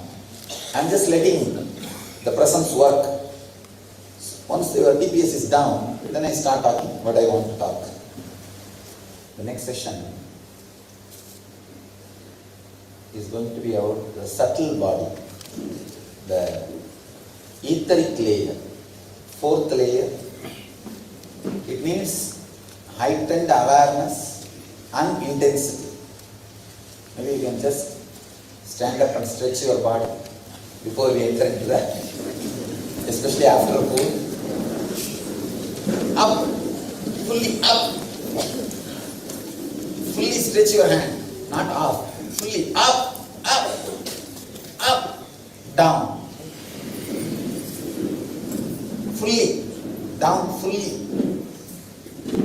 Now half of the people are not bending. Bend down. Then up, up, up, fully. Up, down.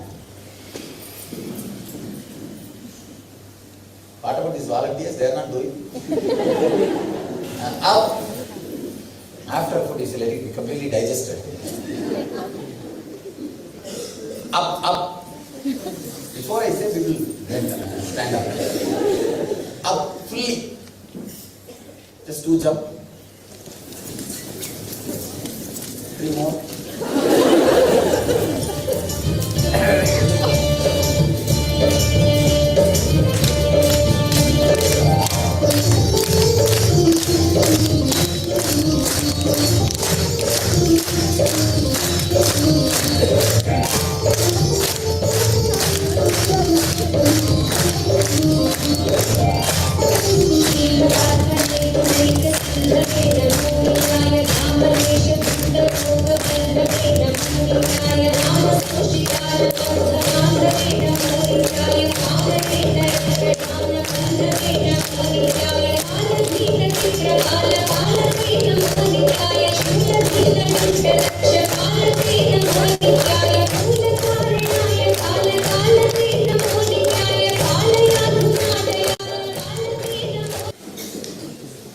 today it is going to be a very intense day, especially after this. Whole night I will be sitting with you. We'll be going through deeper layers. Actually, till now whatever you did, 80% of work is yours and 20% is only by my presence. From this layer, you cannot penetrate. Your logic or your awareness has lost its control. From this layer, 80% work is mine, only 20% is yours. Because emotion is not under your control. Only till your inner chattering, things are under your control. After this third layer, things are not under your control. It's more subtle energy. So, if I start jumping now, session won't end. Just to, I think now everybody is fresh. Hope they won't sleep at least for next half an hour.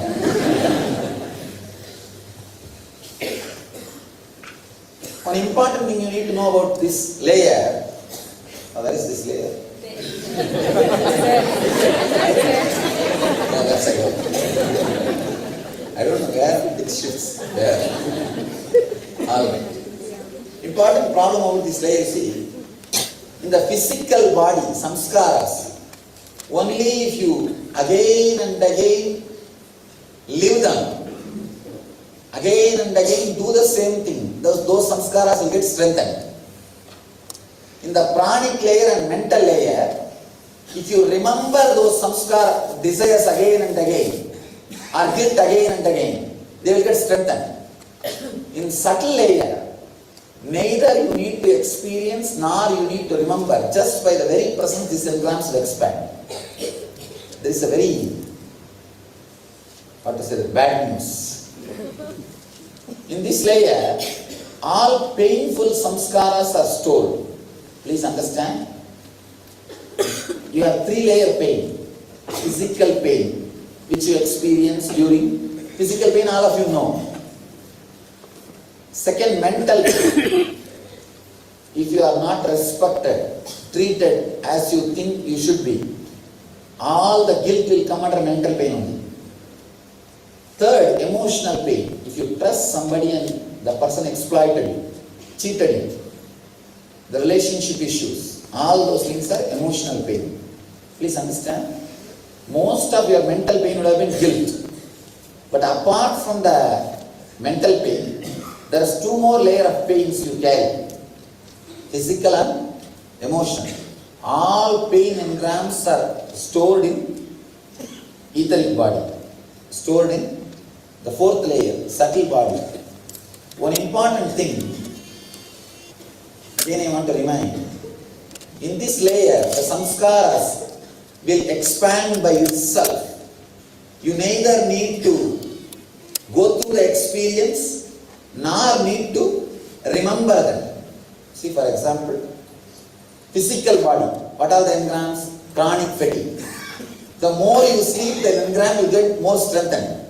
If you break the pattern of sleeping, the engram will lose its power. Second thing, pranic and mental, desire and guilt. Only if you remember them again and again, that engram will get strengthened. If you don't remember at all a particular desire for 2 years, it will have completely lost its power over you. So only if you remember, they will have power.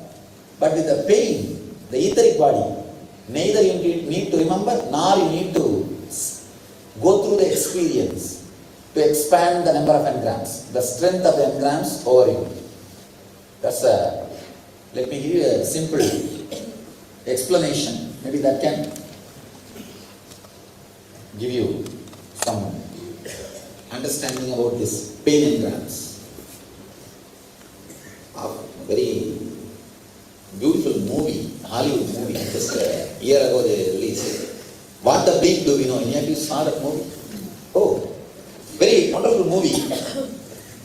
And there's one more movie, the same producers released, Down the Rabbit Hole. It's really, any of you saw the movie The Myth? The Myth. I am appearing 5 minutes in that movie. Just explain about levitation. There's a about traditional levitation, there are two versions presented there in the movie, Jatisan's movie. So they requested me to explain levitation. I'm giving a very logical, scientific explanation, and moreover, levitation itself is not something like a great spiritual thing. It's only one power. In West, all these things are too big things. In India, if you go every village, somebody will be there to levitate. No, really. In India, go to every village, there will be somebody who will heal cancers and diseases just with one handful of neem leaves. So, whatever, maybe tomorrow I will tell my experiences in my wandering. Tomorrow, one session I will speak on that. It's a beautiful concept. What I am expressing now is the diagram from the myth, from the what the belief do we know from the movie, but the concept itself from Patanjali. From Patanjali they took the concept, but the big problem with it, they don't acknowledge from where they stole the concept. I am acknowledging their movie just because I got the visualization from them, but these don't acknowledge the source of the knowledge. Stealing the knowledge is very popular in the West. They don't have gratitude for the source. They don't have gratitude for the people who spend their time. Now one movie has become very popular. Any of you know? Yeah. Whole thing is straight away stolen from one of my discourse. Actually the person who is appearing in that movie is a devotee. One guy is a devotee. And of course, I said, I don't want to acknowledge that. You don't have to acknowledge me. But acknowledge the Vedic tradition. It's not mine. But what I am talking is also not mine. It's from Krishna, Buddha, Mahavira. Acknowledge the Vedic tradition.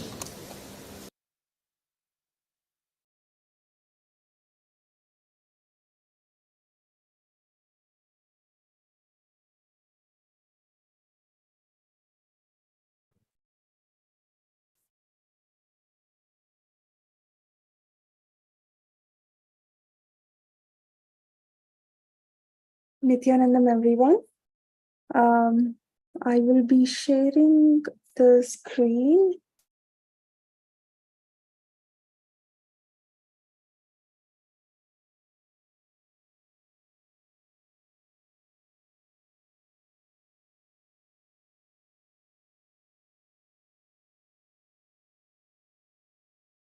Sorry for the technical glitch.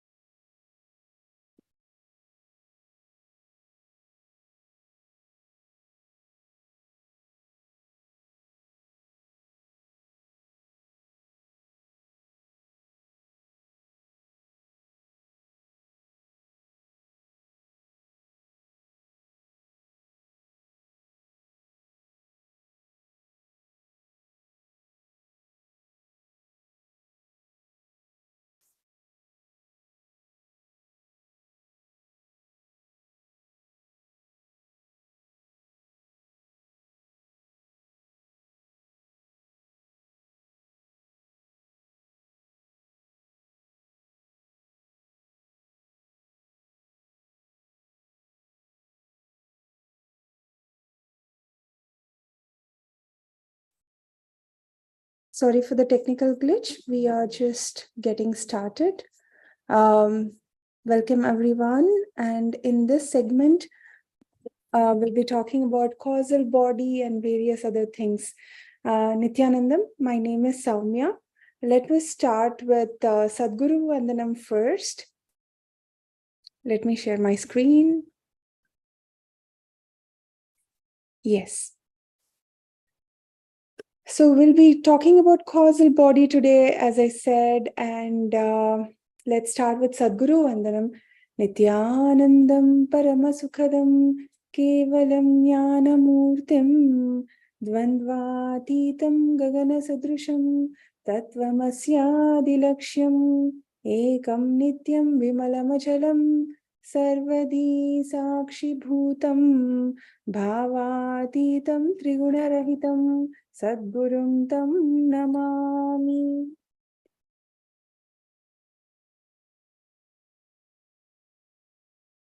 Nithyanandeshwara Paramashiva Samarambham Nithyanandeshwari Paramashiva Shakti Madhyamam Asmadacharya Paryantam Vande Guru Paramparam. Security measure, please make sure that any kind of video recording is prohibited. Yeah, please make sure that you're on time. Let's start with causal body. What is causal body? Right? You might have heard about causal body in previous meditation sessions and at various other places. So today we are going to learn more about causal body, how it is connected with various states of your mind like depression, and how is it connected to death directly. We are going to learn about it. So just give me a few minutes. Sorry for the technical glitch. I am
Nithyanandam, everyone. Are you all able to hear me properly? Okay. Hope I am audible. Let us start. Thank you. Thank you for cooperating. Let us start about causal body. Now, what is causal body and what is it associated with? So every human, every living being has a causal body along with all the other bodies. We'll be going later. But causal body, every human being has it. It is associated with the deep pain that happens at the time of death that results in coma. And when is it experienced? It is experienced during deep sleep, in deep darkness. So every person can experience causal body, and every person has a causal body. And darkness is a beautiful energy we have associated with right from our birth, right? Like there's no person who has not seen darkness. And what is darkness? Darkness is pretty much where we came from. Just think about it. Like, where did we come from? Mother's womb. And what color is it in?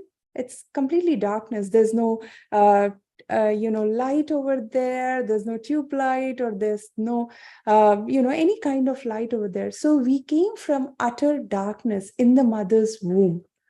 And what is it associated with, this darkness? It's associated with our causal body. Pretty much the slides talks about the same thing, that we originate from the darkness of our mother's womb. And we also get rejuvenated every day in darkness when we fall into deep sleep. And ultimately, we disappear into the darkness at the time of death. See how beautiful it is, right? We constantly need to sleep to survive, need to sleep to rejuvenate ourselves. Is there any time that, how long can we go without sleep? Any person.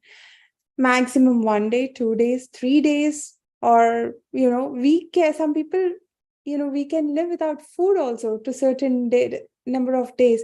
But can we live without sleep?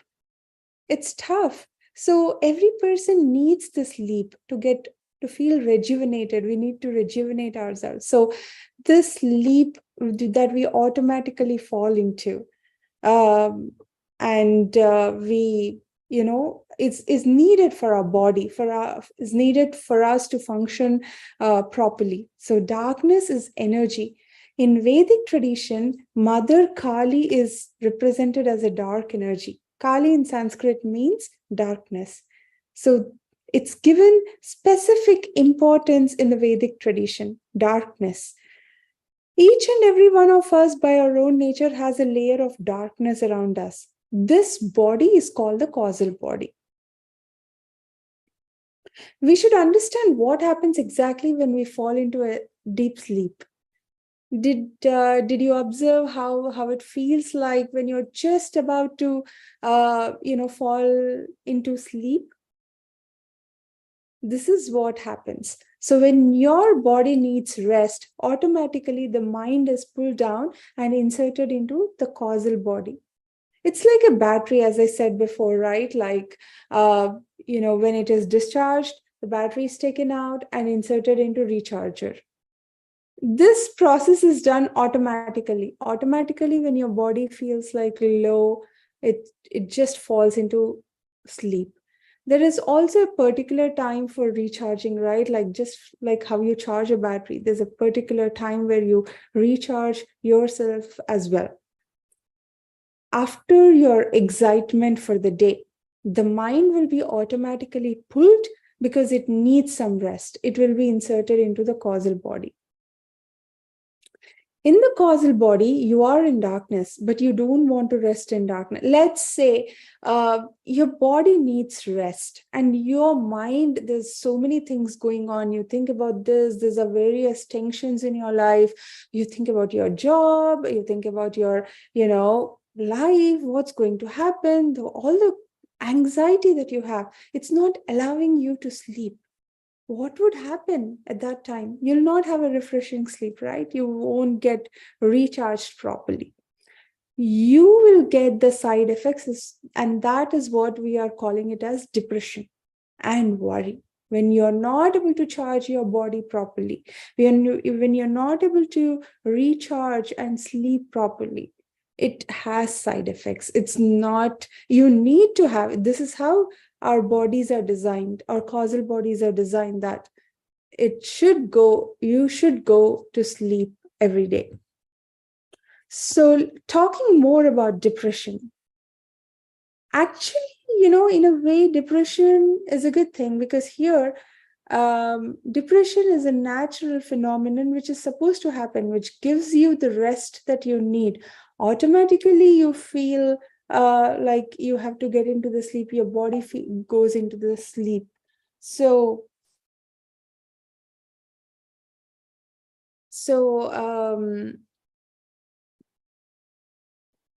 sorry for the technical glitch. So we're talking about how what happens during the time of depression. I'll be back in a moment.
Thank you everyone for waiting. We are back. Sorry for the technical glitch. Yes. So we're talking about the rejuvenating energy, it's darkness. We're talking about the dynamics of falling into the sleep and how it happens. What are the things that we observe?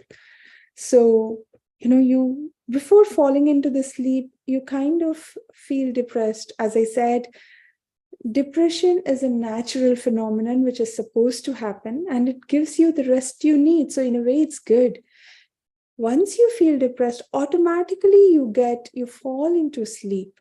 Nature gives you the rest for you to get back your energy, to automatically charge yourself. If you can go deeply into depression, you can go deeply into excitement. Just observe in your life, right? If you're able to get into the lowest of the dips, your ability to bounce back would be like really high. The lower the ball goes, the bouncing back would be that high. So even excitement, the low points, the depression, if you go through, even the excitements you'll be able to experience in a much qualitative way. So a person who can't get depressed can never get excited. So you need to know the taste of how a cold water feels to know how warm water feels, to appreciate warm water. So it's pretty much, having that, understanding of what something feels to be able to understand what something else feels. If you know how to travel with the low mood, with your low current, then you'll also know how to fly with high mood also. The trick is you need to be aware of the low mood. Just accept it. Be aware of it, of the low mood that's happening. Don't deny it. Don't deviate yourself to doing something else. Just be aware of yourself at all. In fact, for the life itself, this is like a mantra. Be aware of yourself at all the time. So especially when you are in a low mood and when you are going through depression, it's best if you can be aware of yourself. So you will know how to navigate even when you are in a high mood and actually appreciate it. If you don't know how to travel with low current, you'll never be able to go to the peak of the high mood also. Coming back to darkness, the energy of darkness. As we discussed before, darkness is a causal body. It is the place where you actually get rejuvenated and you need it. It is the layer from which you actually receive energy. When you sleep, you feel totally refreshed, right? Everyone feels refreshed. Why is that? It's because you're actually inserted into the causal body, into the darkness. Now, at this situation, you can do two things. Either you can cooperate with that, you getting into the darkness, or you choose not to cooperate. You can choose not to cooperate. Now, what is best for you to do, whether to cooperate or whether not to cooperate? If you cooperate, if you don't resist depression if it happens, you'll not create depression at all. So don't resist. So depression can never depress you if you simply depress the depression. It's like, it's interesting that it's put, you depress the depression, but that is true. You don't want to get taken over by your low moods. You don't want to get taken over by your depression. So what do you do when you are in an ocean and current is coming, waves are coming at you? You don't go and attack it. You just be aware and you don't resist it. As long as you resist it, it is a depression. When you allow it, it is rest. It is deep rest. It is actually the time when you are with yourself. So when depression comes, the best thing to do is to just allow it. And when you allow it, you rest. You automatically fall into deep rest. And when you fall into the deep rest, you automatically let yourself recharge. And that is the best way of rejuvenation a human being can have. Not just human being, many animals in general, anybody. I think this rejuvenation is needed, and this is how the nature has naturally designed it for us. The problem comes when you don't want to be with yourself and you are being pulled into. Then you fight with it. Then you name it depression, worry, suffering, everything. So when you have a chaotic mind, when you're worried about certain things, you are naturally kind of don't want to fall into sleep. That's when this depression, everything persists, right? You're not allowing yourself to recharge. You must have seen in your lifetimes when you are in office and suddenly you have to go home immediately. You simply obey the order, right? You don't have any problem in doing that. In the same way, you just need to know how to travel with depression, with darkness. It's a trick, it's a knack that we would be learning over a period of time. You see, sometimes during a weekend, you go around and have a good time. When everything is over, you come back into your house, But when you get up the next day, your body and mind will feel like hangover, right? You don't feel like doing anything else. You just want to give rest to yourself. You won't want to move anywhere. Let's say you're still worried about if you're worried about your work, what do? You forcibly start, moving around, creating further activity. So you're not actually letting your, body rest. I'll give you a funny example. This talks about our mind, laziness, etc. So, there's a friend.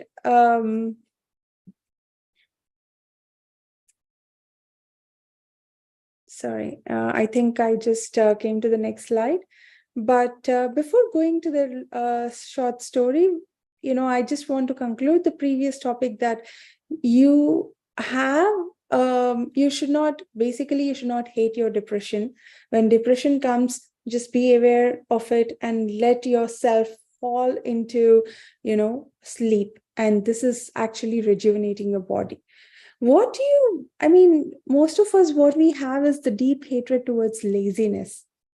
Don't hate laziness. Like, that you're not able to do, you want to do something, but you feel that you're not able to do because you're lazy, and you start hating your laziness.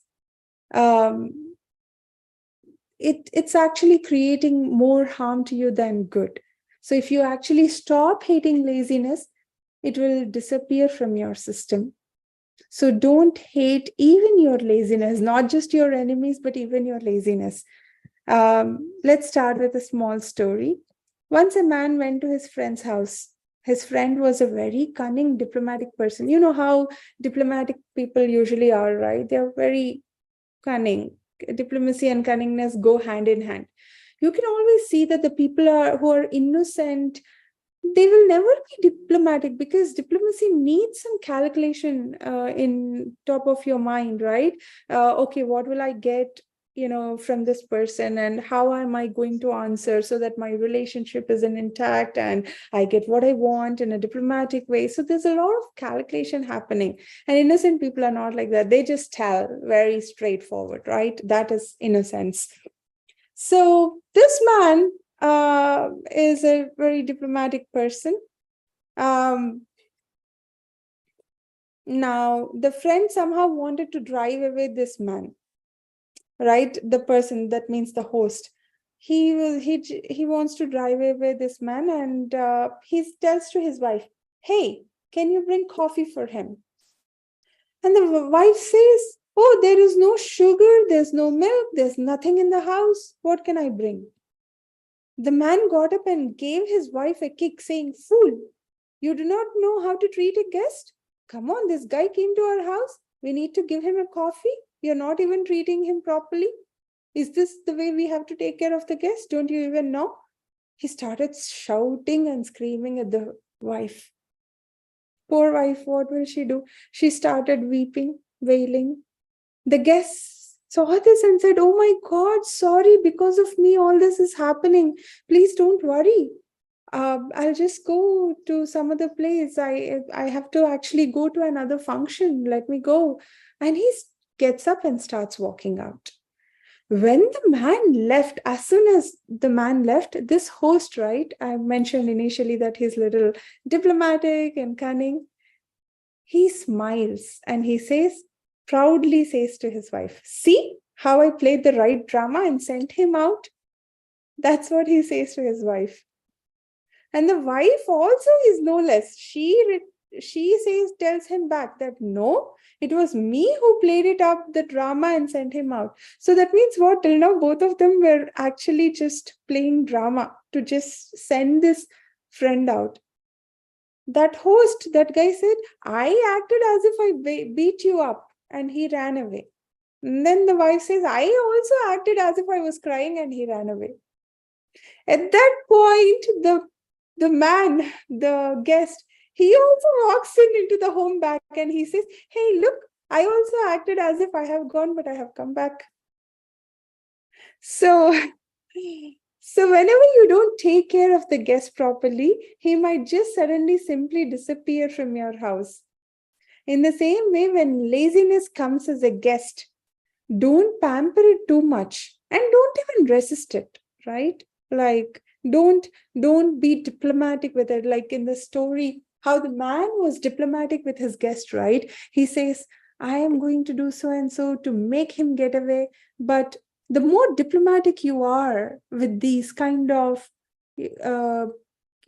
qualities here, like laziness, the more it will come back to your life. So don't be diplomatic with such things. Don't be too calculative. Just decide you're not going to pamper it too much and you're not going to resist it also too much. Just keep it simple. Don't even bother about it. Don't hold on to any idea that you're lazy. Don't hold on to any judgments. Just be little, don't resist it also. As I said earlier, body is like a rechargeable battery. It is like a battery getting discharged, right? It will simply be removed and put inside a charger for recharging. And this process is automatically happens every night. You fall into a sleep, your body gets recharged.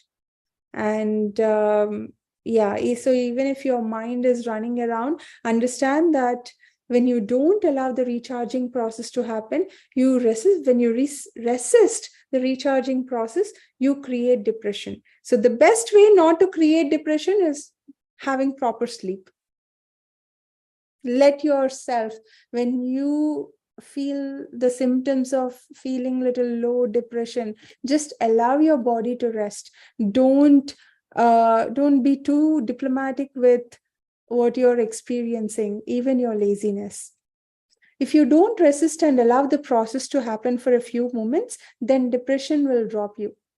You will see that once the batteries are recharged, they will simply be bubbling. You will have the total energy to experience the ultimate excitement.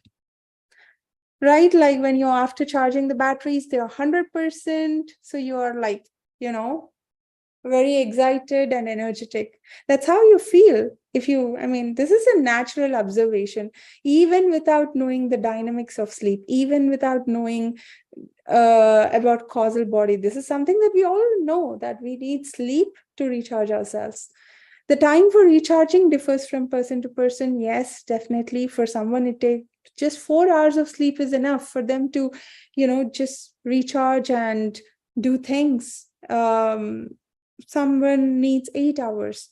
So once you know the knack of how to cooperate with the charging process, then it will reduce the time needed for a person to recharge, and the quality of sleep also improves. So it is the knack of cooperating, the method to cooperate with darkness that you need to learn. We all need to learn.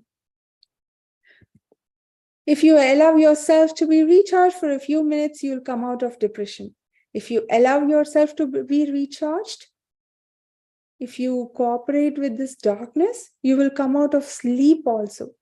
If you work totally on darkness, you can come out of death itself, because all these three are the expressions of the same thing. It's darkness.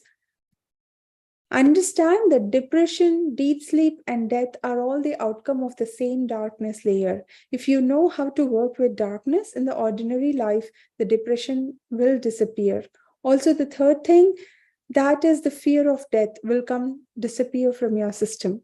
When this happens, you'll not fall into the coma before you die. Because this is what happens with most of the people, right? At the time of death. Because of the intense fear and depression, the person may just slip into the coma even before dying. So as of now, 99% of us die only by falling into coma.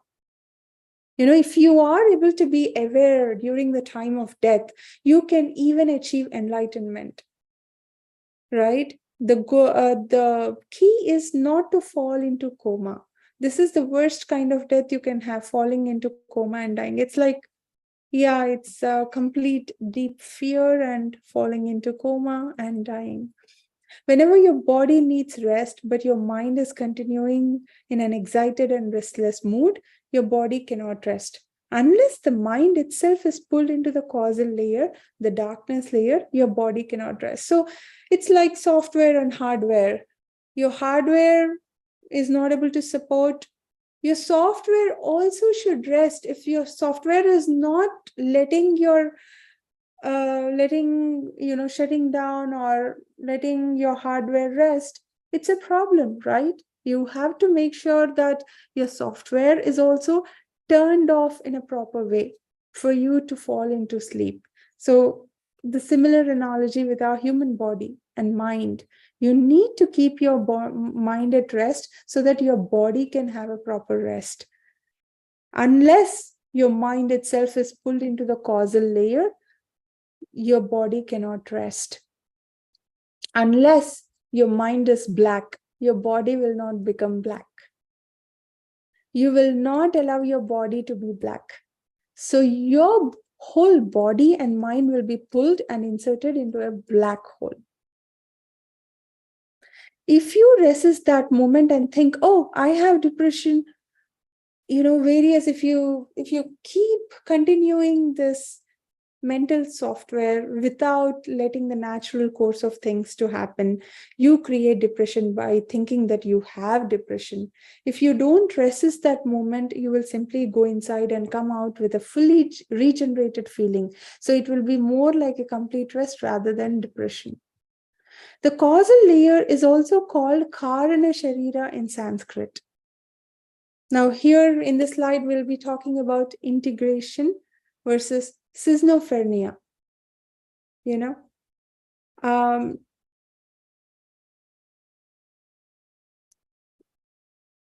what is Karana Sharira? It is the causal layer. It is the layer which we are stuck in when we want to do something, but we end up saying, I know, right, but I'm struggling. That struggling mode, right? When you are stuck, when you feel stuck. If you're caught in this feeling of stuckness, you're dead, you're over, because you're not able to do anything productive, right? Your body is kind of unable to cooperate.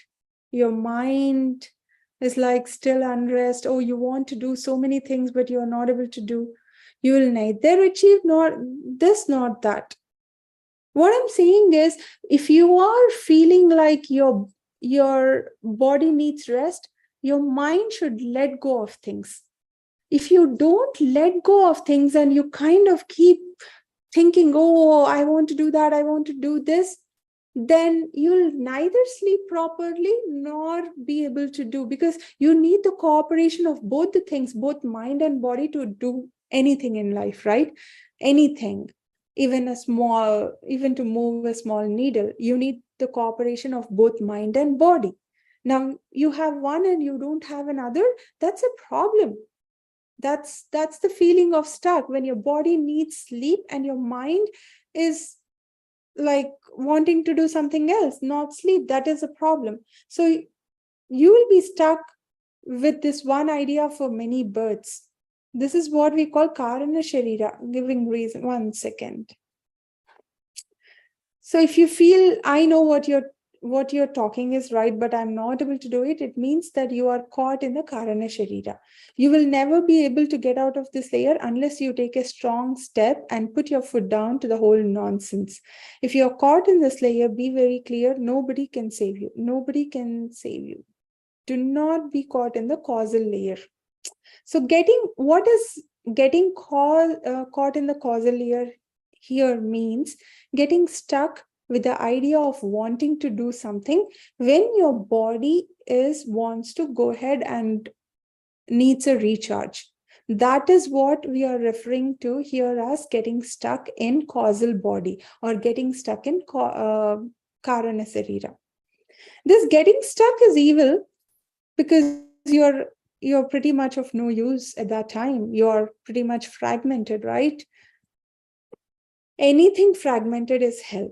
Only something that is integrated is effective. Both your body and mind, as I said before, has to come together and to even move a needle. So integration is needed for your life.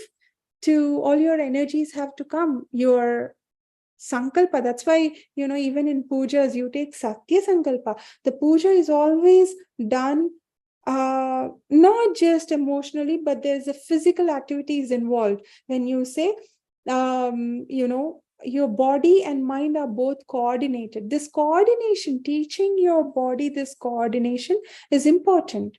So we're just talking more about it, that integration is needed for us to achieve anything in your life. Without integration, we are fragmented. And that's what we are calling it as schizophrenic.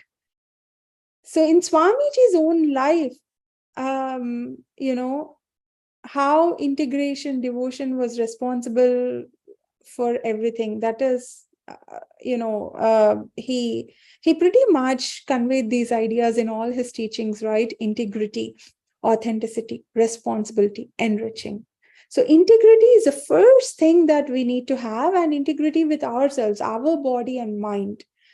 Integrated devotion is a real devotion, he says. And schizophrenic devotion is not devotion at all. Schizophrenic means what?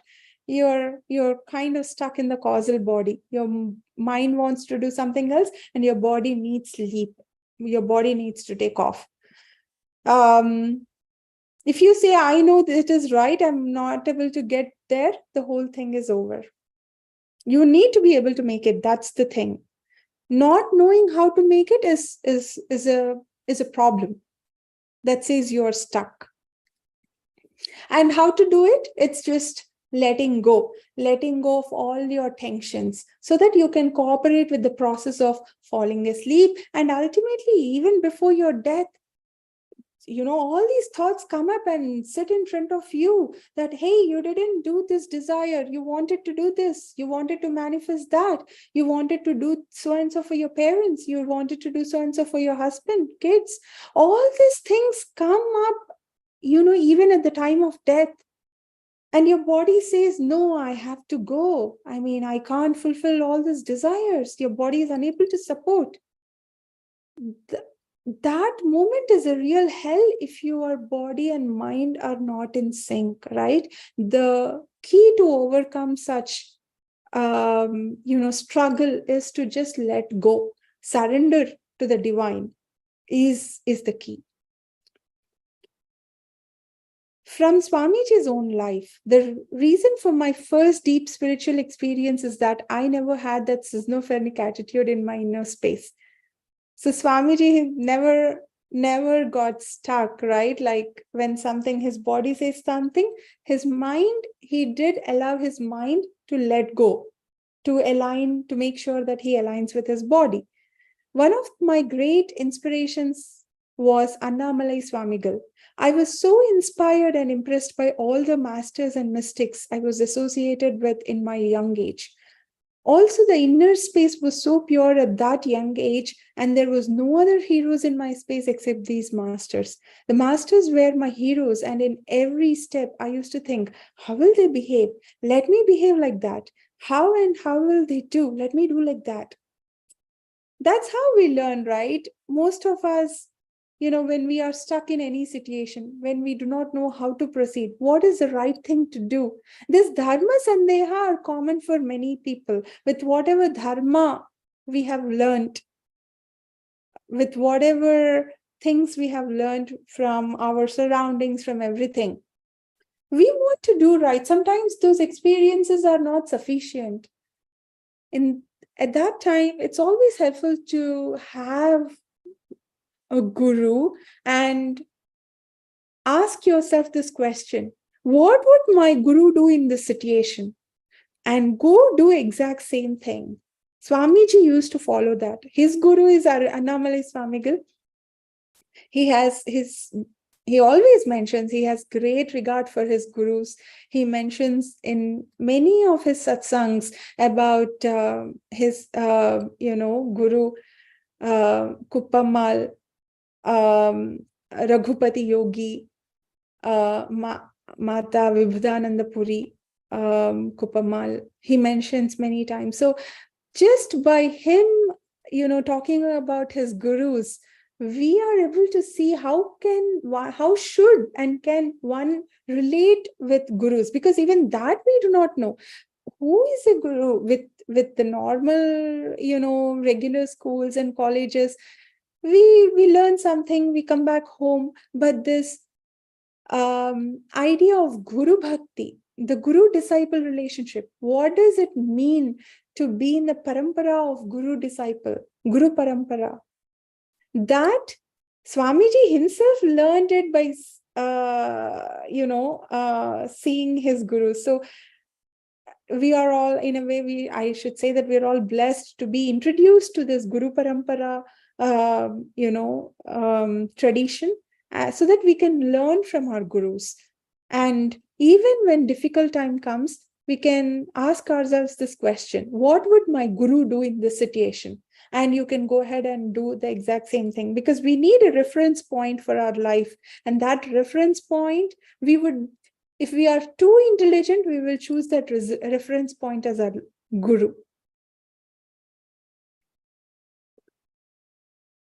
Swamiji says he used to go for a circumambulation of the sacred Arunachala hill very often. So that's what people do. It's called Girivalam. They go around the hill.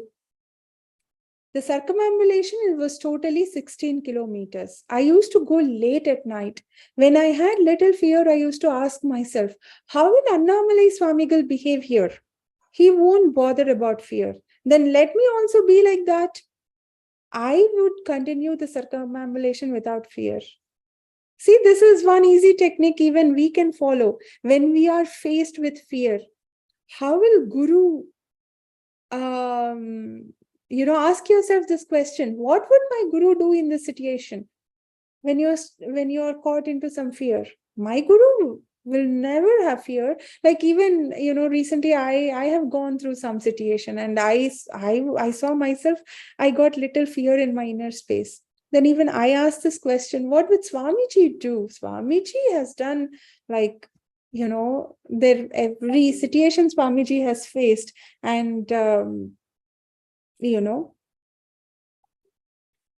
sorry for the technical glitch. As I was saying before, the key is to just ask yourself, what would my Guru do in a situation, so that you can do what exactly your Guru does in some situation, so that you can fall out of all this, patterns you're suffering with, like be it fear or be it worry or be it anything. Will my Guru suffer? No. Will my Guru worry? No. Does my Guru have fear? No. So all these answers, even, for me, I was getting as no. So what am I doing by all this? I'm actually breaking my patterns by doing all this. Swamiji says, let me tell you one incident. One day, maybe around the time when I had my first experience, it was raining heavily. I was doing the immediately I thought, how will Annamalai Swamigal behave? He won't bother about it. He will just continue to walk. Let me also do it in the same way. I continue to walk. So there's no logic. There's no negotiation with the Guru here. He just knows that his Guru follows certain things. And he did that when he faced those situations, right? He asked himself, what would my Guru do? And after that, there's no looking back. He just did what he thought Guru would do. That is going ahead. As I walked, I was passing through the common crematorium where people were cremated in that place. In India, both cremation and burial are done in the same place. I was walking in that place because when you go around the hill, the path goes through the crematorium also. It's the town crematorium ground. Suddenly, I saw a dog biting something and eating. When I went near, the dog started barking at me. At first, when fear arose, I thought, how will Annamalai Swami behave? He won't bother. Let me just move on then. I started moving. Anyhow, I started moving. The dog got scared and ran away. When I went nearer, I saw that the dog was biting. What the dog was biting was an old dead body, which was not completely buried and had come out in the rain and lying on the road. Just imagine, it's hard to even imagine the dog was biting. Imagine a 12 or 13-year boy at midnight seeing a dead body without its head because the head is in dog's mouth. Scary, right? I'm not sure in Western countries,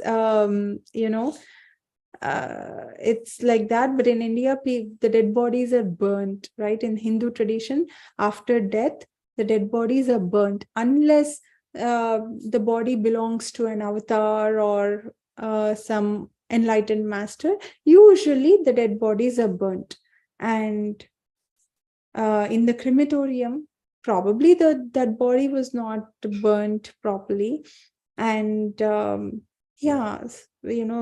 the rain, the dead body came out, and Swamiji is just 12 or 13, a small boy going and finding that. Imagine what would happen to us grown-ups as well. We'll get scared, right? Like, it's kind of scary to see the head of the body in dog's mouth.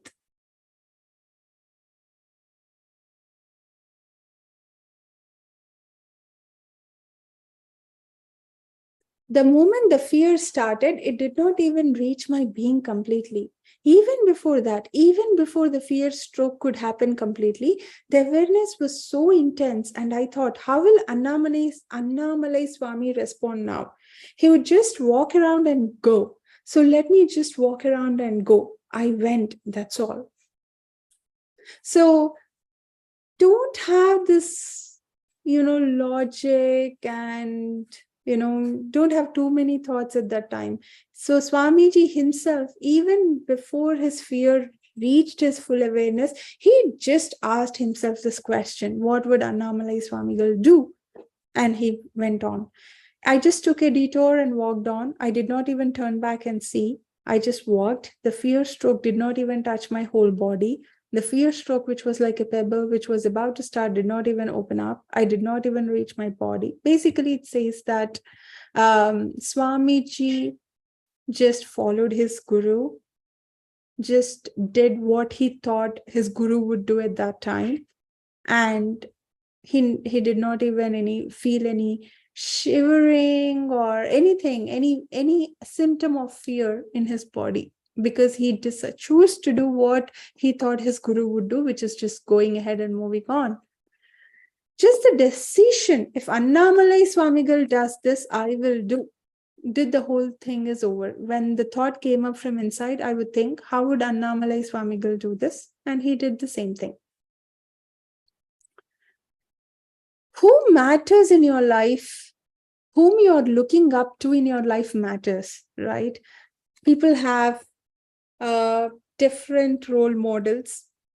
Suppose if your role model is a celebrity, who is your role model? Is he a celebrity? Is he a spiritual guru?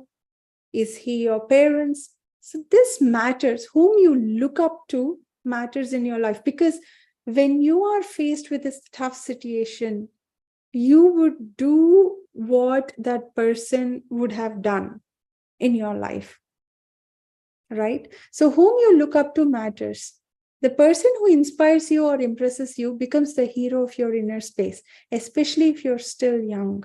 These great masters impressed me so much. In every situation internally, I would calculate how these great masters have behaved, and whatever came to my mind, I would do the same. For example, if there were some sweets, my brothers would jump, hey, I want this much share, I want that much share. I would simply think, how would Annamalai Swamigal react in such a situation? He won't bother. He just would give away such things. I would also learn just to keep away from the whole thing. So basically, whether consciously or unconsciously, we imitate whom we think are the best, whom we look up to. We imitate them. If you see, many of our devotees, even in the Sangha, speak like Swamiji, the teachings of Swamiji. That means whether they know consciously or not, they just love Swamiji so much that consciously or unconsciously, they just start speaking like Swamiji. And similarly, many other actions, right? Okay, certain things they ask consciously, like for example, me, I ask myself consciously, what would Swamiji do in such situations? Or unconsciously also, I feel that, and I have heard from my friends too, that I speak like Swamiji, like in an accent. So clearly the entire inner space was so deeply conscious and ready for the spiritual experience. That is why just a small push, just a small inspiration from Annamalai Swamigal was able to put me into the first spiritual experience. This is what is called living enlightenment. When you live the master's body language, you live enlightenment. Swamiji here gives a definition of what is living enlightenment. What living enlightenment is: whenever any thought comes into my body or into my inner space, I'm speaking like in an active sense, active voice, under the quotes, Swamiji said this. The first thing I would think would be, how would he behave? How would my guru behave?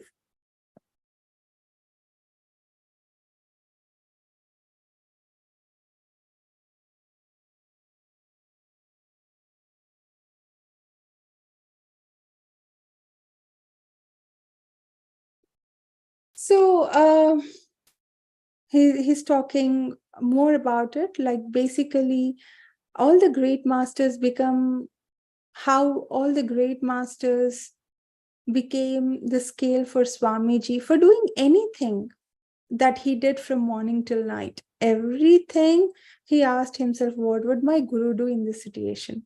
And his gurus became his life center, the reference point for his life. One day I asked Annamalai Swamigal about a dream that I had, and I also asked him what he saw in his dreams. He replied, I don't have dreams. I was shocked. I asked him, you don't have dreams at all? Then how can I have dreams? That night, I clearly remember that when I was having a dream, I said to myself in the dream, I cannot have dreams because Annamalai Swamigal does not have dreams. You will be surprised. The dream just disappeared. By this, what do we know? What we speak to ourselves matters, right? If you are so sure about it, like for example, here Swamiji said that he asked Annamalai Swamigal, do you have dreams? And his guru replied to him, no, I don't have dreams. And then Swamiji also, how can I have dreams? If what his theory is, whatever his guru's experience is, he will have that experience. That is it. He will not have anything else that is other than his guru's experience. So our mind or our consciousness is so powerful that what we believe, we actually manifest that. Because he believes that he cannot have anything else other than what his guru has, he has just manifested what his guru has. So he thought, okay, my guru doesn't have dreams, I also should not have dreams. And his dream disappeared. So it's crucial to understand that what the language we talk to ourselves matters, because we are talking to consciousness. What are we? We are consciousness, right? Like we are that Atman that is operating within our body. We have taken this birth. So when we are speaking with consciousness, we have to be absolutely careful, because the consciousness will manifest what you ask, what you ask from it. The inner space was so thorough, so innocent, and so direct that it just happened. Even if I felt cold or warm, I would ask myself, how would Annamalai Swamigal feel in such a situation? In life also, to get out of Karana Sharira, this is the most direct and most powerful technique. In any situation, think, how will the master respond? How will the master face this situation? You will see that a new door opens out of nowhere. This is what I call living enlightenment. I'm sure there are enough of problems for all of us, right? Swamiji, this is one straightforward technique. He's saying that to come out of any problems, that stuck feeling, right? Stuck feeling, to come out of this problem, ask yourself, how would my guru behave in this situation if he's faced in this situation?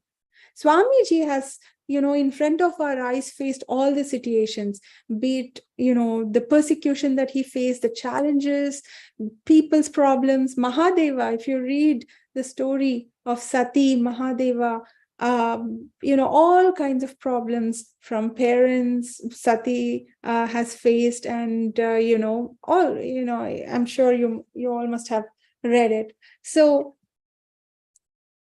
there is no problem that you have to worry how to solve. Your guru has faced all the problems, and it's like a reference point for you. You can follow the same thing. How would my guru behave in such a situation?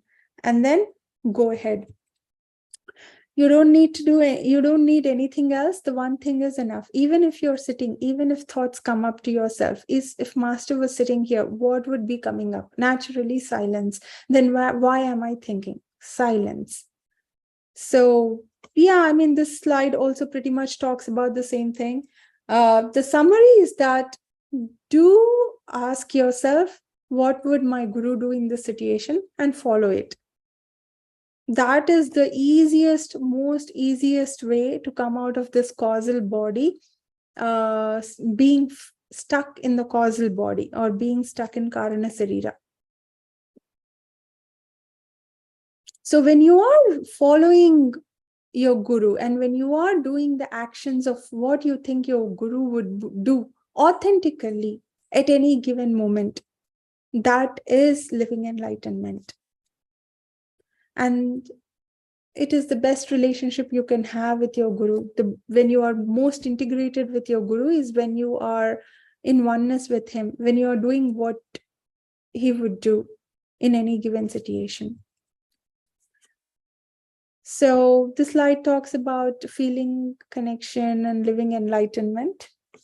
Sorry, I'll just be back.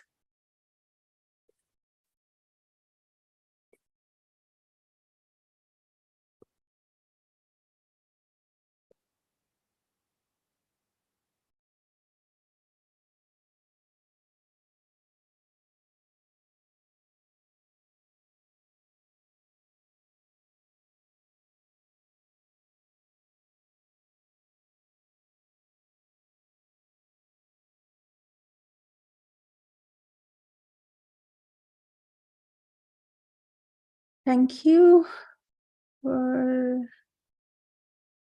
waiting.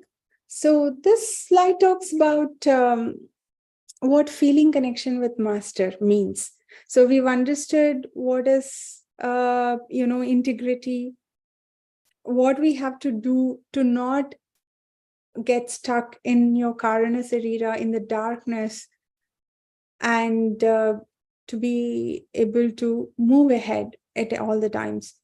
So we've also understood that to be able to follow what your master does, what your guru does, there should be a lot of feeling connection with your guru. Otherwise, how can we follow, right? Like, at the most critical time, asking that question, that what would my guru do at this time? And to be able to have the courage and guts to do that needs a lot of feeling connection with him. And this slide talks about that. Feeling connected to master means just living him. That's it. The more you think about it, oh, how, what, maybe he did at that time, maybe now it's a different situation, the countries are different, the timings are different. All this, if you keep logically analyzing, right, you'll go nowhere.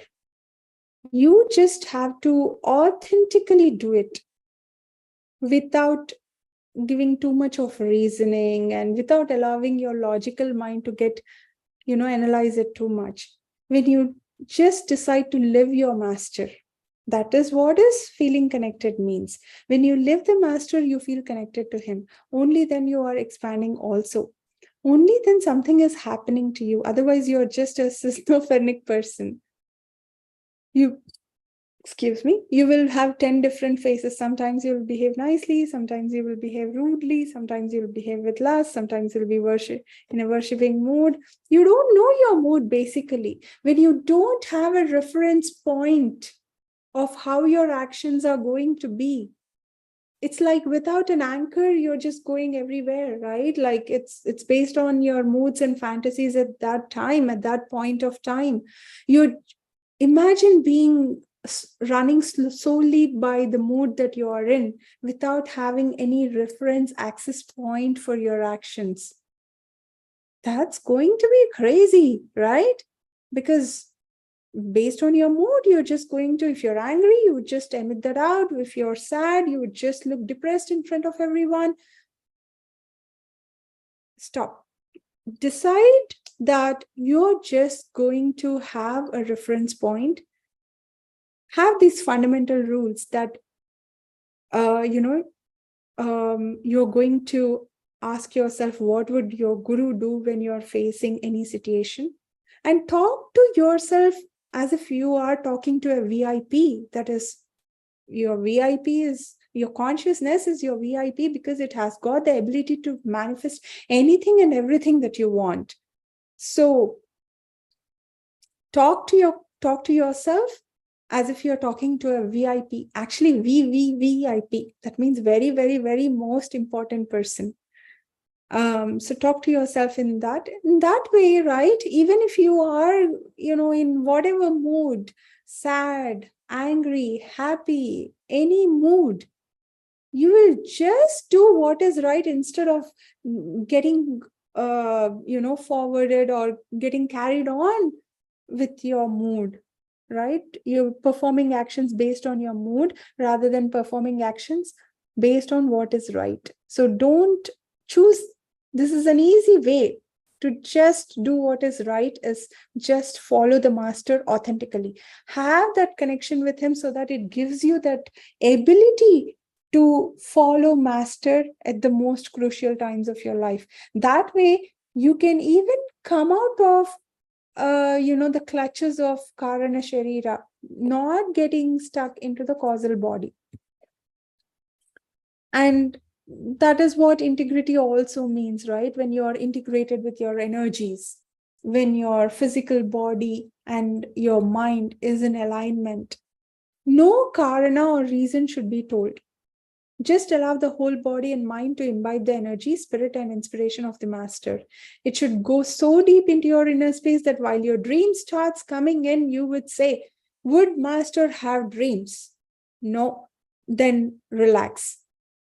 It should go that deep into your inner space that even dreams, he decided that, would my master have dreams? So I won't have it. Would my master have fear? I will not have fear. Even before the regular logic comes in, pops in, he asks himself this, will my master do this? And if the answer is no, he will not do it. His inner space, first, I would say his deep connection with his masters. Second, the clarity that he has about his inner space, such innocent inner space, right? He says, my master doesn't have it, so I will not have it. And his inner space obeys it, right? So two things are needed here. One is the deep feeling connection to the master. And second thing is the quality of your inner space.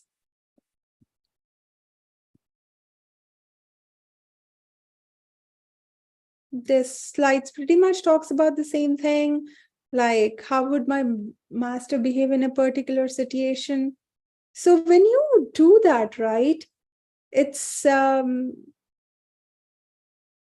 any problems can be solved, any problem, like be it you wouldn't know, right? You wouldn't know how, if you're logically asking this question, you wouldn't know how a particular problem will be solved.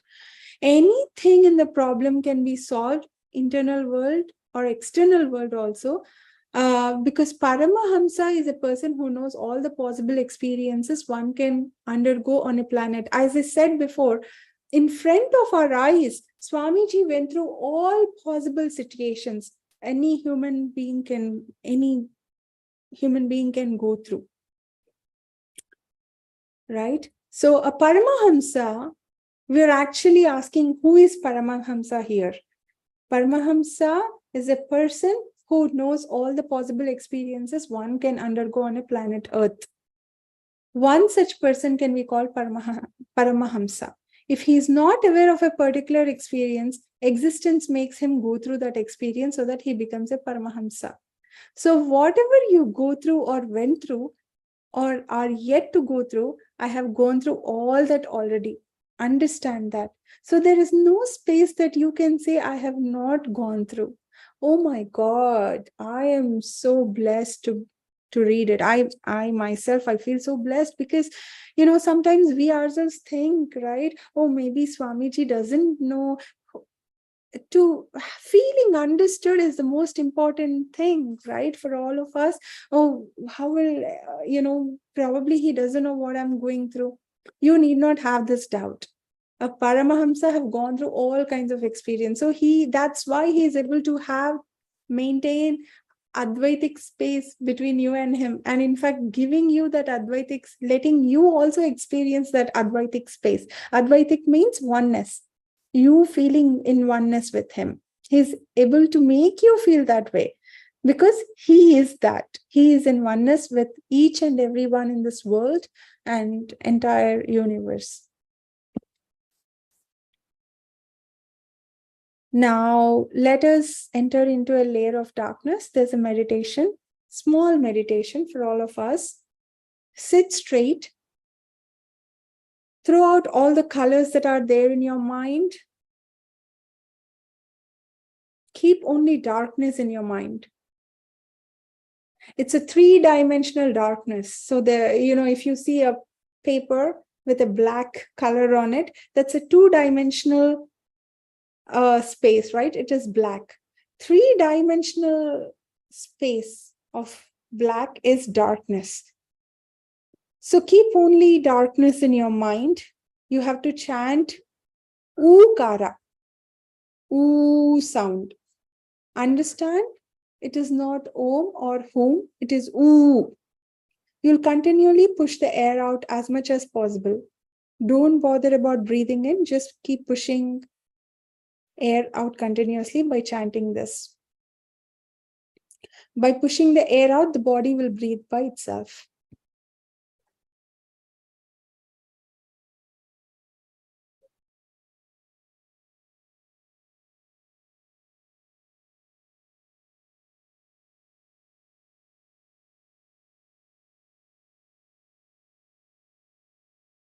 I'll be right back.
Nithyanandam, everyone. So now let's Valam Jnanamurtim Dvandvatitam Gagana Sadrusham Tattvamasyam Triguna-rahitam Sadgurum Tam Namami. Get ready.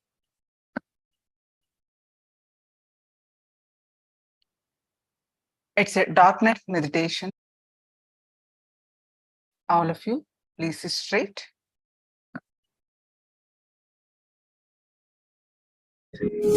All the colors that are there in your mind,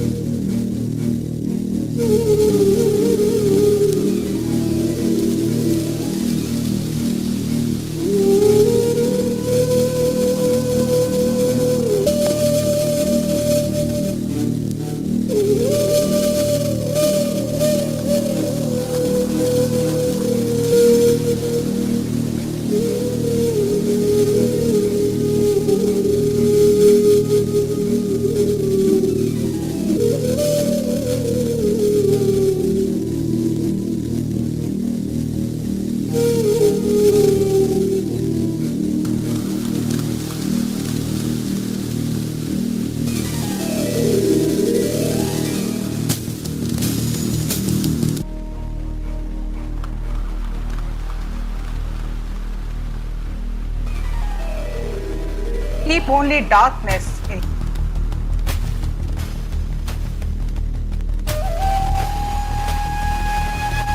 And you have to chant the Om.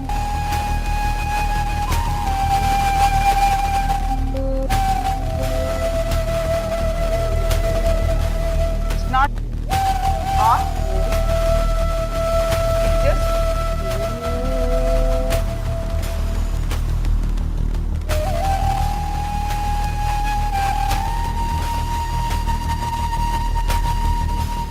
continuously push the air out.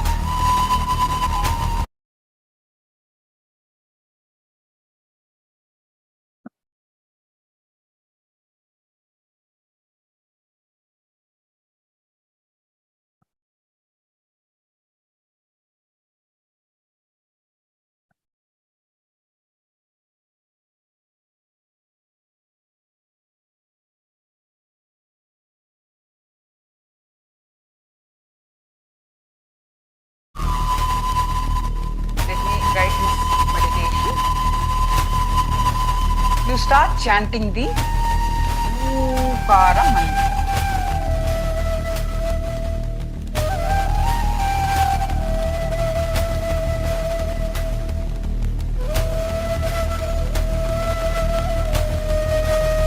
It is not Om or Om. It is Om. The way you do this vibration of sound, Om, is you're continuously push the air out as much as possible.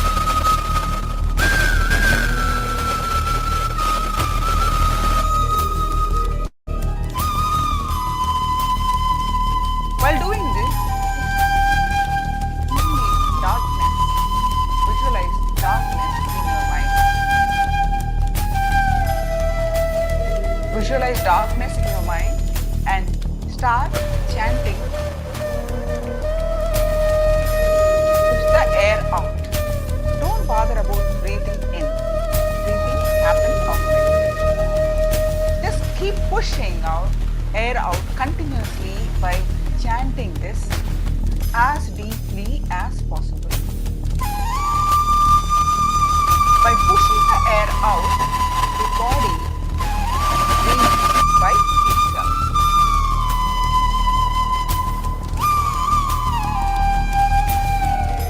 Just take a small breath in and then chant.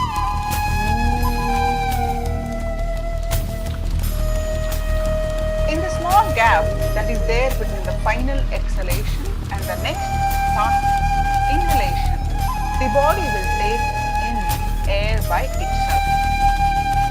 So put all the effort to just throw out the air with the whole sound.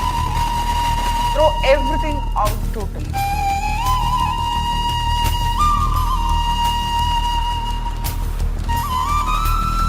Now, do this Omkara sound for a few minutes. Next, I will guide you through this meditation, this darkness meditation.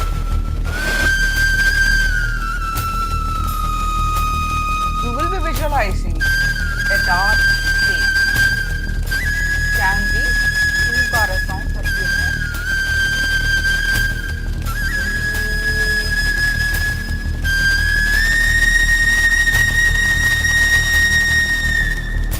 For a few more times.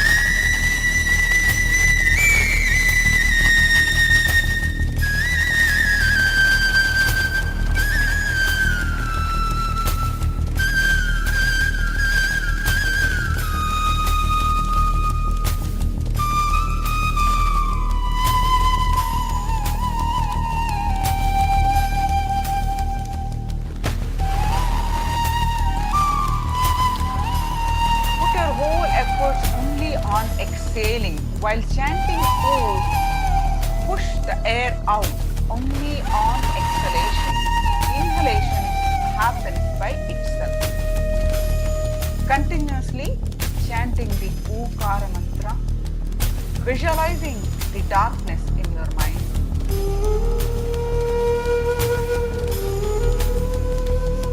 Throw out all your prana, the life-giving energy. The light, everything, throw them out. Put your whole effort and chant the Omkara and visualize the dark air, visualize everything dark.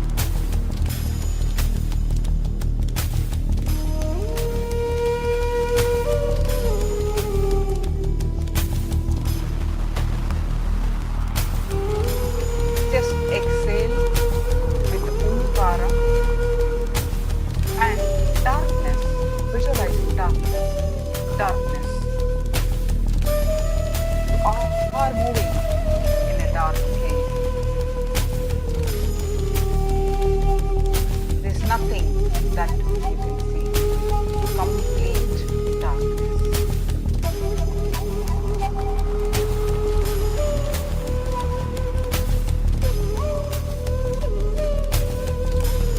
Put your whole effort in chanting the Omkara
visualize the darkness, comfortable darkness,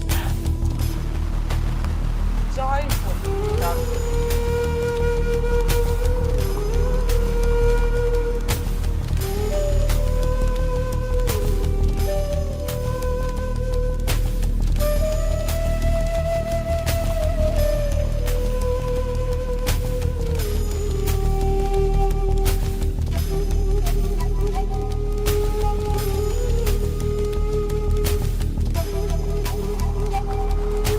Totally comfortable and secure in the darkness.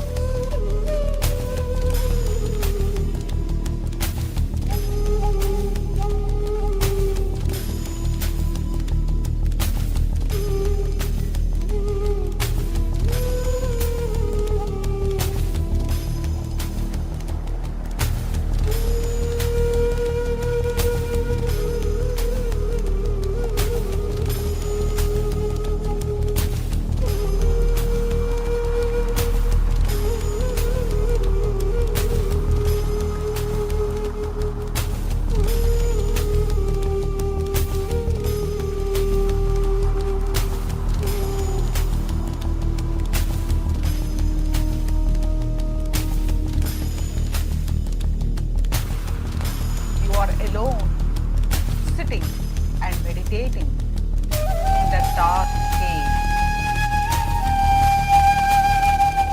Feel the darkness.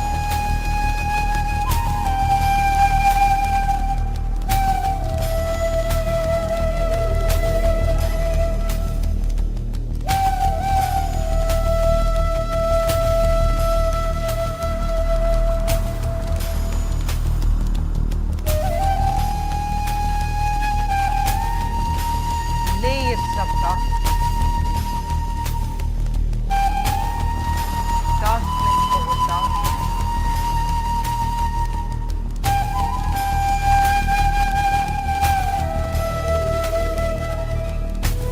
Darkness is totally drowned in darkness.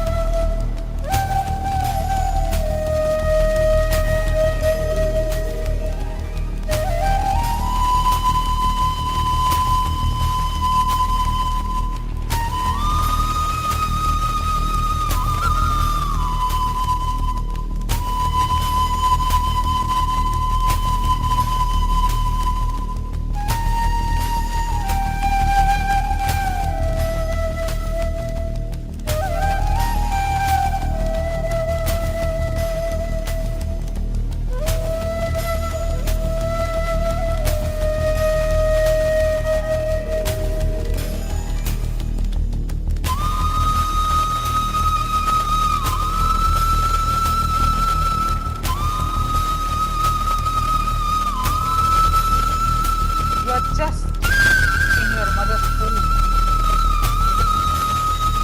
The same comfortable darkness of your mother's womb.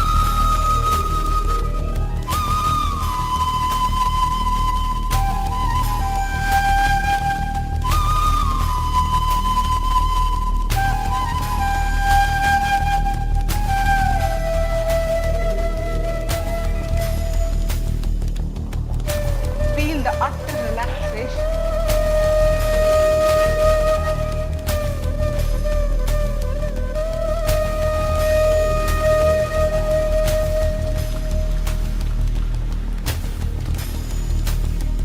Feel utter rest.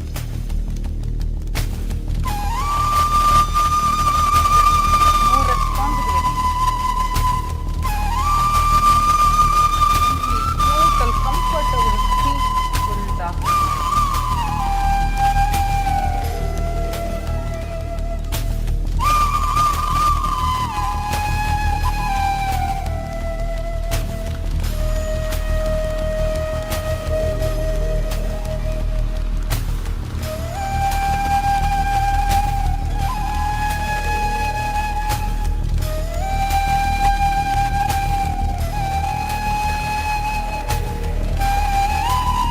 You are sitting inside the dark cave and meditating on the darkness. Feel the cave. Visualize yourself inside the cave.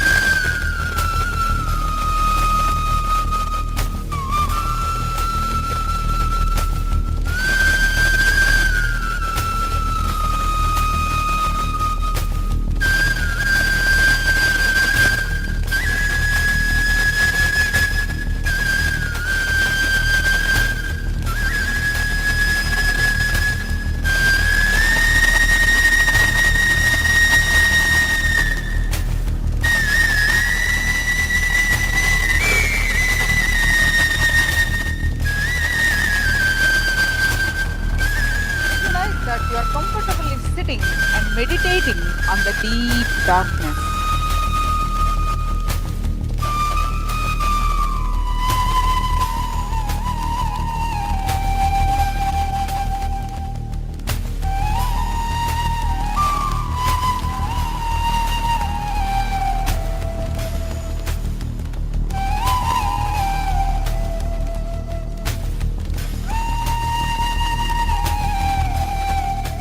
You only know one word, darkness. Darkness, darkness.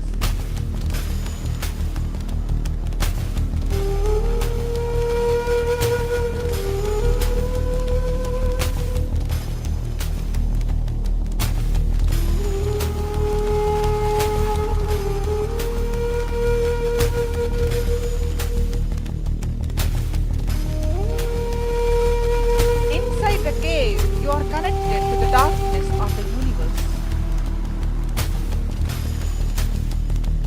The darkness from which the universe was born.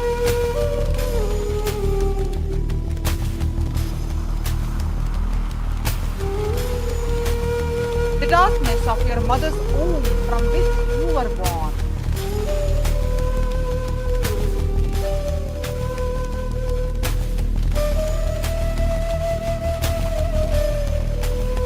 You are just filled with that light darkness.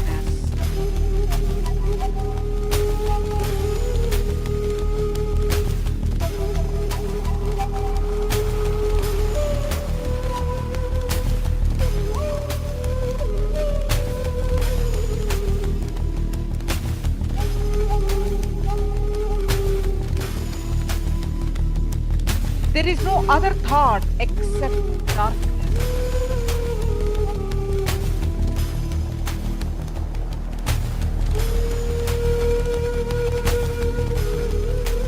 Become the darkness.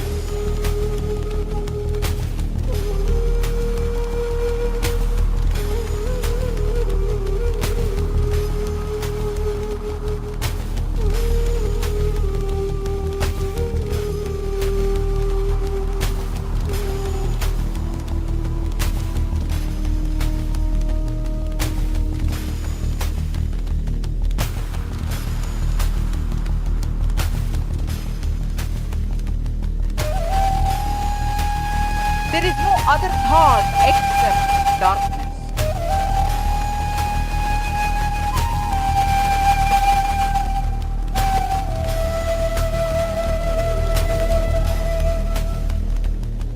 Become the darkness.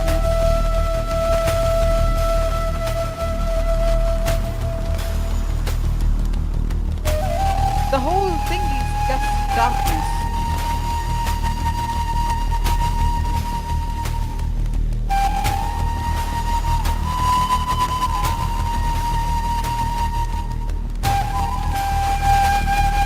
Your body has disappeared in the darkness.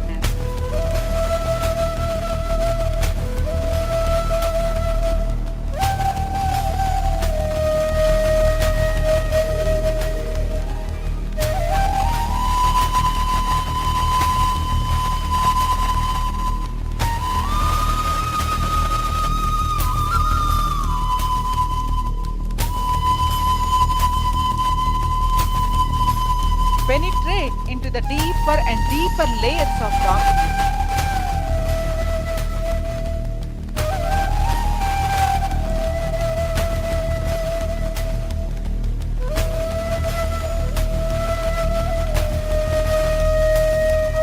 Just become pitch black darkness, nothing else.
darkness.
Anandam.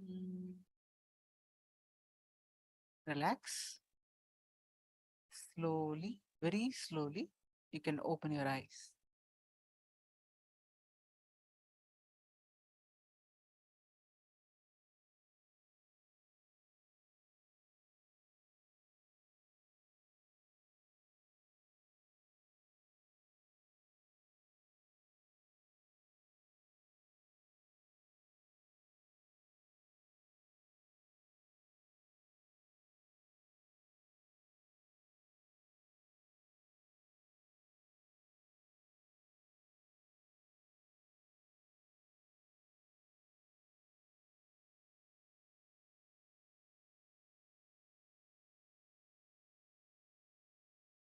Just relax.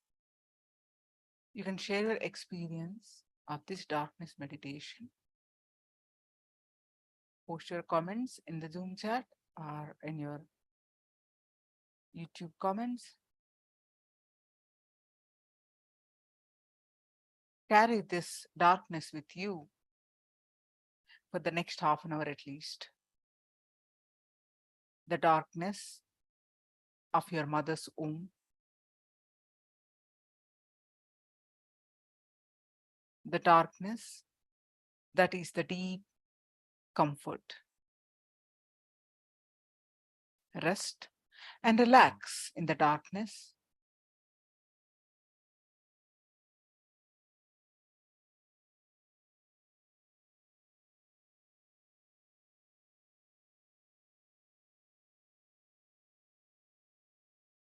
With no responsibility, with only freedom.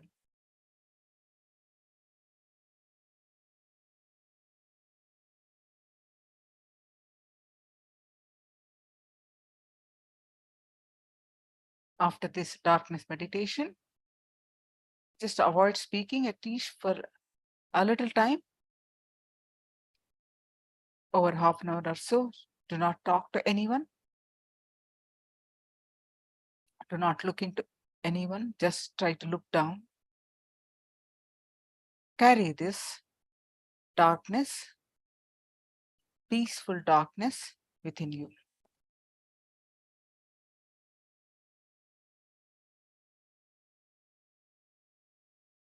Now, let us see a couple of sharings. You can just listen. So after this meditation, I understood how to face fear. It was such an exhilarating feeling. As I was driving back one day, a vehicle suddenly veered in my direction. Normally, I would have had my heart in my mouth. But to my very pleasant surprise, I remained very calm and negotiated the vehicle. There was no panic. It was such a huge relief. I must admit, this has reminded me to this day. Even if some child or vehicle comes across my path, while I am at the wheel, I don't panic unconsciously.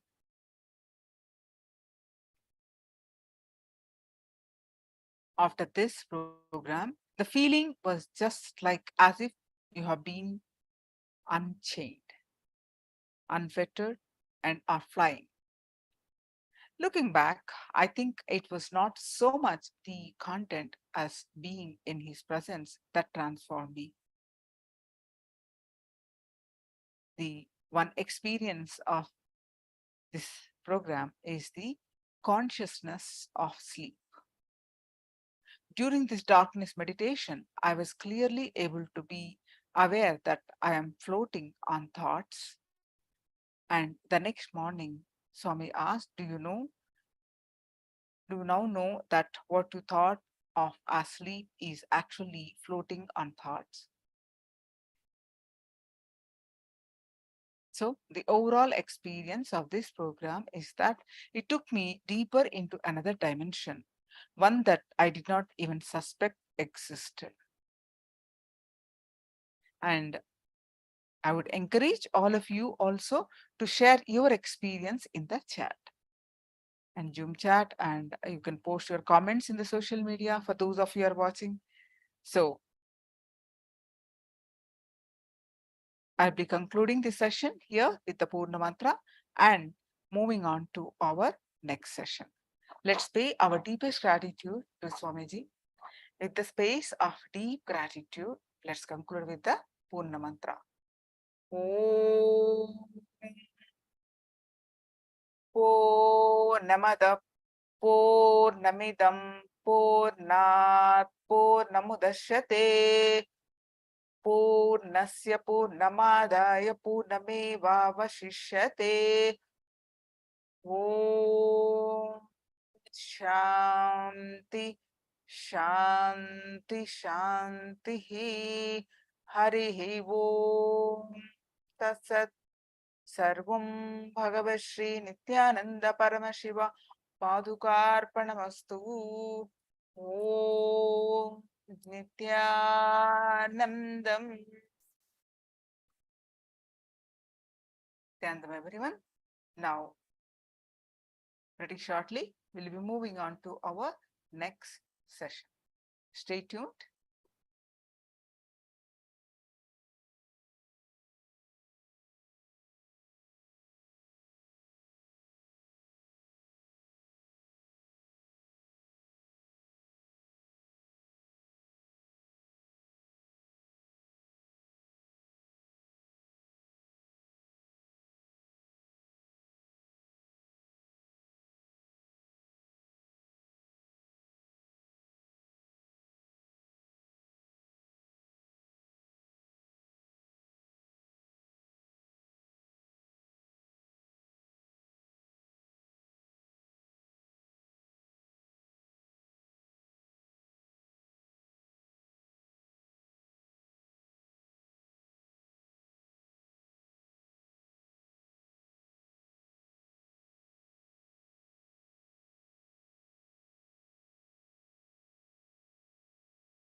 So, Nityanandam, everyone, can you hear me? Please let me know if you can hear me.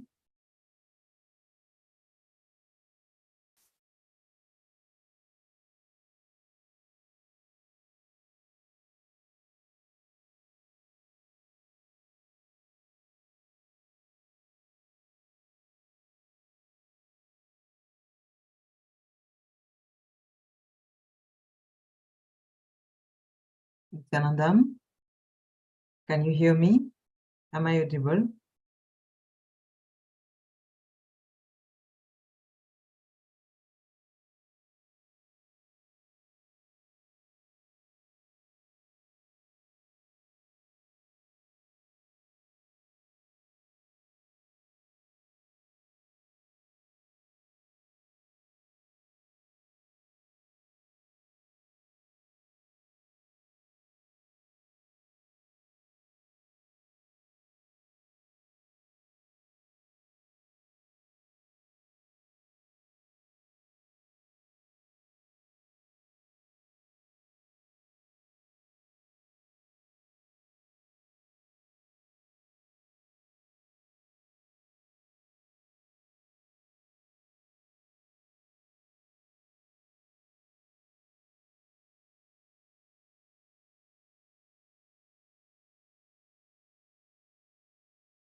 Nithyanandam again. Can you hear me? I want to make sure that I'm audible.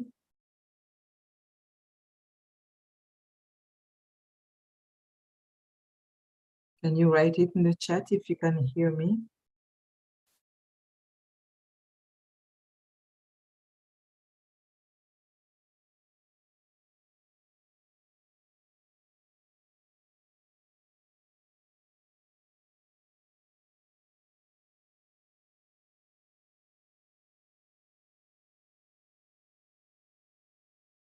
Can you hear me? Not sure.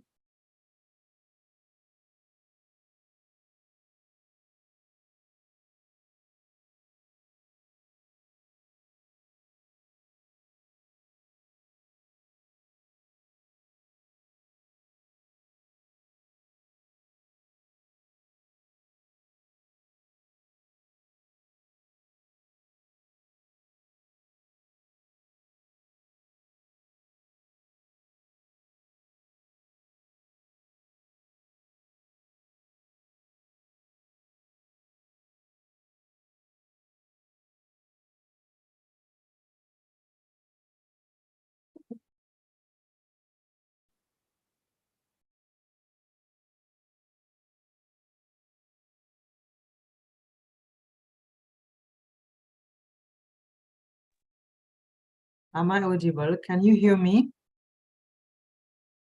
Let me know, please, before I start.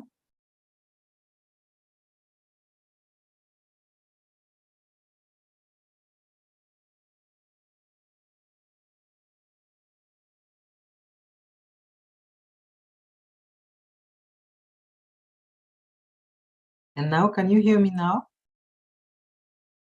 Can you hear me?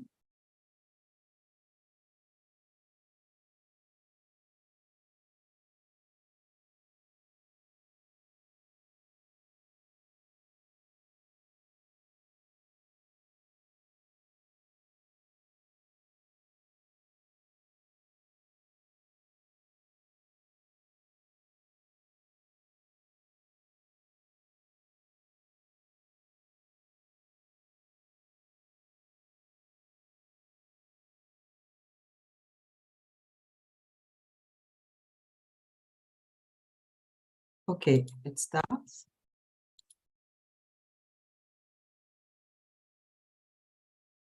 So Nithyanandam, everyone. Can you hear me?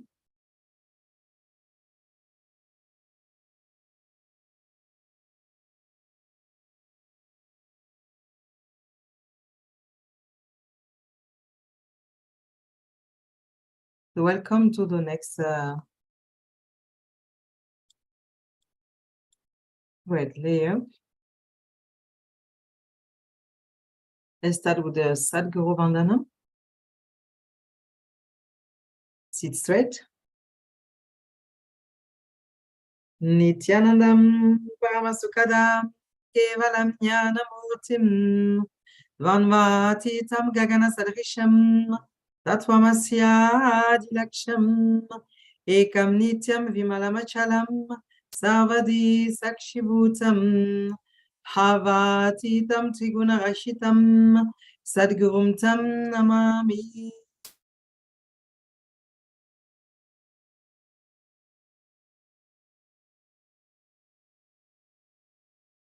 Thank you very much.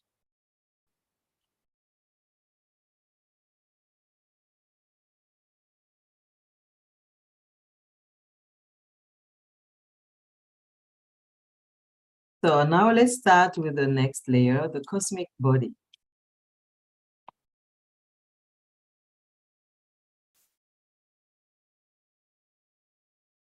The cosmic layer is the sixth energy layer.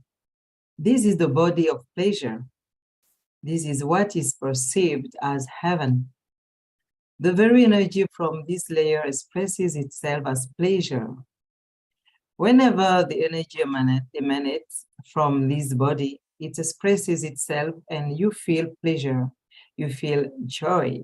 It is a very deep layer. That is why you feel it very subtly.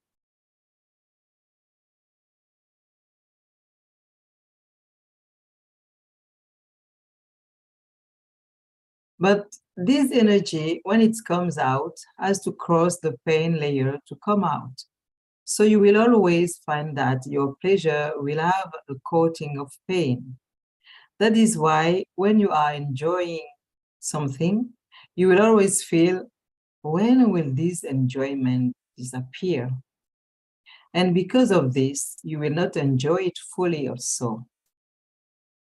This is why our joy and pleasure always seems contaminated. Our pleasure has to travel through the pain and the guilt layers. That is why it is contaminated.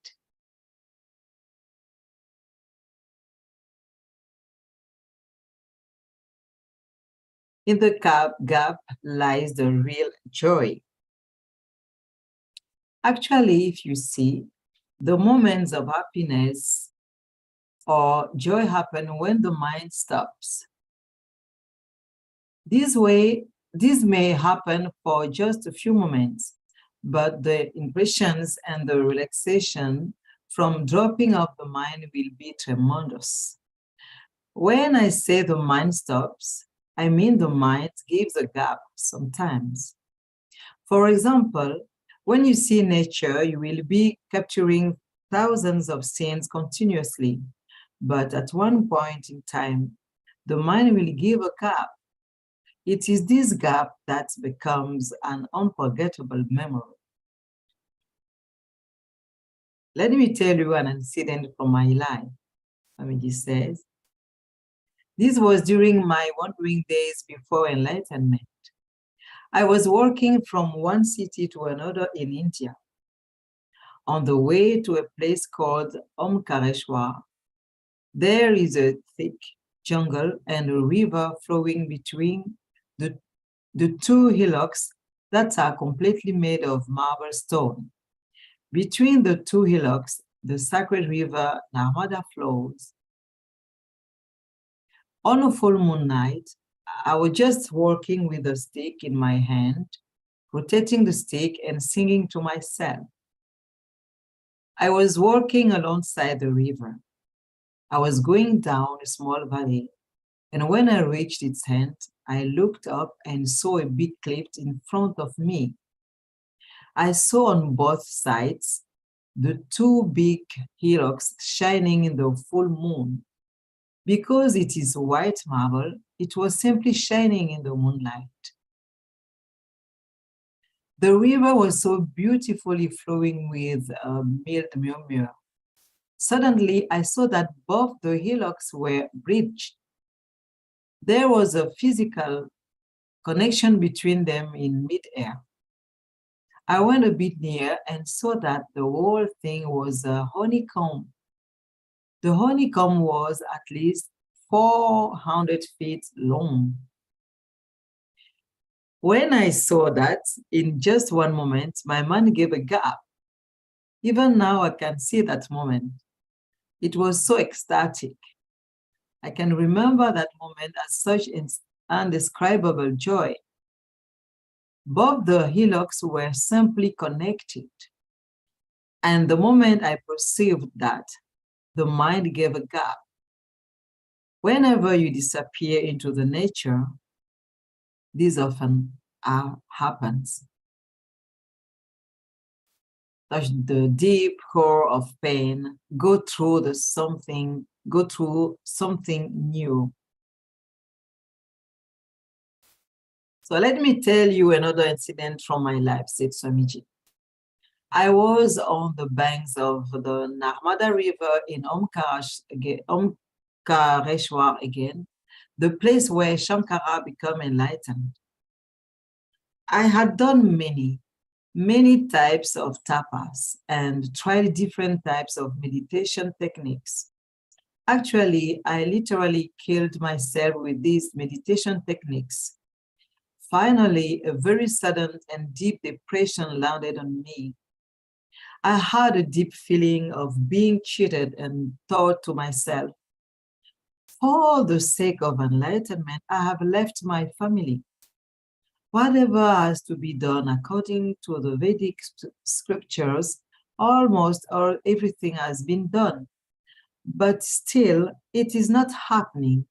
only days are passing. One day suddenly, maybe in the evening at around 4, I felt excruciating pain along with the deep depression.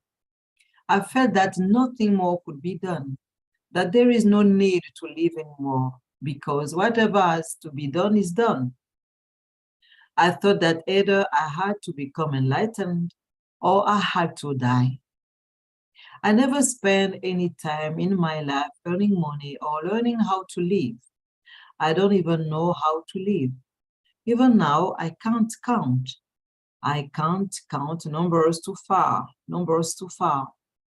I never learned anything towards life, so I thought either I had to become enlightened or I had to die. I was convinced that the whole idea of enlightenment was just a concept. I thought it was never going to happen to my life. I felt that at least there is no possibility for it in my life. So I decided, let me commit suicide. It was such an excruciating pain that made me decide to commit suicide. I entered the Narmada River, a very powerful and aggressive river. Between the two hillocks, it runs very deep and powerful. It has big falls as well. I thought, let me commit suicide. It is not going to be any more than 2 or 3 minutes. I will be floated away. I started walking. When the water started coming up to my hip, in the terrible fear, I just shut my eyes tightly and continued walking. I continued walking and walking. I could feel the water continuously rising. At one point, I felt my breath to be very painful. I was breathing the pain inside, the suffering inside. I was breathing the pain inside. So much of pain had gone inside, and at one moment, something hit me. Suddenly, something broke. When the breath came out, it came out as complete bliss. But I found that I was continuing to go inside the river. I was just moving. Since I had my eyes tightly closed, I don't know how much distance I would have walked. When the breath came out with bliss, I felt completely rejuvenated. It was as if the whole of life had entered me. I fell down and saw that I was on the other shore. I do not know what had happened. What I'm telling you is the simple truth. I do not know what had happened in between. Whether I walked through the water or I walked on the pebbles on the rocks, I don't know. I thought that maybe the river is shallow in the part that I walked, but I heard from at least 50 people that it is not less than 200 feet. I don't even know swimming till date. When I fell on the ground, I saw that I was on the other shore, that's all. Suddenly, I could very clearly feel that Narmada was laughing at me. The river Narmada is considered a virgin girl. She has always been considered to be a virgin girl. I very clearly felt she was laughing at me. I wanted to share this experience just to tell you that when you touch the deep core of pain, you will see that bliss opens in you. Faith is your antidepressant. 90% of people who live with the faith in God live in a more joyful and happy way. They have much less depression than those who had no faith in God.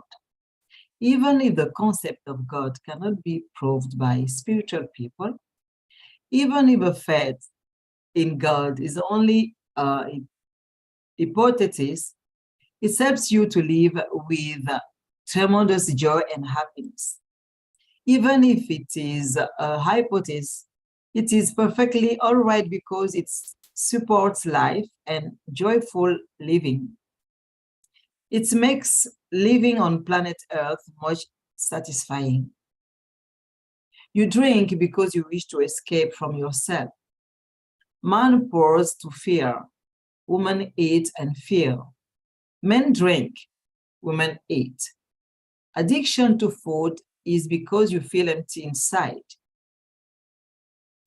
Once you understand the purposelessness of what you do, you will lose these addictions. When you wake up in the morning, just laugh. If you cannot feel free to laugh in your own home, where else can you laugh? Laugh at how purposeless everything is. Release yourself from the nagging restlessness.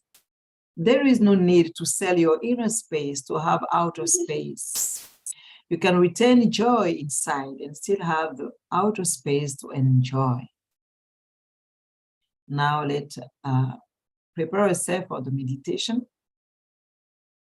What can be the best meditation to work on the layer of happiness? Just laughing, that's all.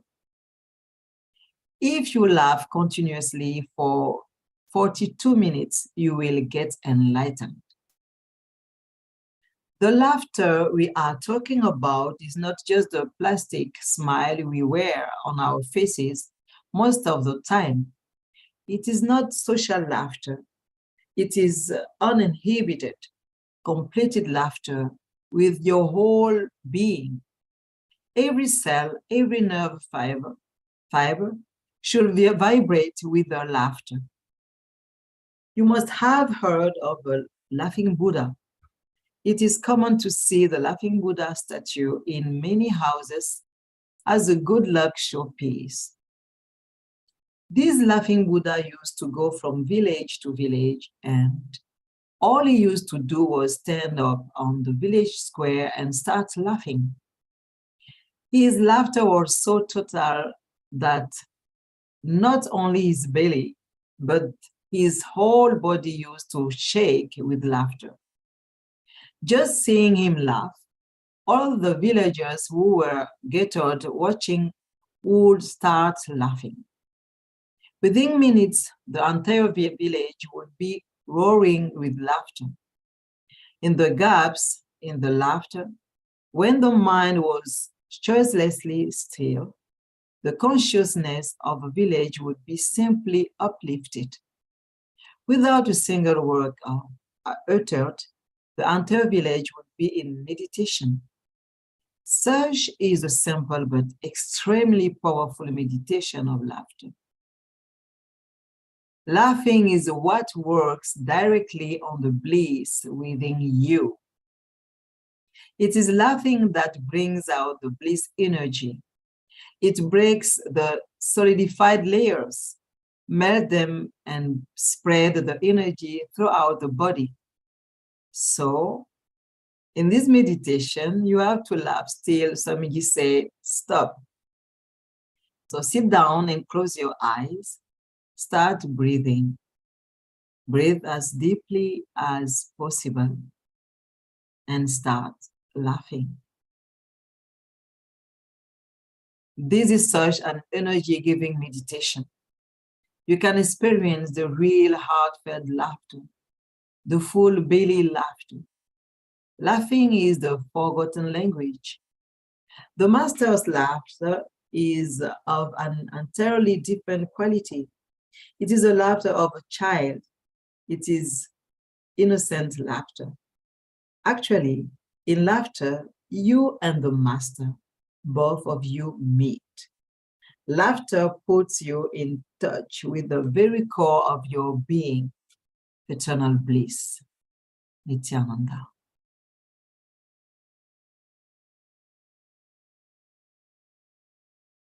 So now we will start the meditation. You can close your eyes and start laughing.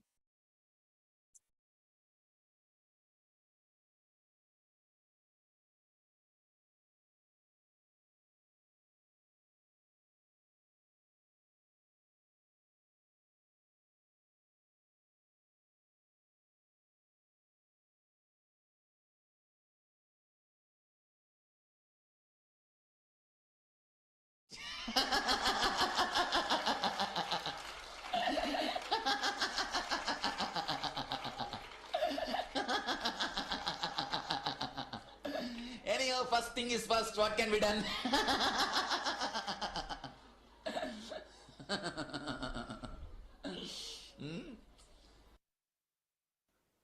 Today we'll enter into the Shanti Mantra of Kathopanishad. Please recite along with me. Om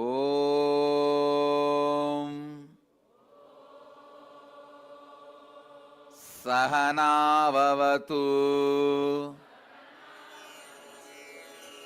Sahanau Bhunaktu Sahaviryam Karavavahai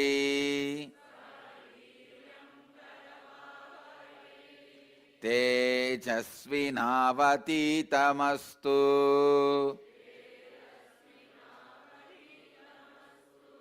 Ma Vidvishavahai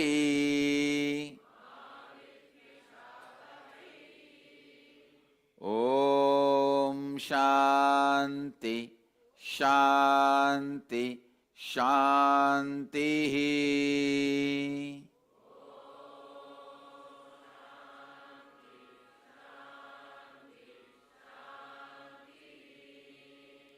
Please repeat.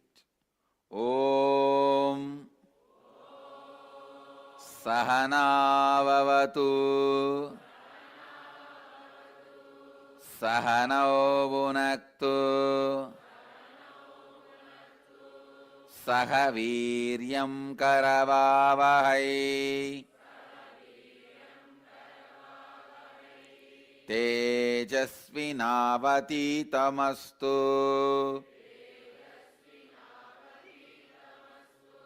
Ma Vidvishavahai Om Shanti Shanti Shanti.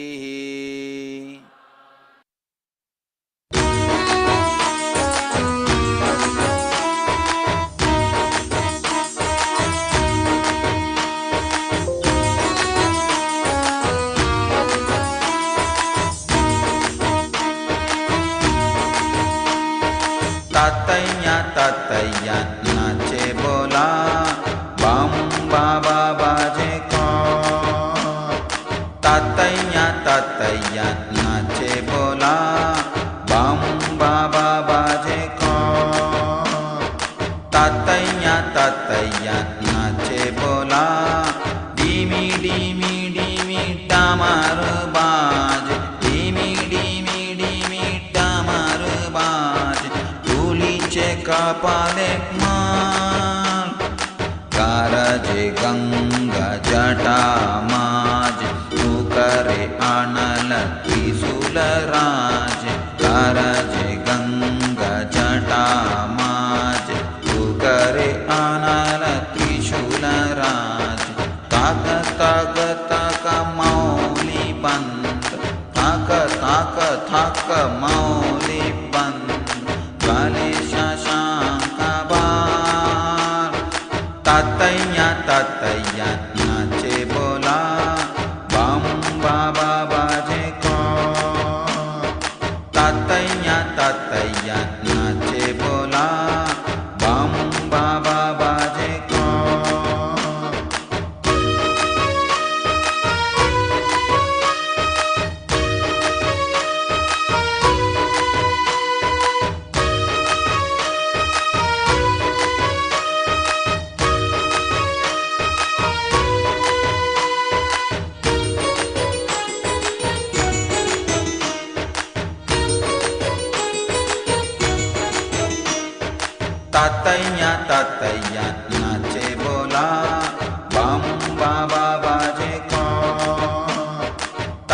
Tataya tataya nache bola, bam baba baje ko.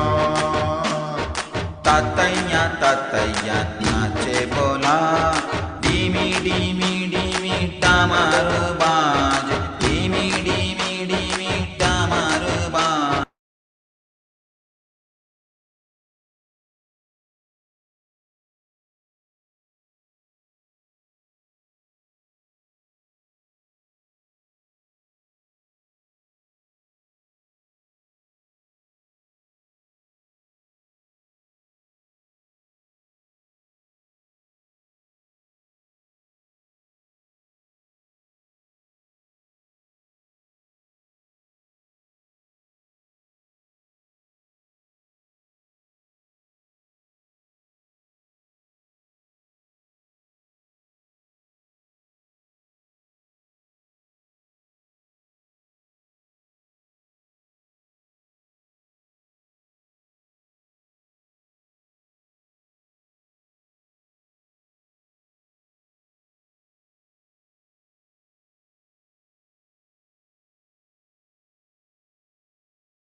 Anyhow, first thing is first, what can be done?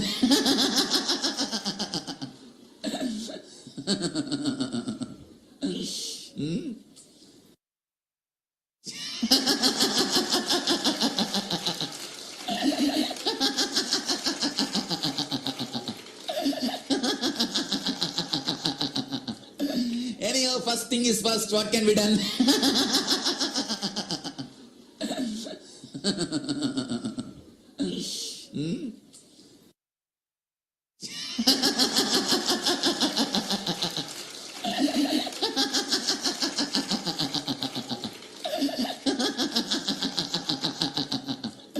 Anyhow, first thing is first, what can be done?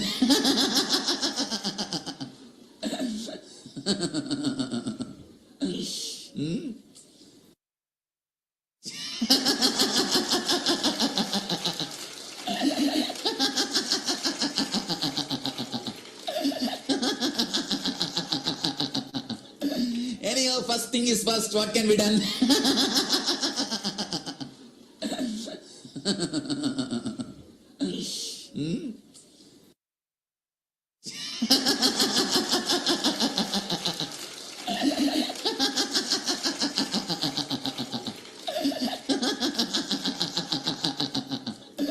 Anyhow, first thing is first, what can be done?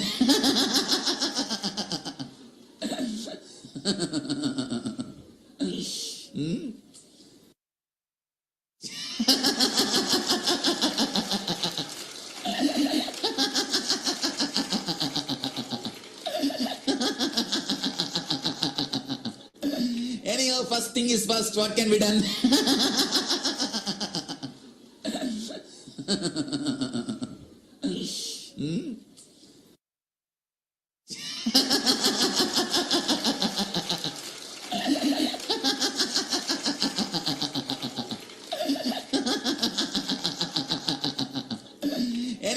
thing is first, what can be done?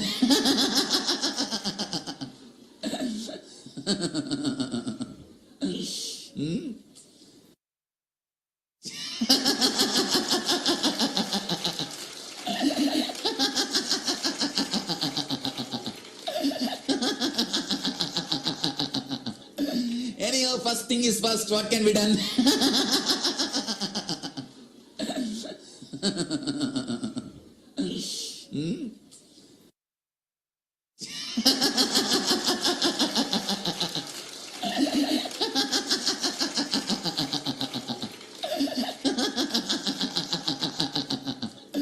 Anyhow, first thing is first, what can be done?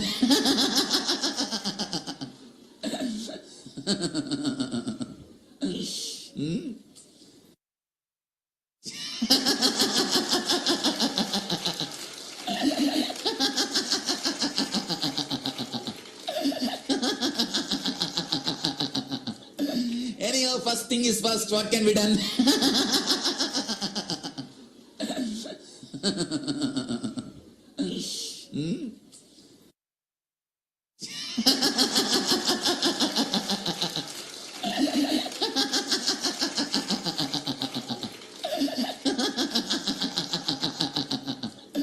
Anyhow, first thing is first, what can be done?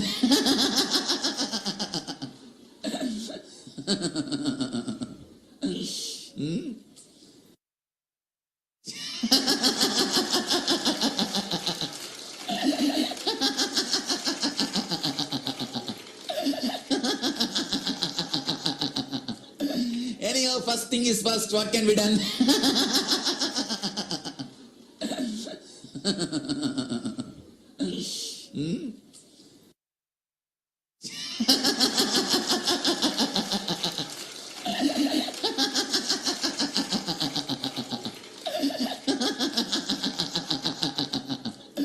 Anyhow, first thing is first, what can be done?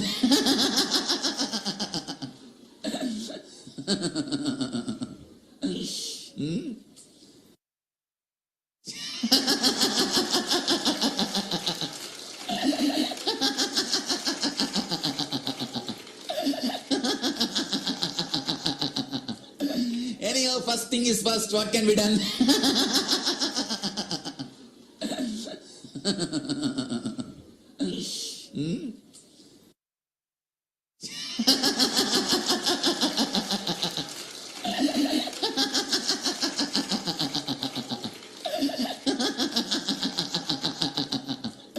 Anyhow, first thing is first, what can be done?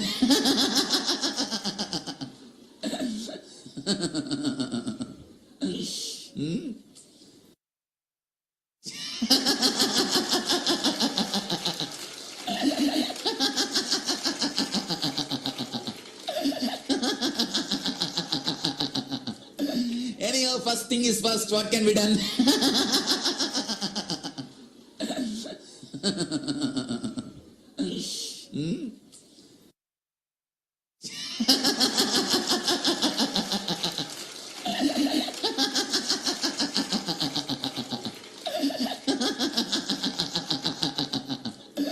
Anyhow, first thing is first, what can be done?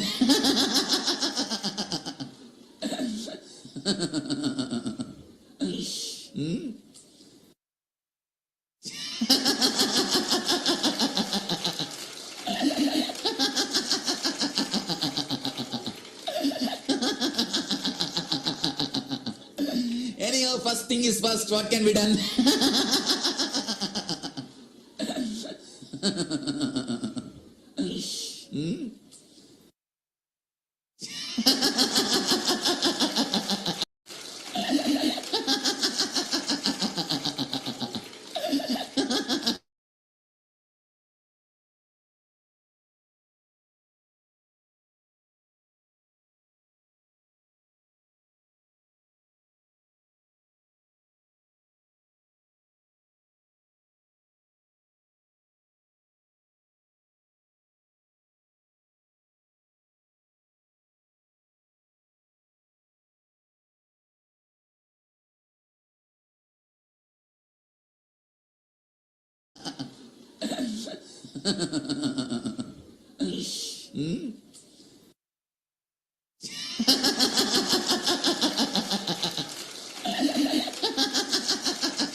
Anyhow, first thing is first, what can be done?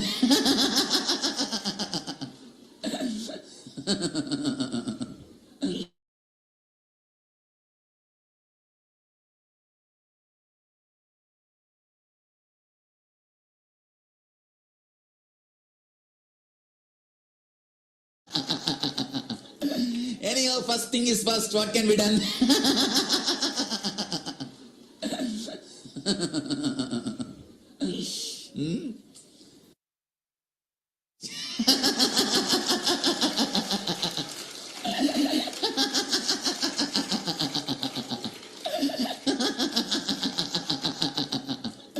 Anyhow, first thing is first, what can be done?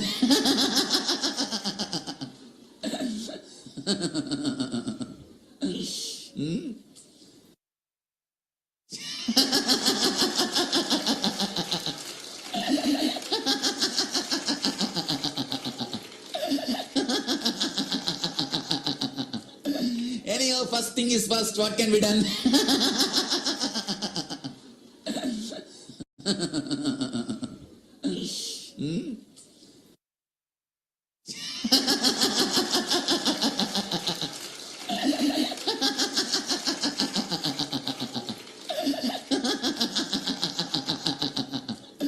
Anyhow, first thing is first, what can be done?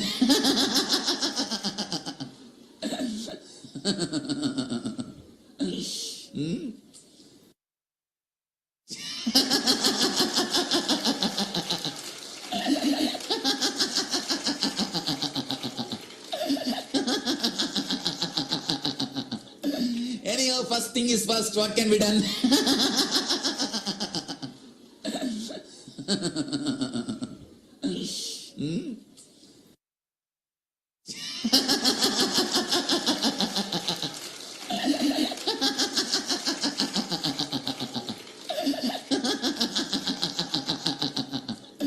Anyhow, first thing is first, what can be done?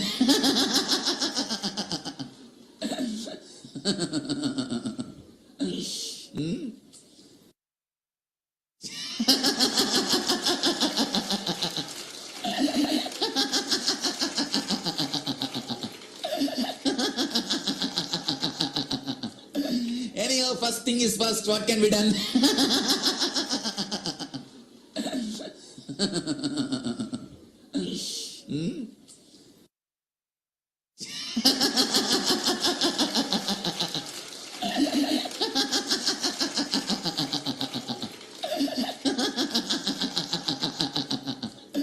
Anyhow, first thing is first, what can be done?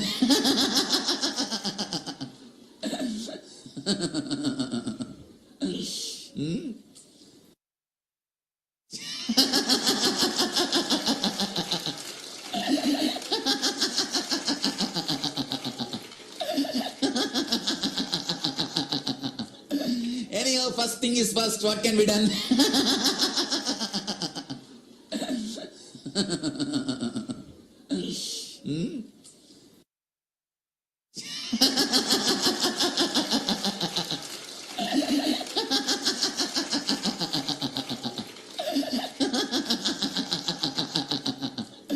Anyhow, first thing is first, what can be done?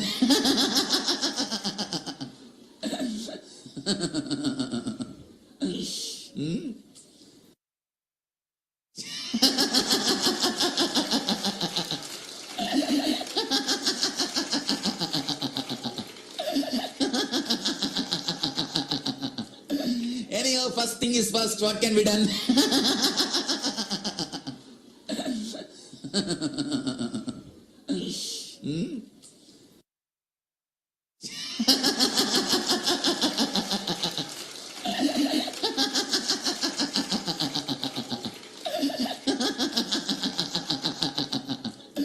Anyhow, first thing is first, what can be done?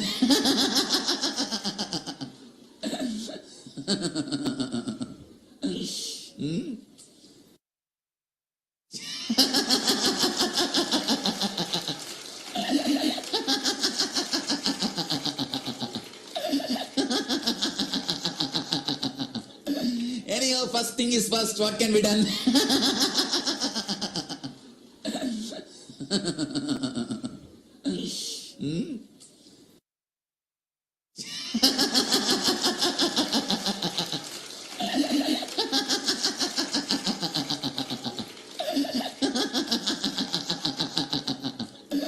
Anyhow, first thing is first, what can be done?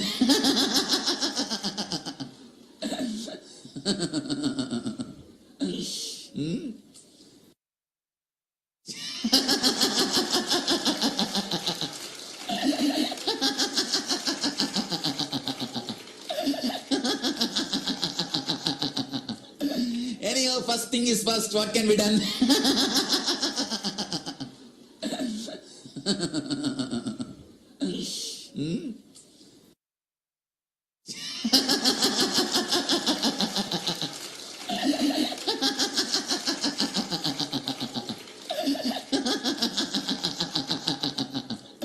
Anyhow, first thing is first, what can be done?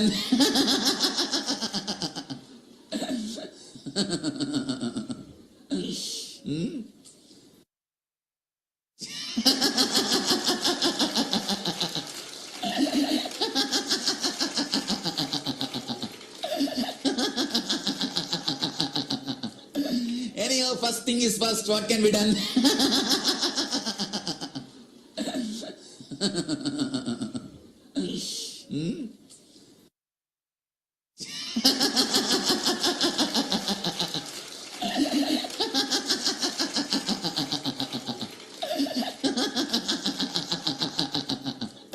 Anyhow, first thing is first, what can be done?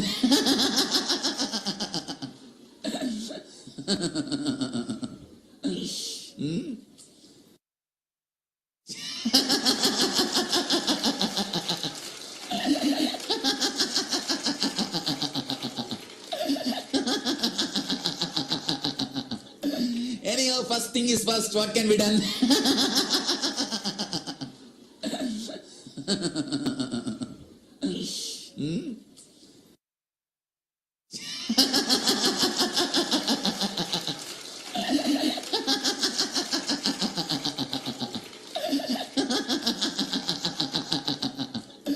Anyhow, first thing is first, what can be done?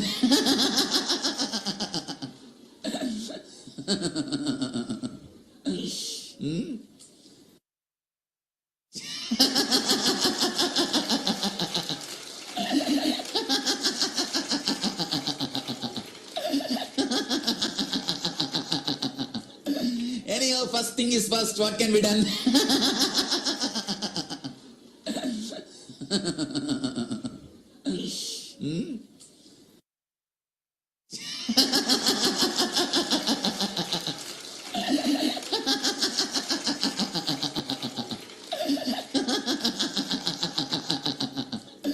Anyhow, first thing is first, what can be done?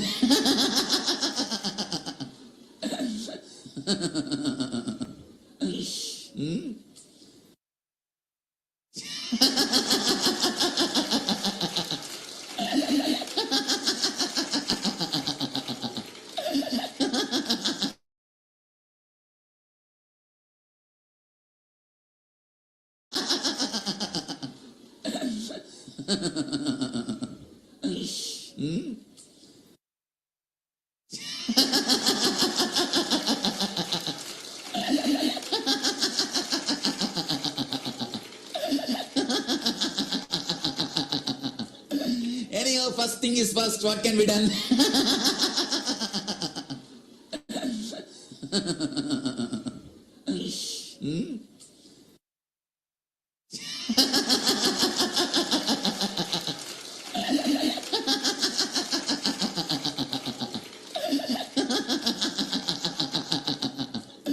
Anyhow, first thing is first, what can be done?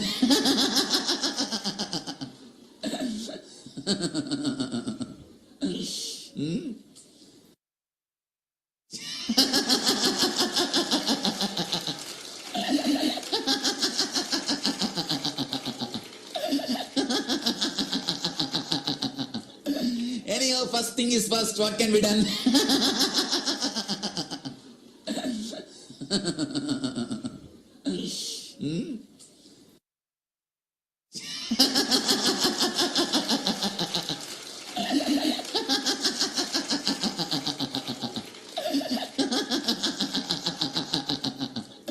Anyhow, first thing is first, what can be done?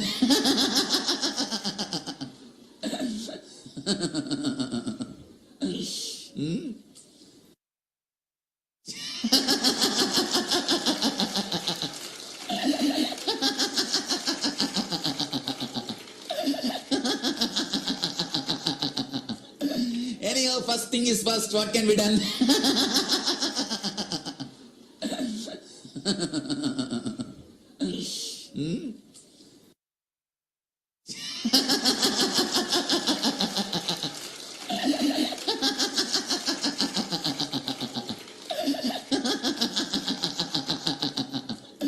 Anyhow, first thing is first, what can be done?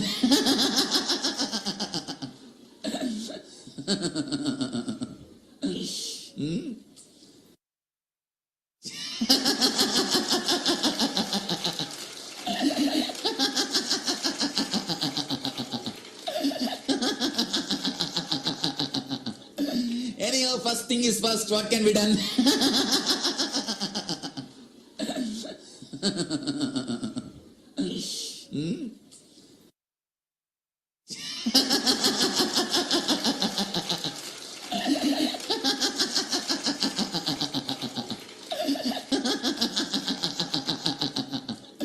Anyhow, first thing is first, what can be done?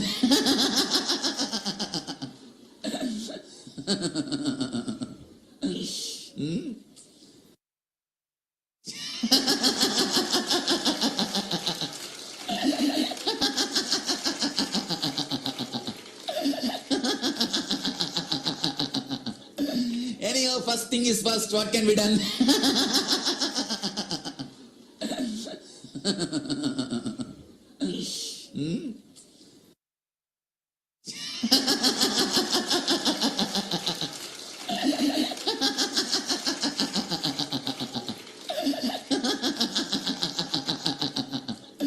Anyhow, first thing is first, what can be done?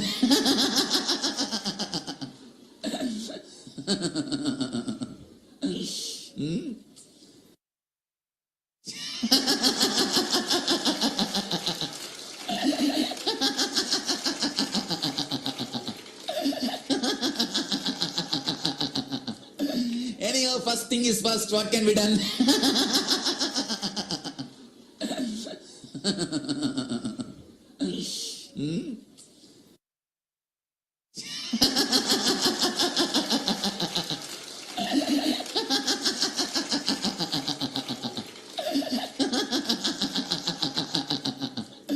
Anyhow, first thing is first, what can be done?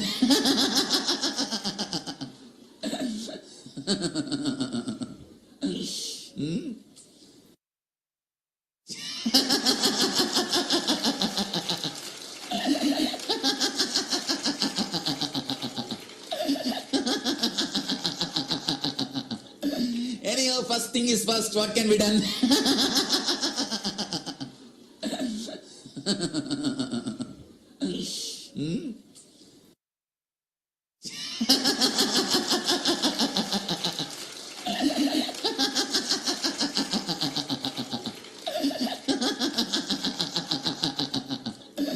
Anyhow, first thing is first, what can be done?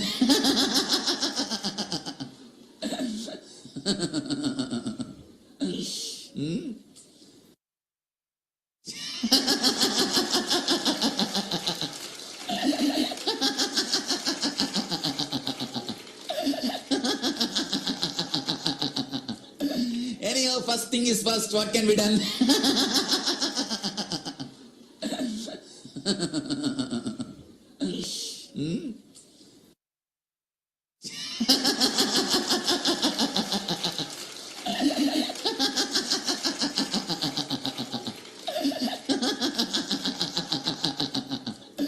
Anyhow, first thing is first, what can be done?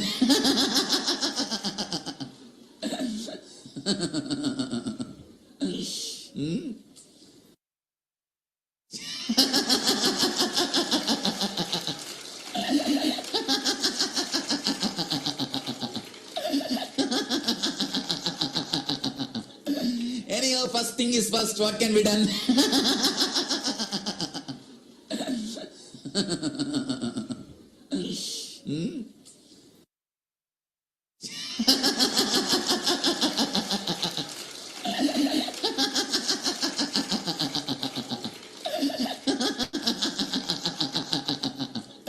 Anyhow, first thing is first, what can be done?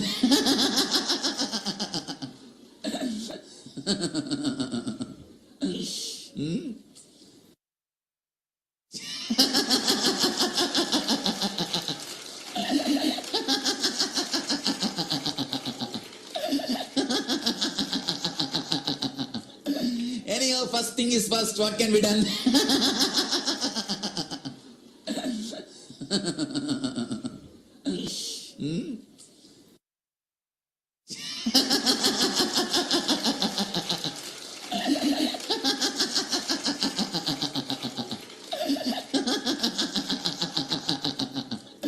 Anyhow, first thing is first, what can be done?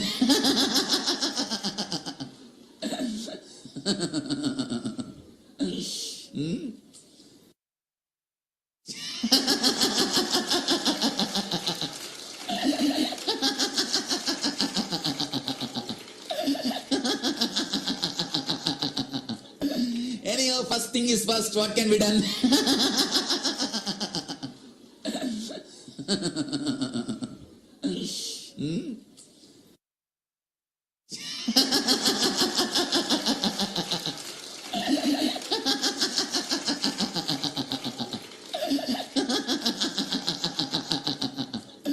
Anyhow, first thing is first, what can be done?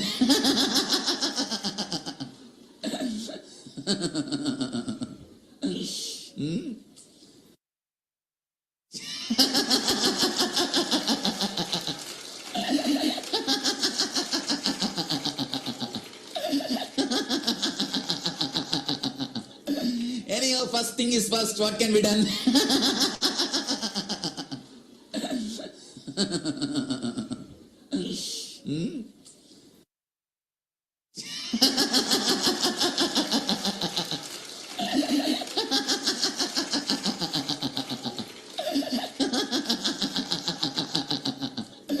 Anyhow, first thing is first, what can be done?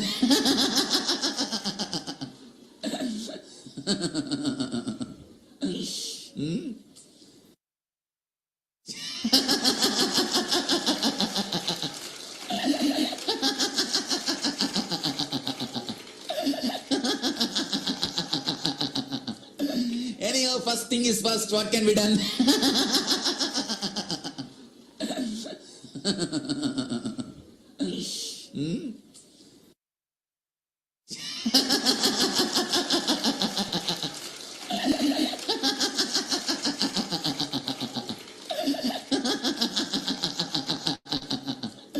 Anyhow, first thing is first, what can be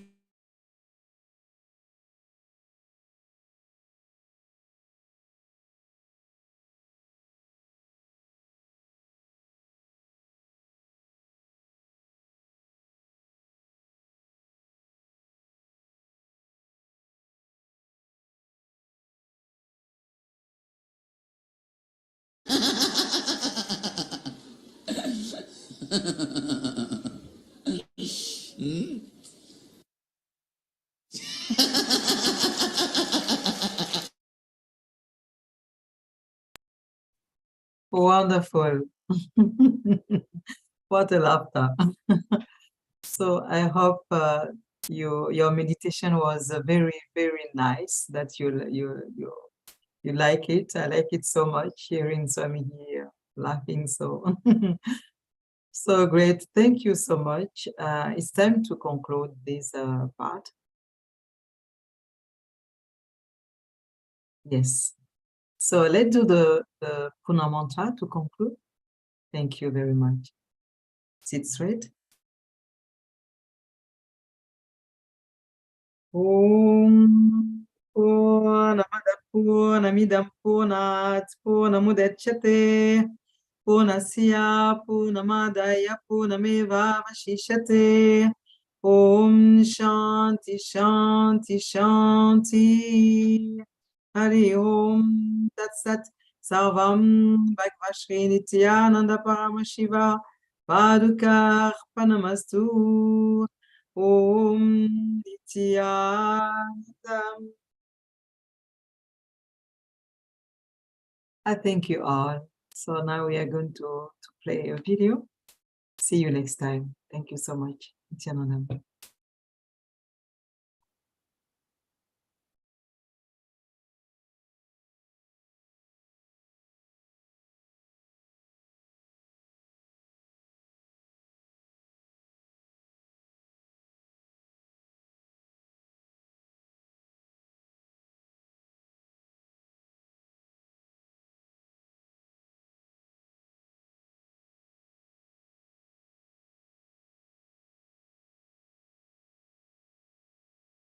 lost a major organ, can the balance of energy be rebuilt? Thus, loss of organ has nothing to do with energy. So don't bother. And I want to answer one more problem here. People ask me that donating organs after death, will it anyway affect our rebirth or our journey, spiritual journey? No way it will affect. In 3 shana, you leave the body. After that, whatever happens to body, you are no way connected to it. The Shraddha, all these last rites which we do also, not for that soul, for us. It's actually to heal our emotion and to cleanse ourselves, to disconnect ourselves emotionally.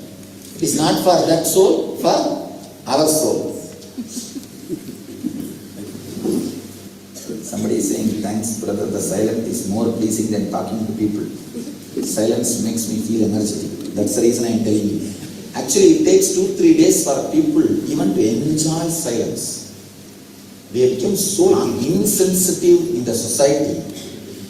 We have lost the ability to enjoy the silence, ability to feel connected to silence. You feel in silence, you don't exist. You are losing your boundary. Big problem. That's why constantly either you nag yourself or you nag others. Nobel Prize in nagging. Anyhow, in 2-3 days you will start enjoying the silence.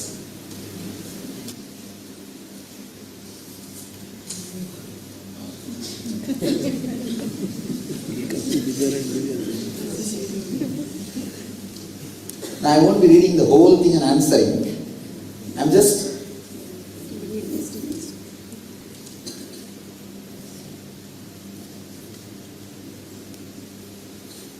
actually immediately I don't enter. If you observe from first day you will understand. Immediately I will not enter into subject. I'll just wait for 10 minutes so that your mind will settle down. Then I'll start the subject. It's just a method to settle your mind. Just now you went here and there and you would have grumbled about something and talking these, that, and your cell phone and all the things settling down. It takes some 10 minutes. The presence of the master is very powerful. It will just bring your TPS down, thoughts per second down. I'm just letting the presence work. Once your TPS is down, then I start talking what I want to talk. The next session is going to be about the subtle body, the etheric layer, 4th layer. It means heightened awareness and intensity. Maybe you can just stand up and stretch your body before we enter into that, especially after food. Up, fully up, fully stretch your hand, not off. Fully up, up, up, down. Fully, down, fully. Now the people are not bending. Bend down. Then up, up, up, fully. Up, down. What about these volunteers? They are not doing. And up. After food is let it be completely digested. Up, up. Before I say people stand up. Up, fully. Just 2 jump. 3 more.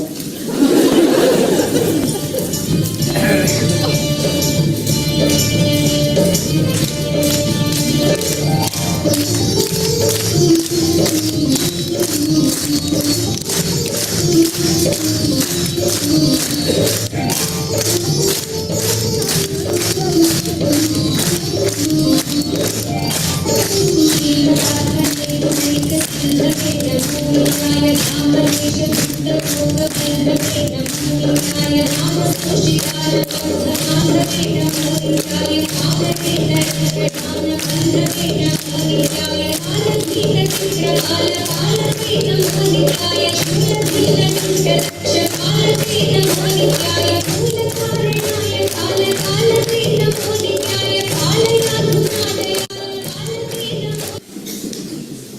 Today it is going to be a very intense day, especially after this.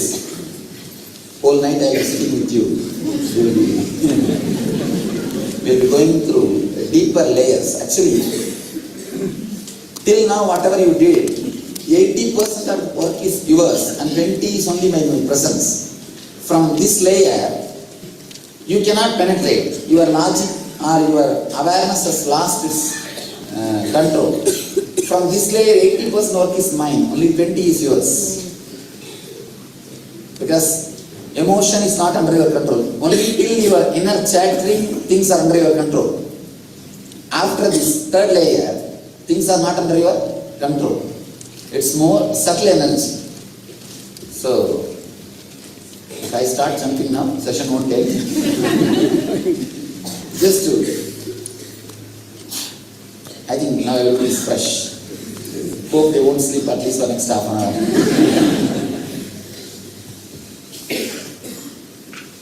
One important thing you need to know about this layer.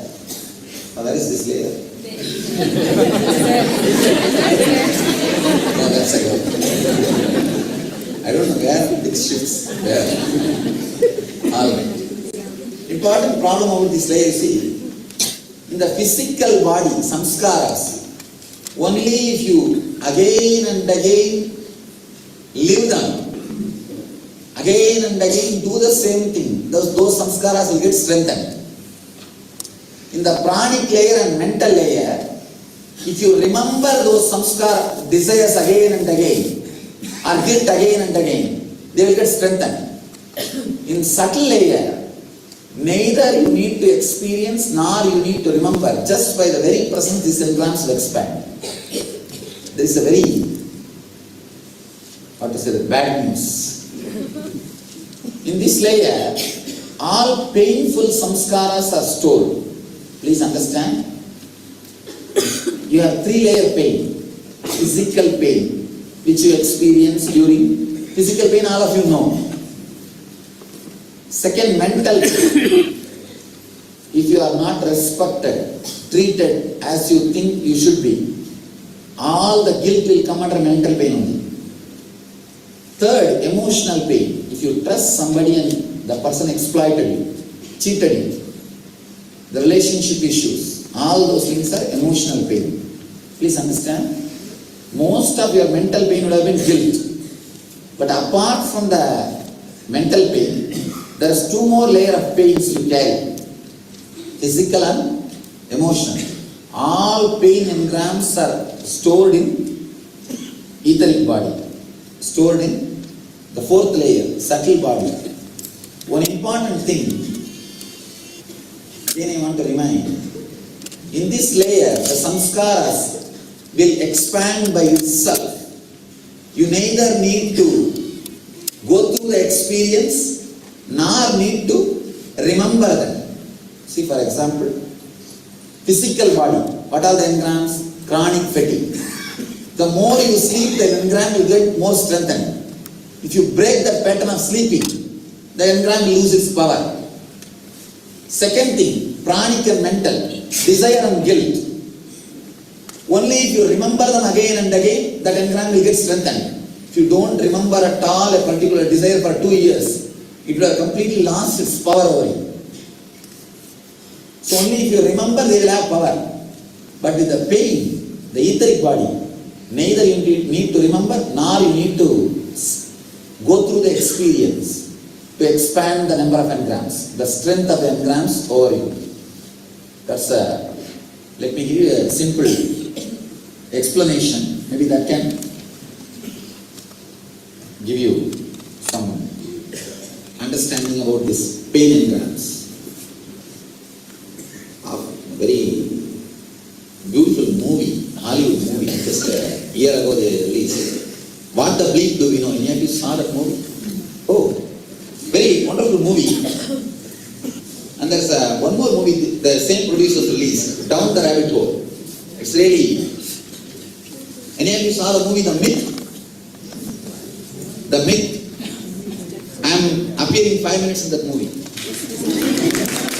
Just I will explain about levitation. There is about traditional levitation. There are 2 versions presented there in that movie, Jackie Chan's movie. So they requested me to explain levitation. I am giving a very logical, scientific explanation, and moreover, levitation itself is not something like a great spiritual thing. It's only one power. In West, all these things are too big things. In India, if you go every village, somebody will be there to levitate. Really. In India, go to every village, there will be somebody who will heal cancers and diseases just with one handful of neem leaves.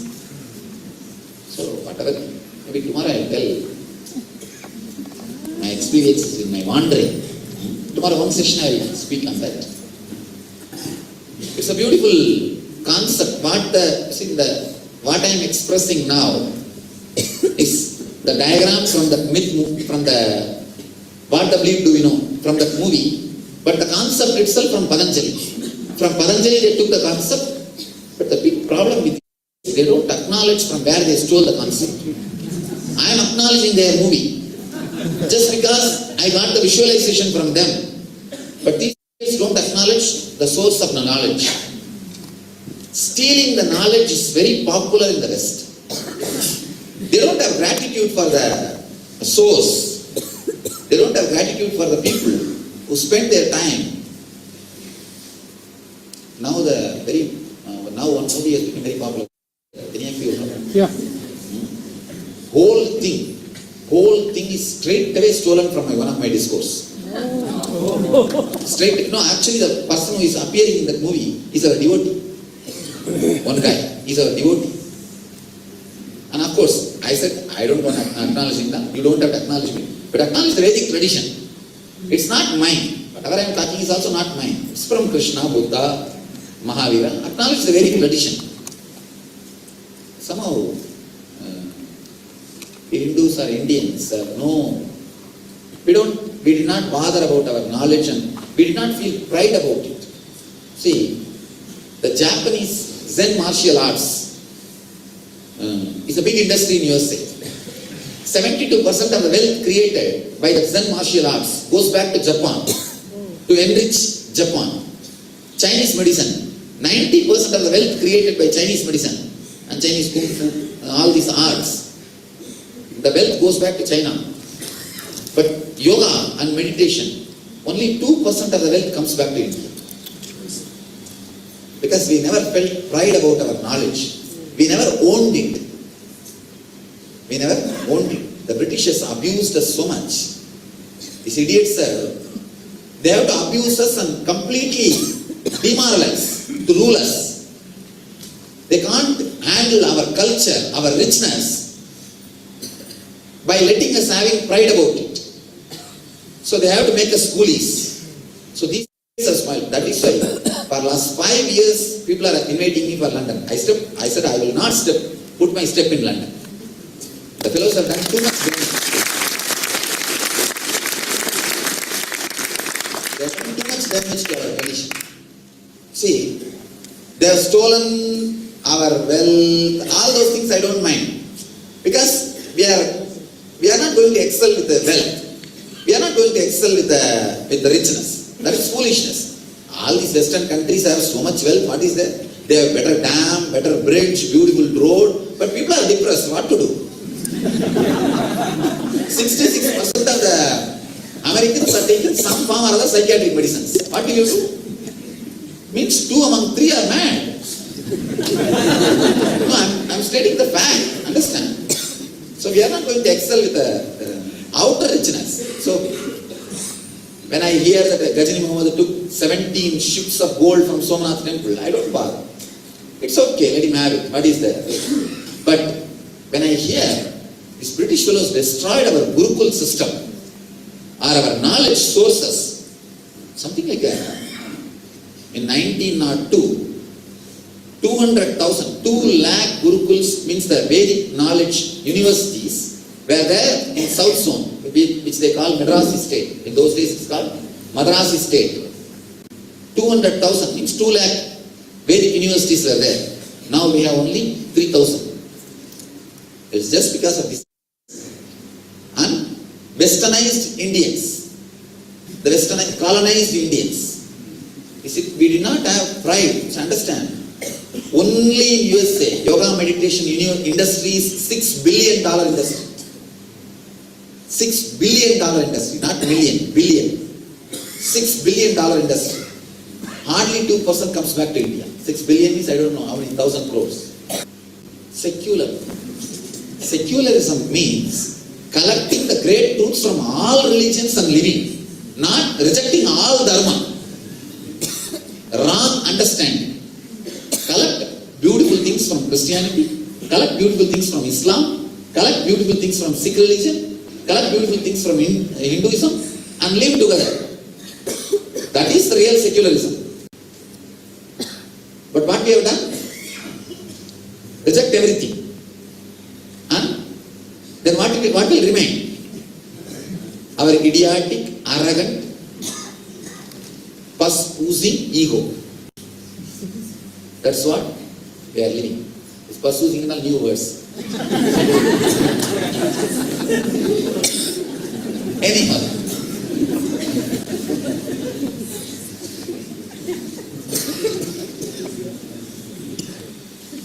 They have so much to contribute to the humanity. That's why.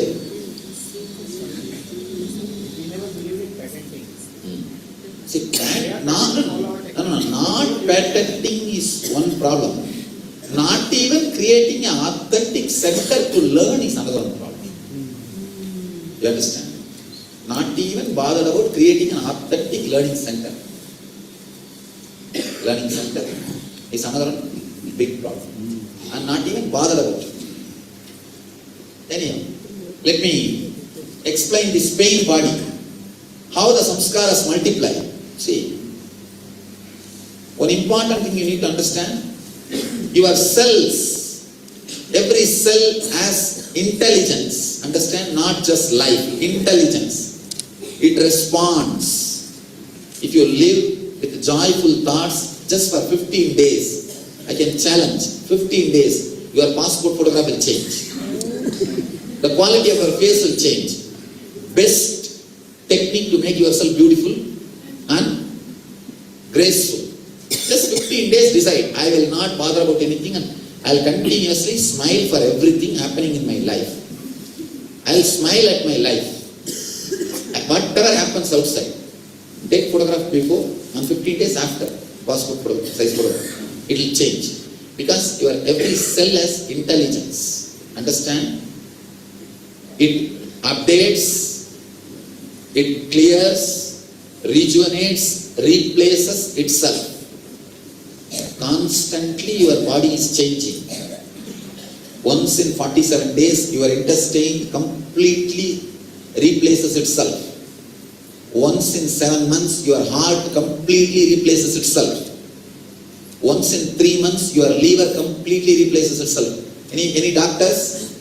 Doctors can attest whatever. Am I right?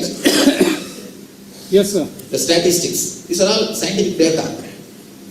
Once in 1 year, your brain cells completely replaces itself. So you don't have a brain which you had 1 year ago. If you never had, you did not have that time also, no problem. You didn't have 1 year ago also, no problem.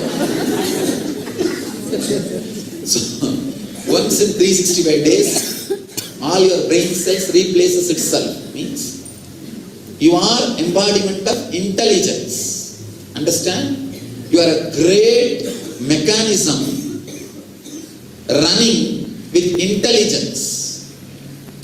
So every cell stores some samskaras, memories, and responds to the happenings of the outer world based on the samskara it carries. Usually, if you are showered by any painful emotions, whenever painful emotions happen, the toxins shower on your system. Not just the pain, even the toxins showers on your system. When it showers, few of your cells, not just the toxins, it catches the painful samskara also. When it catches, one important thing, the cells are not dead. Your cells catch these emotions. One more important thing, you are not able to see? Alright. Oh, this group won't do smart. You are okay? Usually male don't complain much. Poor guys. No, I don't mean female complain. Otherwise I'll have 20 letters now. How come you make comment? How come you can make fun of us? Whatever comments, jokes I make about male, I will never get a single resisting letter. I'll never get a single resisting letter. How come you make fun of me? Nobody writes. It's okay.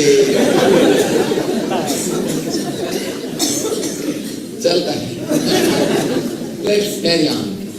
Somehow, anyhow.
Try to avoid all physical and emotional roller coasters. Reading this violent material and crime novel and enjoying these taboo things, this tabloid thing, is the worst thing done to the human beings, humanity. Always these human beings have a secret joy to know about others' sex life or others' violence. Whatever these guys can't do, if somebody else does, they enjoy it. It's called pen prostitution. That's the right word. Trying to read and listen and enjoy the others' things. Try to avoid, because the more and more you accumulate this kind of samskaras, this body will create deeper and deeper disease and depression in you. This layer is responsible for depression. If you are taking medication for depression, understand? When I say something, I am responsible. Just work on this one meditation for 10 days. I can promise you will see the depression medication. The need for depression medication disappears. Doctors themselves will tell. Usually I don't interfere in medication, because legally I can't interfere. I am not a doctor. But do this meditation. Go to the doctor. Doctor will say clearly, you don't need medicines. You don't need medicines. I brought thousands of people out of depression just with this one meditation, one process. The pranic layer process will do de-addiction. This process will do releasing from depression. Releasing from depression. One more thing. Every pain you experience in your body is connected to one strong emotion. your shoulder pain is directly connected to stress. For example, go and sit in your office morning, don't do any work. Just meditate on your boss. You will have shoulder pain and knee pain. Really? Just remember your boss. Nithyananda Paramashivam. You don't have to even chant Jnana Sloka. Just if you sit in your chair, you will remember your boss. Remember your boss, and that stress is enough. You will have shoulder pain and knee pain. It is directly related to your stress. And your stomach problems are directly related to worry. Every emotion is connected to one physical suffering. When you go into this meditation and come out, you will see the very root of depression will be shaken. That's one beautiful book. Her name is Louise Hay. You can heal. Huh? You can heal yourself. You can heal yourself. She has written some 6-7 volumes. I feel she had direct darshan of Patanjali. And she is very honest in recognizing, she acknowledges all this knowledge is from the Vedic tradition and the Yogic tradition. One amazing thing, she doesn't know Sanskrit. She doesn't know Sanskrit. But how she mastered the Patanjali's commentaries, you see, Patanjali's sutras are translated in English, that's available. But not commentaries on sutras. But she has mastered even those technical details. And she has connected disease and the emotions very beautifully. Understand? I acknowledge that table which she created. I acknowledge. If you find time, see that table, and the table is true. Every connection she created is true. No doubt about it. She has taken exactly from Patanjali's Yoga Sutra commentaries and very beautifully translated. Very beautifully translated and connected. I was actually thinking that I should sit and consciously scan, because there are many modern day diseases. Patanjali does not speak about those names exactly. But he says about the causes, the symptom, but not the names of the modern day disease, because these diseases did not exist in those days. In India, we did not have so many diseases. One important thing you should know, any psychiatric disorder, if you just create some 10 symptoms, see, in the West, one big problem is the medical industry and the medication industry is private and big lobby. I can't talk all these things boldly in USA. You guys are blessed. I am talking all these things boldly. Learn. Whatever I am saying is true. But I don't talk all this in USA. Big problem. No, you don't know. But whatever I am saying is true. Catch and try to save yourself. One more thing. All the guys who are living in the city, you are living in USA. Don't think you are living in India. Save yourself. Too much of advertisement for food and medication. Too much. How you know? In the TV you will see advertisement. If you have constant irritation, some 10 symptoms. If you have once in a while stomach trouble, the 10 symptoms will be such, anybody will fall in one symptom. It will be very broad. Then you may be having this disease. Please find out. Call your doctor immediately for help. See, if they are saying about 10 symptoms, and if you feel connected to one symptom, next day itself you will start thinking, I have this problem. What about the other 9 symptoms? I think I should attack. You will attack. You will create it. Other day I was reading an article. Any psychiatric disorder, create an understanding, study about it, and get the symptoms and publish. You will see 20% of the country is suffering in that disorder. Means what? Whenever people hear about some symptom, they try to feel connected. I think I have that. No, you see, yesterday I had irritation. Last 10 days I'm continuously irritated. I think I have that disorder. The moment you conclude you have that disorder, what you do? You attack all other symptoms. All other symptoms and start creating the problem. This is the same thing happening. Never ever see the ads of this all this medication. See, have a regular medical checkup, that's perfectly alright, nothing wrong. But constantly sitting and brooding over, I think I have that symptom, I think I have that symptom. Then naturally what will happen? You are meditating on that symptom. What will happen? You will attract, you will bring that symptom to you. You will attract it. All these difficulties, problems are because of this fourth layer engrams. Fourth layer engrams. Deep emotion. Too much of engrams in etheric layer. Maybe later on I will talk a little more detail about the advertisements for food.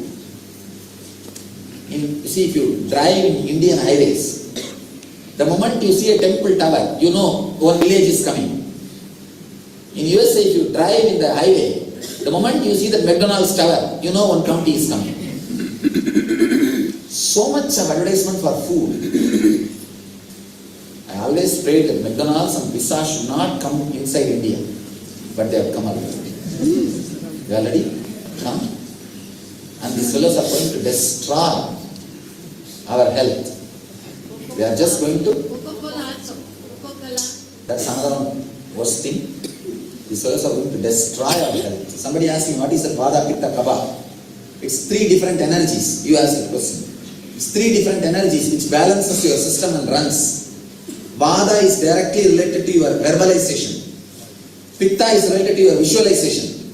That's why they say, I think Pitta has gone into his head if he is not able to visualize properly. Pitta is related to visualization. Kapha is related to the center energy flowing, balance, connecting the visualization and verbalization. If these three energies are imbalanced, you will have diseases. So these 2 days we have not done anything except different visualizations. With this, if your Pitta is getting awakened, means it's getting clean. Don't take anasin, metasin, all these nonsensical sins which you are constantly seeing in the TV. It is actually sin, that's why anasin, metasin. And relax. Try to live, reduce the chemical intake. Try to reduce the chemical intake as much as possible. It will do so much good for you. See, some serious diseases like heart problems, serious problems like really big problems which you can't handle by mind. At that time, take medication because you abuse too much. But whatever you can handle with mind, in a simple way, try to manage. Have passions. Connect with your body. Sit with your body and pray to your body. Understand? Your body is intelligence. How you pray to God? Sit and pray to your body. It's a powerful technique. Pray to your liver. Please heal yourself. See that I am living a healthy life. Pray to your heart. Please heal yourself. Function properly. You are an independent intelligence. Help me to live happily. Understand? Every cell in you is an independent intelligence, responds to your thoughts, your desires, your feelings, your emotions, and your prayers. There's a beautiful book, Biology of Belief. Many of you heard that book? Bruce Lipton. Am I right? Bruce Lipton. Very intelligent research. Very intelligent research. 30 years of research. He reveals with the scientific facts, he proves even your DNA system can be altered. Understand? He goes to the extreme of saying your DNA system can be altered by your thought. He says, don't think you are living as per your body. Your body changes as per your living. Completely shifts the understanding. Shifts the understanding. He goes to the extreme of proving some of the major things like if a child is adopted by somebody else in the young age, neither the parents nor the kids should know that they are not physically connected. It's like change the kids in the hospital. You will be surprised. Kids get the disease of adopted parents. The genetical disorders are adopted parents, not the physical parents, actual parents. Then what do you mean by the genetical disorder or hereditary diseases? It's nothing but mind. Nothing but mind. I was really surprised, shocked to see his report. He has done a thorough research, 30 years of research. Every point, what Patanjali says, what I am talking now, is proved scientifically. Now all we need to do, reduce the depth of engrams in etheric layer. We will do it as 2-3 process. First, please understand one more thing. Many of the statements which I am talking, saying, I am not giving scientific references. Only few statements I am giving scientific references because science has evolved only that much. Science has evolved only that much. Understand? Science is just 400-year-old bacha. No, true. We are 10,000-year-old R&D, Research and Development Department, in the inner science, the Eastern rishis. These fellows are just 400-year-old bachas. Just because media is under their control, don't think they are more authentic than us. Our masters are much more authentic. Actually, now the quantum physicists are understood. They say, Swamiji, the other day I had an opportunity to sit with a Nobel laureate, very wonderful guy, in San Francisco. He invented the laser maser. I was talking to him about the science and spiritual. He said, Swamiji, to tell you honestly, there are thousands of questions only mystics can answer. Only even the scientists who have entered the zone of the mystics only can answer. Not the scientists. Science has evolved itself from this. He says, by 2012, the science will reach its peak and turn to spirituality. He says by 2012, it will reach its peak. There will be nothing further to explore, especially in the quantum physics line. He says the same speed if we are growing, by 2012 we are saturated. After that nothing can be done. Then the answers can come only from mystics. Only from mystics. By 2020, they say all the sports, the physical activity in the Western trend, sports, gym, exercise, everything will reach its peak performance. Then they have to turn to yoga. They have to turn only to yoga for anything. Please understand, whatever science has evolved and proved, I am giving references, but all other things, what I am talking is much more deeper truth than science. They are yet to evolve. They are yet to evolve to our level to find out and tell the truth. Don't think just because I give some scientific researches or supports or references, the science is the reference scale. No, relax. Science is not reference scale. The Apta Pramana, the words of the masters, is the reference scale. Science can be proud, they can claim with pride that they proved some of the words of the masters, that's all, not otherwise. Now we will enter into the process for the pain body. Actually this body I can call as pain body because all 3 layers of pain you store in this. All 3 layers of pain you store in this.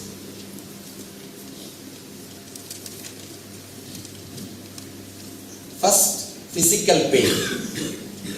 Remember all the pains you went through in your life. Childhood, fighting. Some mark, everyone will have some mark, especially in India. If you had brothers and sisters, you will have their mark on you.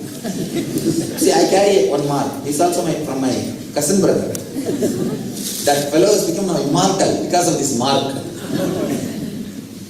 Young age. Especially the Indian villages. I'm born and brought up in Trivandrum. Those days it was a village. Now it has become town. Those days it was a village. In the houses they use big heavy vessels. Nowadays the vessels are become very light. Those days the vessels will be very heavy. That fellow just took and had a ball. Bowling on me. You will carry a mark. Start from that pains. Bring every pain back to life. If you had some surgery and had a pain, bring that same intense pain to life. If you had some disease, even if the pain is not there now, even if you are healed now, please do not forget. You may not have the pain now. If you had even once in your life, bring it back to life. Understand? When you open up and bring that pain, can you write later on? Can you drop your paper, pen, everything?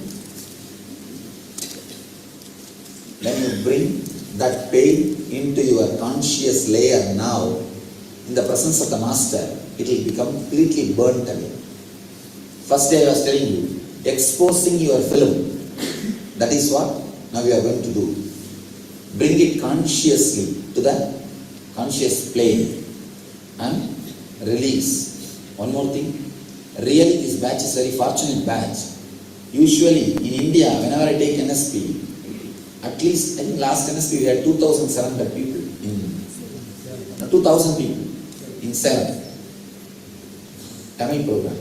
Somehow it is English program, and we did not do publicity much earlier. So you have a less crowd, you have enough time, enough of space, use it completely, don't miss it. Bring every pain back to life. Relive. First, physical pain, all physical pains. If you had knee pain 10 years ago, now it is not there. You are healed, even then bring it back. Don't bother. Even the dead samskaras I am trying to burn. Even if they are dead, it should be burnt. Otherwise, it will become a place for other samskaras to grow. Dead leaves will become manure. Dead samskaras also can become manure. Place for other samskaras to grow. It has to be burnt completely. Burnt completely. All physical pains, first layer. Second important thing, all mental pain. Means wherever your ego was hurt, you did not receive respect, you always think, do you know who am I? Do you know who am I? Wherever you go, you carry that big visiting card. Some 25 titles will be printed in that. I have seen people carrying visiting cards. Even the farmer, all those posts, whatever they had in their life will be printed. Understand? You carry that visiting card wherever you go, and naturally you will have big blows everywhere. That is what I call mental pain. Third, emotional pain. Emotional pain is very intimate pains. The deep trust which you had but exploited. The relationship broken. That kind of a emotional pain is a third layer pain. Go into each layer and relive them. Please spread all over the arm. I'll guide you step by step.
In next meditation you will sleep. Autrement, dans la prochaine méditation, vous allez vous endormir. We have a little more time to go to the next meditation. Nous avons un peu de temps avant d'entrer dans la prochaine méditation. I think you can all do a little bit dancing. Donc, vous devez danser un I petit peu. put some kirtan songs. Let us see how many jump. Allons voir combien vont sauter. The more you jump, more energetic you will become. Plus vous sautez et plus d'énergie vous aurez.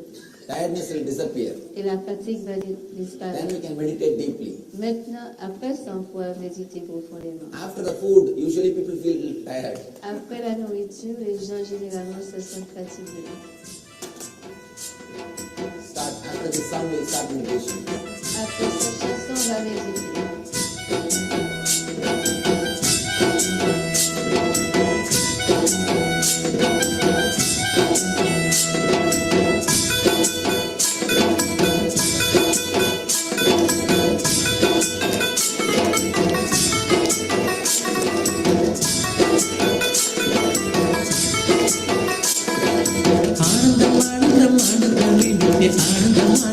ஆனந்தமே பரமஹம்ச நித்ய ஆனந்த மூர்த்தியை பாதாரவிந்தத்தை கும்பிடுவோம். சத்குருவாய் வந்த சங்கரனுக்கு நம் சரணங்கள் சொல்லி பாடிடுவோம். அண்ணு வடிவாக அவதரித்தான் அந்த ஆண்டவன் சிவையை நமக்களித்தான்.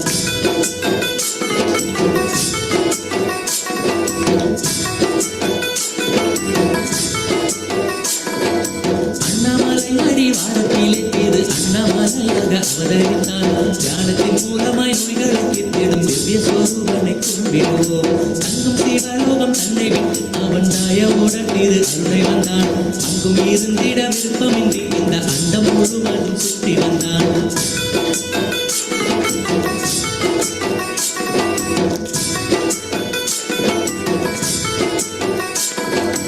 ஏழை பணக்காரன் வேதமின்றி வரும் எல்லோருக்கும் அருள் செய்ய வந்தான். குருவாக வந்து அமர்ந்திடுவான். சின்ன குழந்தையை போல அவன் ஆடிடுவான். இத்தனை மீதுள்ள துன்பம் விட்டு நம்மை இன்பத்தின் எல்லையை காண வைப்பான். ஆயவை பொய் என்று உணர வைப்பான். பல காட்சியை ஞானத்தில் காண வைப்பான்.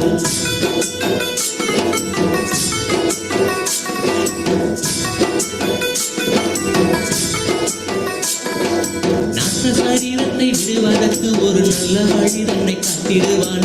பெண்ணை உண்ணும் திரு கண்ணனை போல் பல விந்தைகள் செய்து காட்டிடுவான். மாயங்கள் மந்திரம் ஏதுமின்றி பக்தர் மனக்கூரையாவும் நீக்கிடுவான். பக்தரை கண்ட பரவசத்தால் தன் பசியை கூட மறந்திடுவான்.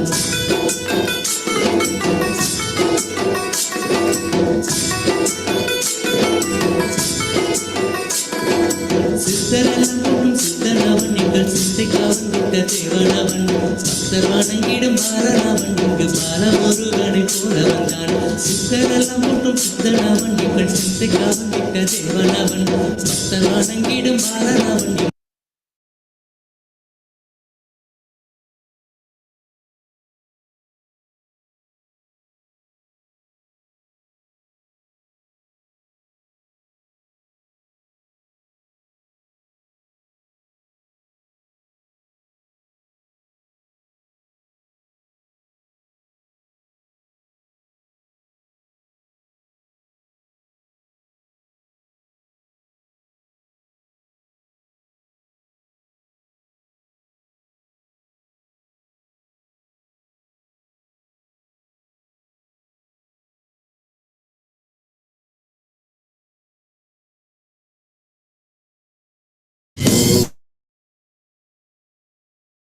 Work on the fifth layer, causal layer.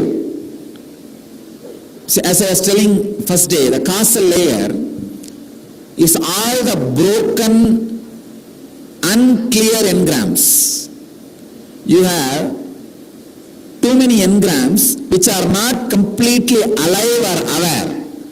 Broken ideas, incomplete ideas, incomplete concepts, reasonless worries. See, I'll give you one example. Early morning, sometime,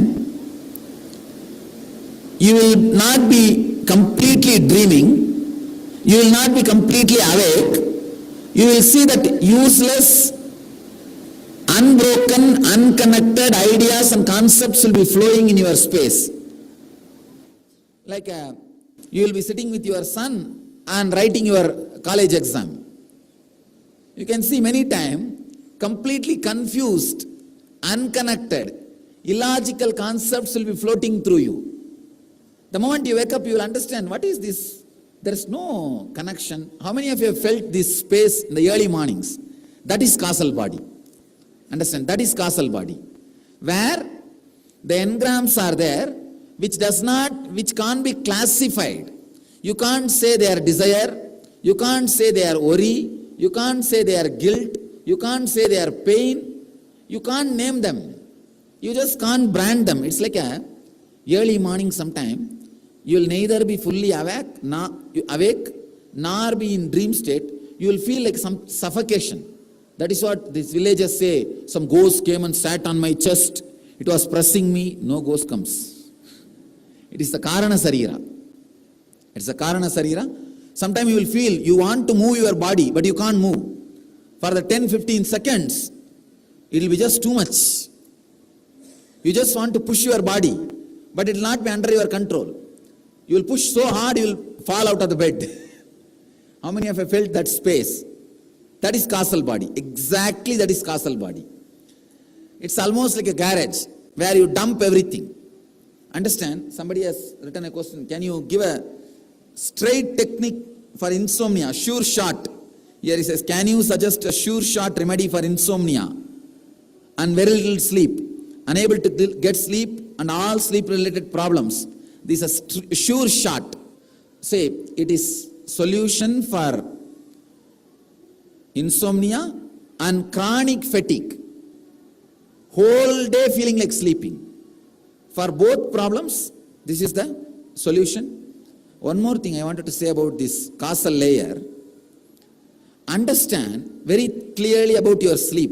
You experience causal layer only during deep sleep. Only during deep sleep. For example, there are some people who can't remain awake early morning. Between 4 to 8, they have to sleep.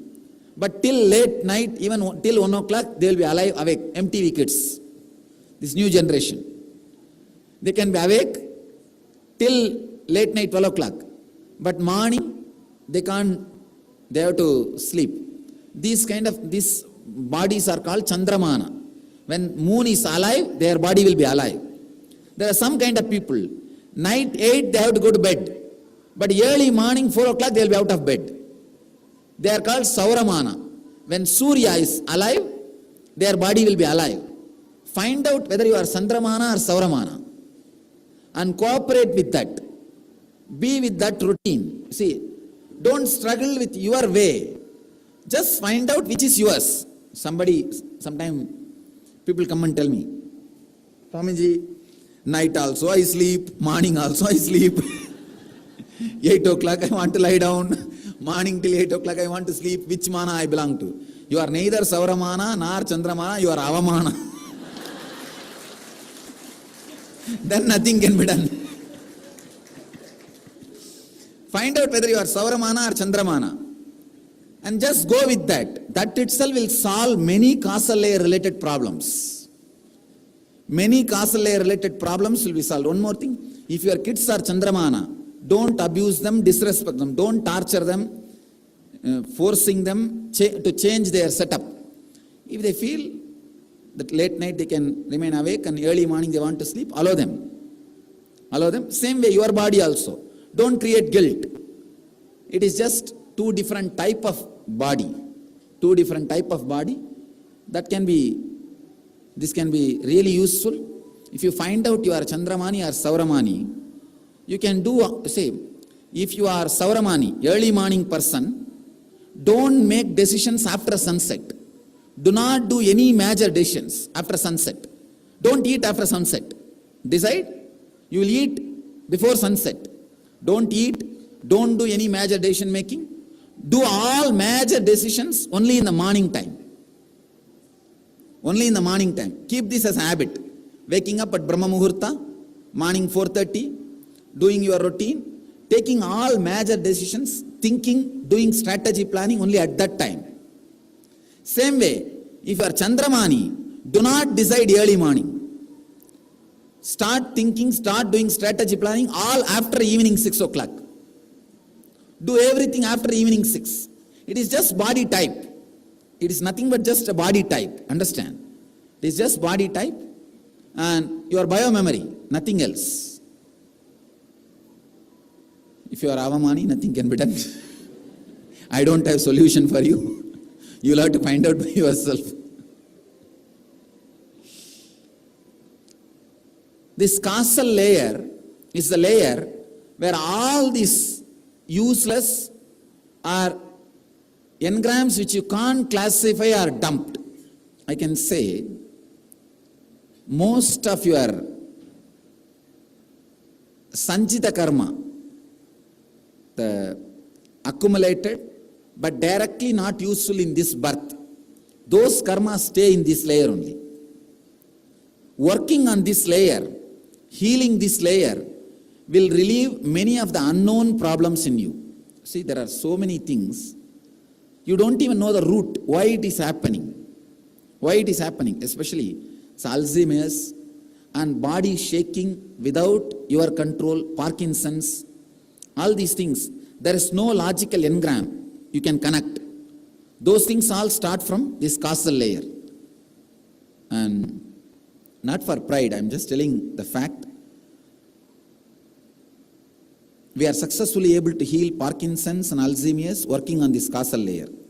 I've healed few, at least few, completely, and got them out of medications because of this working on this causal layer.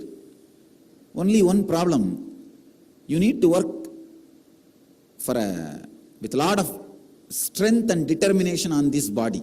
See, it's almost like you need to just go against the samskara setup, engram setup. You need to sit for long hours to work on this layer.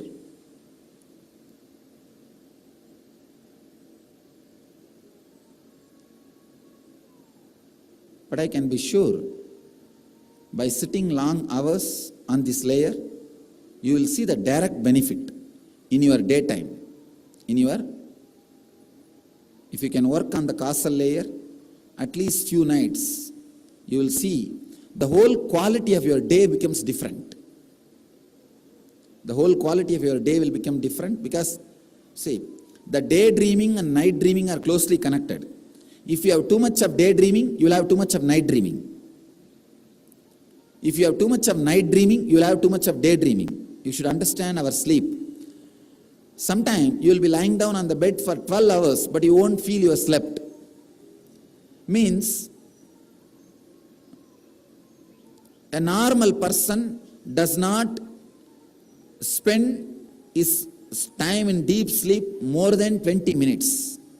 20 minutes only he will be in the deep sleep state. Then he comes out, dreams.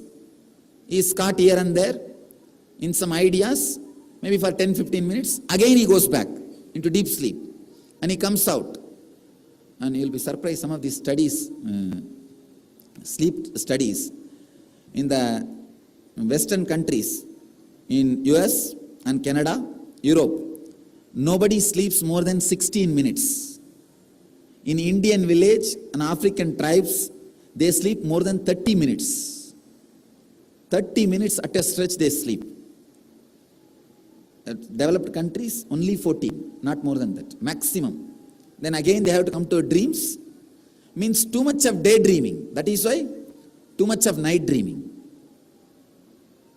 Understand this stress.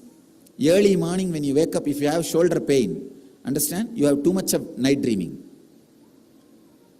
Human being is the only animal who is tired after resting. Really. See, early morning, all the animals, when they wake up, they just jump around. If you see the dog, this guy will go around and measure his boundary. If you see the cat, it will stretch the whole body and jump. If you see the calves, the cows and all, it will just run around at least the stick on which they are tied. Human beings are the only animals, when they wake up, roll and pull the blanket. moved away from the nature, tired of taking rest. Means you did not sleep. You are only hanging around in the causal layer. You are only hanging around in the dream state, did not fall asleep deeply. So any problem related to deep sleep will be completely healed through this one session. Usually in all NSPs we sit whole night. Few hours we will sit. I'll really encourage you to sit as long as you can. It's a very powerful process. This technique is from Kularnava Tantra, a very powerful tantric technique, working on the causal body. See, this causal body is considered as a mother energy. The causal body, the energy which you experience during deep sleep. Can you describe the deep sleep? There is no description. If you remember deep sleep and try to describe, only two things you can say. It was peaceful and darkness was covered by darkness. That's all. Only these two qualities. These two qualities only described as a cosmic mother. Cosmic mother. These two qualities which is there in your mother's womb only gives birth to your body. Every day you go back to that same energy and rejuvenate your body and come back. That is why your sleep is equivalent to going back to the mother's womb. That same energy from which your body was created. The same energy, you see, the causal layer energy is the energy which is there in your mother's womb. Out of that you took birth, and every day you go back to that energy and rejuvenate your body and come back. It's a very deep mystical connection. Little difficult for the normal logic to understand.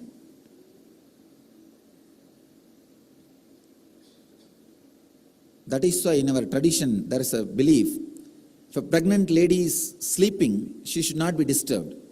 Because the causal layer will be alive, active on her body, the body will be getting created. The child's body will be getting created.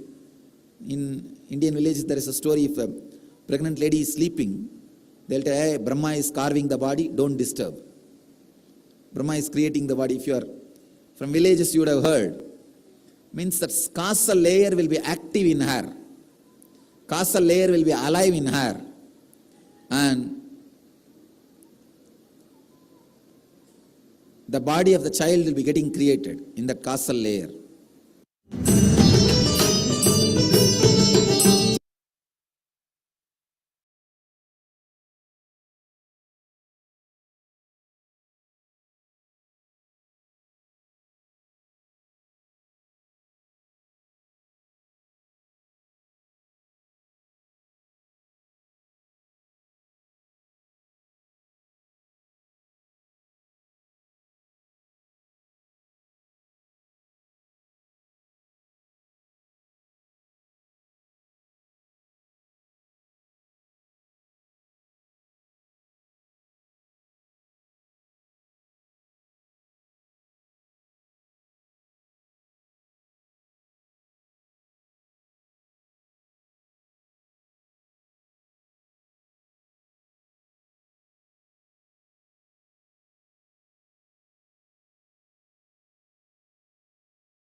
Now we will be going back to that same causal layer from which your body was created consciously and recreate your whole being. That causal layer only is called Kali in Sanskrit. Kali means darkness, that's all. The exact translation of the word Kali means darkness. This technique is beautifully described in Kularnava Tantra. intensely meditating on cosmic darkness. That is your sleep. So your sleep is nothing but darkness being covered in darkness. Unfortunately, we have wrong idea about darkness, as if it is life negative. No, understand, it is not. All our life comes from the darkness which is in your mother's womb and goes back to cosmic darkness. So that is our mother, that is our source from where we come out and where we go and merge.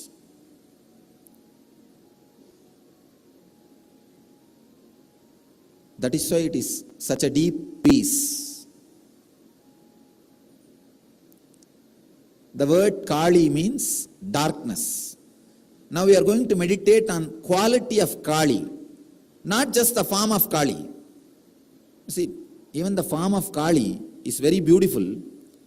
On one hand she is holding the sword, the left raised hand sword, the lower hand, the cut head, swayed head, and this hand she is giving Abhaya and Varada. Means that if your ego is cut by the knowledge sword, you are blessed and protected. That's all. That's what she symbolizes. See,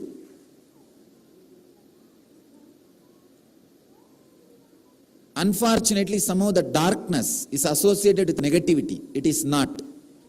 It is not negative. The Kali's darkness is motherly darkness. The darkness which gives you the deep peace and healing, in which your body and mind is rejuvenated every day. The only problem you have is your fear about the darkness. If you just drop your fear and enter into the darkness, you will see you are in mother's lap. You are in mother's lap. You are in cosmic mother's energy again.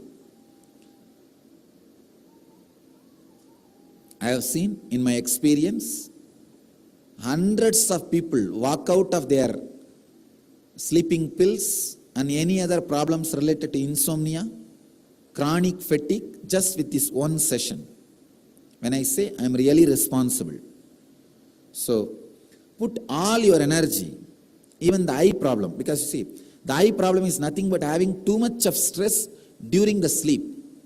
Now the recent study says, if you don't have deep sleep, if your constantly eyeballs are moving during the sleep, that creates a stress and all the eyes related problem happens in you. Eye related problems are happening in you. So please understand, this one process can work and help even to heal your eyes. Too much of eyeball movement during the sleep, they call it REM, rapid eye movement. And during the sleep, if your stress and dreams are too much, the eyeball movement will be too much. That creates stress. That creates all disease related to eyes. So go into this process, go into this meditation. It will heal you in so many ways, not only physically and mentally. You will carry a deep peace in you, a kind of a light being. This process will help you to carry a light being. Many times, having a light being itself solves many problems. If you carry that light being, you won't have a problem. Many times, the people who wanted to torture you, when they see you are not tortured, they just disappear. They just can't understand what is going on. They will just disappear. Many times, you will not create enemies if you carry light being. Carrying the light being can happen if you meditate on Mother. The Mother energy is such a solid energy, such a peaceful energy. The meditation on Kali. Please understand, when I say meditation on Kali, the qualities, gunas of Kali, deep peace and a deep eternal darkness, healing darkness, alive, living, peaceful, eternal darkness. When you meditate on this Kali energy, you will have the light being. Your ego the strong ego will be cut by the knowledge sword, and you will carry a deep light being. See, after this layer, it's all too mystical. Logically, I cannot relate exactly and with your logic and tell you exactly what is happening. I'm really actually struggling. Big traffic jam in my throat. How to connect and logically convince you to meditate on this darkness. I'm telling so many things, but I myself feel very clearly. Still, I'm not able to completely talk in your language, because after this subtle body, the logic does not work. It's only straight process and mystical techniques. That is why your logic can be useful only to a certain level. Beyond that, just straight away going into the process and experiencing only solves the problem. Because many things relate, you see, now I said that just through this process, I have helped many people to walk out of Parkinson's and Alzheimer's. But still I am not able to logically connect why they got healed because of this process. I am only able to see that the disease is related to causal layer problem, and healing the causal layer heals the disease. That's all I am able to say. I am not able to exactly pinpoint, but there are many things. I am able to pinpoint the engram and the disease. I am able to straight away connect. But still with this causal layer, I am not able to connect the problem and the solution. I am only able to feel this heals the causal layer. Because the causal layer is healed, that problem gets solved. It's something, I know the solution but not the root. How I came to the solution. If you read this Ramanujam's life, great mathematician, many of his solutions, he just knows the solution. If you give the problem, he will give you the solution within microseconds, not even seconds. Before even you complete the problem, he will give the solution. But if you ask him, how did you come to this conclusion? He doesn't know. He says that Solingapuram Mahalakshmi gave the solution. That is his causal layer. Solingapuram Mahalakshmi, that is his Ishtadevata. He was born and brought up near the Solingapuram in Tamil Nadu. There is a beautiful Narasimha temple, old temple, that Mahalakshmi gave him darshan and blessed him. So that Solingapuram Mahalakshmi gave me the solution. That is unimaginable intuition. That happens from this causal layer. But the problem is, he was never able to give the steps. That will take 5-6 days for him to come to the steps. Many of his steps are still holes. I have studied some of his problems and the solutions. The problem is right, solution is right, but how he connects, that steps have a lot of holes. You can't say that's the right step, but the solution is right. So this is the expression of causal layer.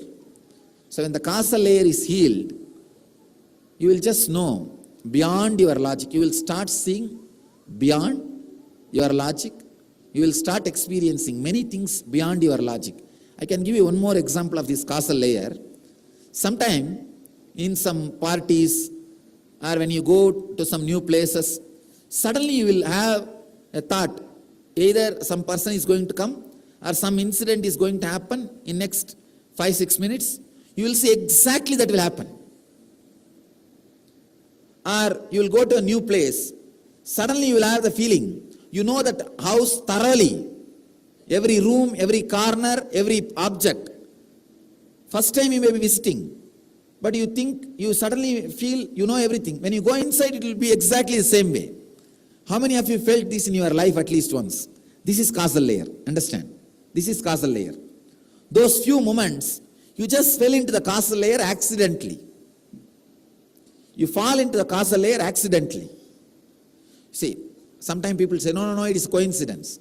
If it happens in one person's life once, you can call it coincidence. So many of you, please raise your hand once more, let me see. See, practically 90% are raising the hand. How can this be coincidence if it is 90%? Something more than coincidence. There is a science behind it. That when you are in that causal layer, you will just see, beyond logic you jump and the decisions are made. revelations happen. That is the mother energy. That is the mother energy. Mother energy and the intuition are very closely connected. That is why around the world, all mother worshippers will be carrying this intuition power. You can see, mother worship is always connected to intuition power. All cultures, please understand, I am not talking only about Indian culture. All cultures, wherever the mother worship is accepted and revered, you will see intuition in that civilizations, in that countries, in that places, intuition will be there. Wherever mother worship is not accepted, they all will be logic worshippers. The whole civilization can be classified as two: logic worshippers, intuition worshippers. All logic worshipping civilizations are built on money, currency, Wall Street. All mother worship civilizations are built on heart, the agriculture, the land-based. These are the only two civilizations. Understand? I am connecting some of the deep, basic secrets of different civilizations. All mother worshipping civilizations, not only in India, all over the world, they are all built on agriculture, land-based. They are not built on currency-based. They are built on land-based. And they will all be based on the intuition. They will all be intuition worshippers. They will all be radiating the intuition. If you go to our Indian villages, still you will see every Indian village will have at least 2-3 guys who is giving that oracle, who is giving that, you will be predicting what will happen. They will be just simple villages. They will be sitting in village. I had my own experience in my life. I was during my yatra in one village. Under a tree there was a small stone, applied all the turmeric, kumkum and all those things. I did not have any idea that somebody was worshipping that. I thought something. I put my head on that and slept to rest. From 2.5 miles distance, one farmer is running and coming to me. Within 1 hour, that guy is telling, come on, get up, because you are sadhu, I am leaving you. Otherwise I would have killed. It's my deity, Devi. She appeared in my dream and I saw that somebody was disrespecting, so I ran and came here. All you need to do, meditate on your sleep. That's all, nothing else. See, what do you experience during sleep? Deep peace and deep darkness. Meditate on that peaceful darkness, that's all. Only one condition, head should be straight. I don't want you to be sleeping. I want you to be meditating on sleeping. See, I wanted you to enter into that space consciously, so that you can enter whenever you want and you can come out whenever you don't want. As on now, sleep is not under your control. It will come when it wants, it will go when it wants. Through this process, I am bringing sleep under your control. You can enter when you want, you can come out when you don't want. So once the sleep comes under your control, many problems will be completely solved. The freshness, being alive, so many problems will be completely solved.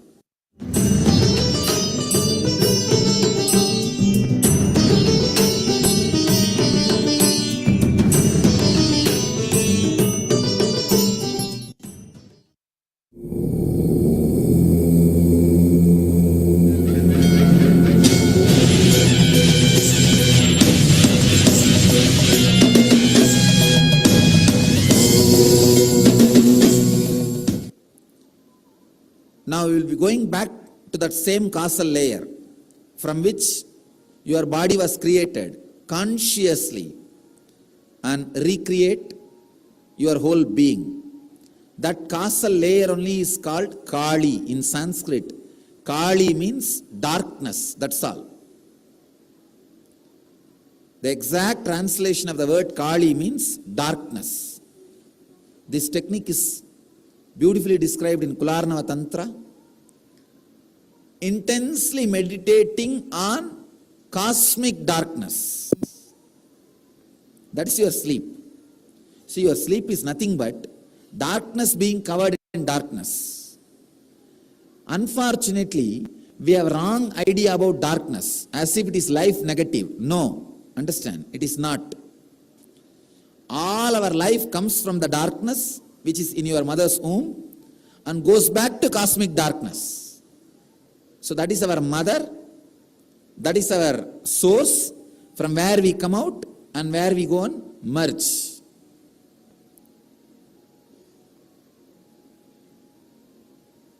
That is why it is such a deep peace.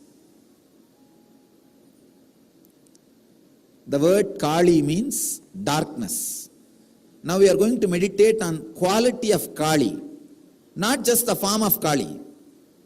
See, even the form of Kali is very beautiful. On one hand she is holding the sword, the left raised hand sword, the lower hand, the cut head, swayed head, and this hand she is giving Abhaya and Varada. Means that if your ego is cut by the knowledge sword, you are blessed and protected. That's all. That's what she symbolizes. See,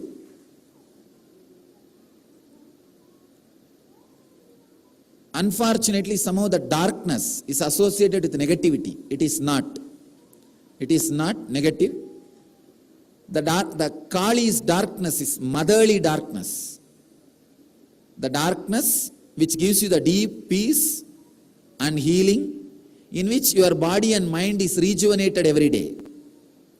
The only problem you have is your fear about the darkness. If you just drop your fear and enter into the darkness, you will see you are in mother's lap. You are in mother's lap. You are in cosmic mother's energy again. I have seen in my experience hundreds of people walk out of their sleeping pills and any other problems related to insomnia, chronic fatigue, just with this one session. When I say I am really responsible. So put all your energy, even the eye problem, because you see, the eye problem is nothing but having too much of stress during the sleep. Now the recent study says, if you don't have deep sleep, if your constantly eyeballs are moving during the sleep, that creates a stress and all the eyes related problem happens in you. Eye related problems are happening in you. So please understand, this one process can work and help even to heal your eyes. Too much of eyeball movement during the sleep, they call it REM, rapid eye movement. And during the sleep, if your stress and dreams are too much, the eyeball movement will be too much. That creates stress, that creates all disease related to eyes. So go into this process, go into this meditation. It will heal you in so many ways, not only physically and mentally. You will carry a deep peace in you, a kind of a light being. This process will help you to carry a light being. Many times, having a light being itself solves many problems. If you carry that light being, you won't have a problem. Many times, the people who wanted to torture you, when they see you are not tortured, they just disappear. They just can't understand what is going on. They will just disappear. Many times, you will not create enemies if you carry light being. Carrying the light being can happen if you meditate on Mother. The Mother energy is such a solid energy, such a peaceful energy. The meditation on Kali, please understand, when I say meditation on Kali, the qualities, gunas of Kali, deep peace and a deep eternal darkness, healing darkness, alive, living, peaceful, eternal darkness. When you meditate on this Kali energy, you will have the light being. Your ego, the strong ego will be cut by the knowledge sword, and you will carry a deep light being. See, after this layer, it's all too mystical. Logically, I cannot relate exactly and with your logic and tell you exactly what is happening. I'm really actually struggling. Big traffic jam in my throat. How to connect and logically convince you to meditate on this darkness. I am telling so many things, but I myself feel very clearly. Still, I am not able to completely talk in your language, because after this subtle body, the logic does not work. It's only straight process and mystical techniques. That is why your logic can be useful only to a certain level. Beyond that, just straight away going into the process and experiencing only solves the problem. Because many things relate, you see, now I said that just through this process, I have helped many people to walk out of Parkinson's and Alzheimer's. But still I am not able to logically connect why they got healed because of this process. I am only able to see that the disease is related to causal layer problem, and healing the causal layer heals the disease. That's all I am able to say. I am not able to exactly pinpoint, but there are many things. I am able to pinpoint the engram and the disease. I am able to straight away connect. But still with this causal layer, I am not able to connect the problem and the solution. I am only able to feel this heals the causal layer. Because the causal layer is healed, that problem gets solved. It's something, I know the solution but not the root.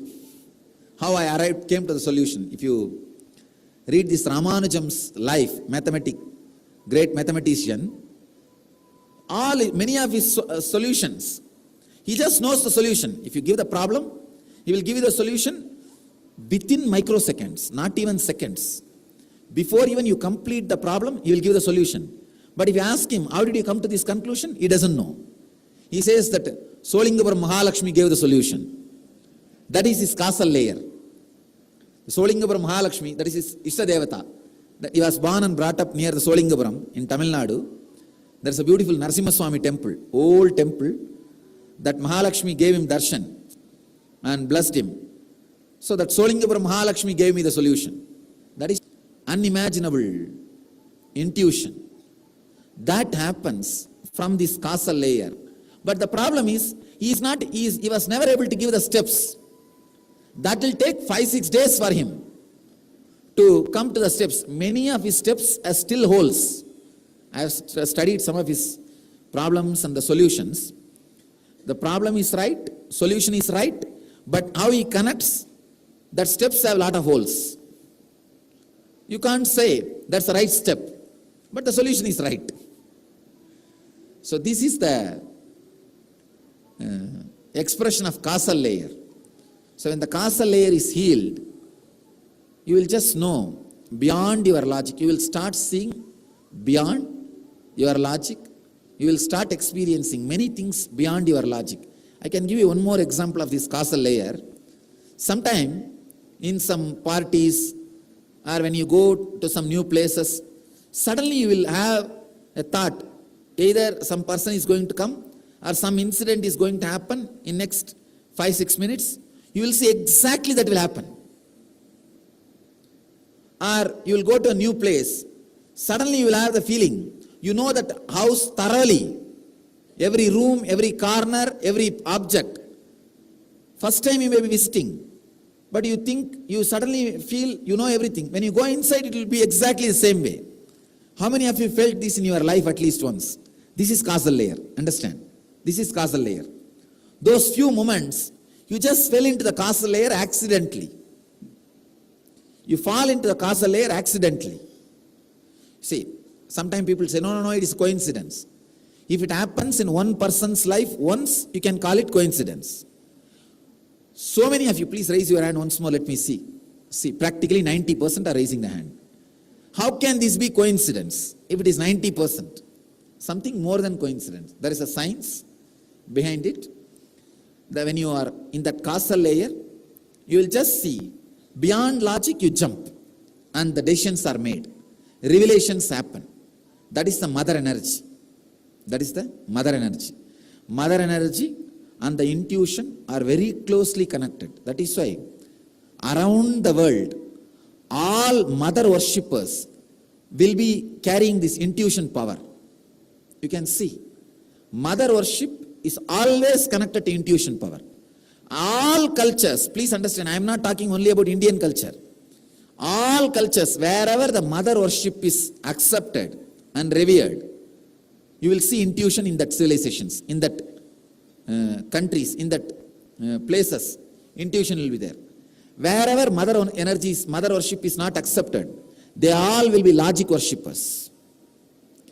The whole civilization can be classified as two: logic worshippers, intuition worshippers. All logic worshipping civilizations are built on money, currency, Wall Street. All mother worship civilizations are built on heart, the agriculture, the land-based. These are the only two civilizations. Understand? I am connecting some of the deep, basic secrets of different civilizations. All mother worshipping civilizations, not only in India, all over the world, they are all built on agriculture, land-based. They are not built on currency-based. They are built on land-based. And they will all be based on the intuition. They will all be intuition worshippers. They will all be radiating the intuition. If you go to our Indian villages, still you will see every Indian village will have at least 2-3 guys who is giving that oracle, who is giving that, who will be predicting what will happen. They will be just simple villages. They will be sitting in village. I had my own experience in my life. I was during my yatra in one village. Under a tree there was a small stone applied, all the turmeric, kumkum and all those things. I did not have any idea that somebody was worshipping that. I thought something. I put my head on that and slept to rest.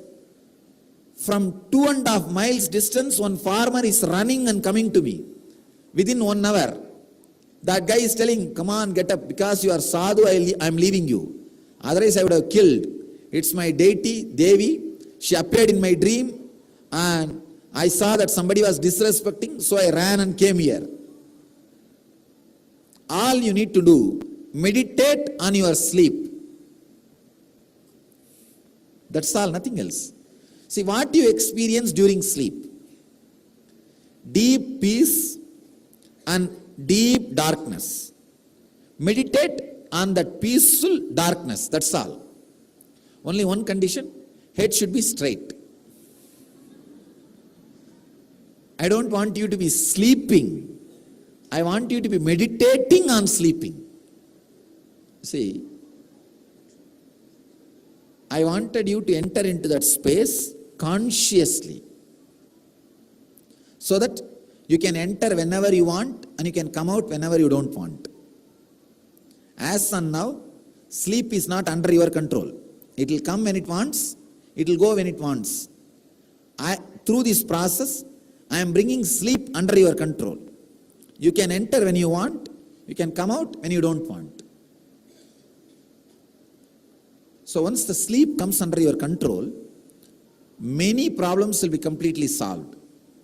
The freshness, being alive, so many problems will be completely solved.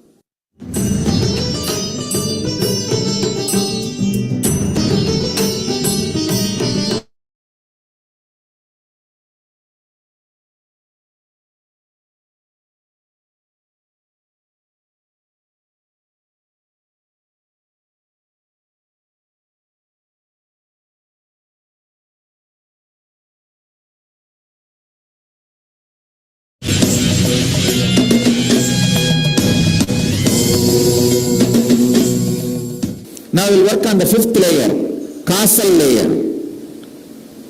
So as I was telling first day, the causal layer is all the broken, unclear engrams. You have too many engrams which are not completely alive or aware. broken ideas, incomplete incomplete concepts, reasonless worries.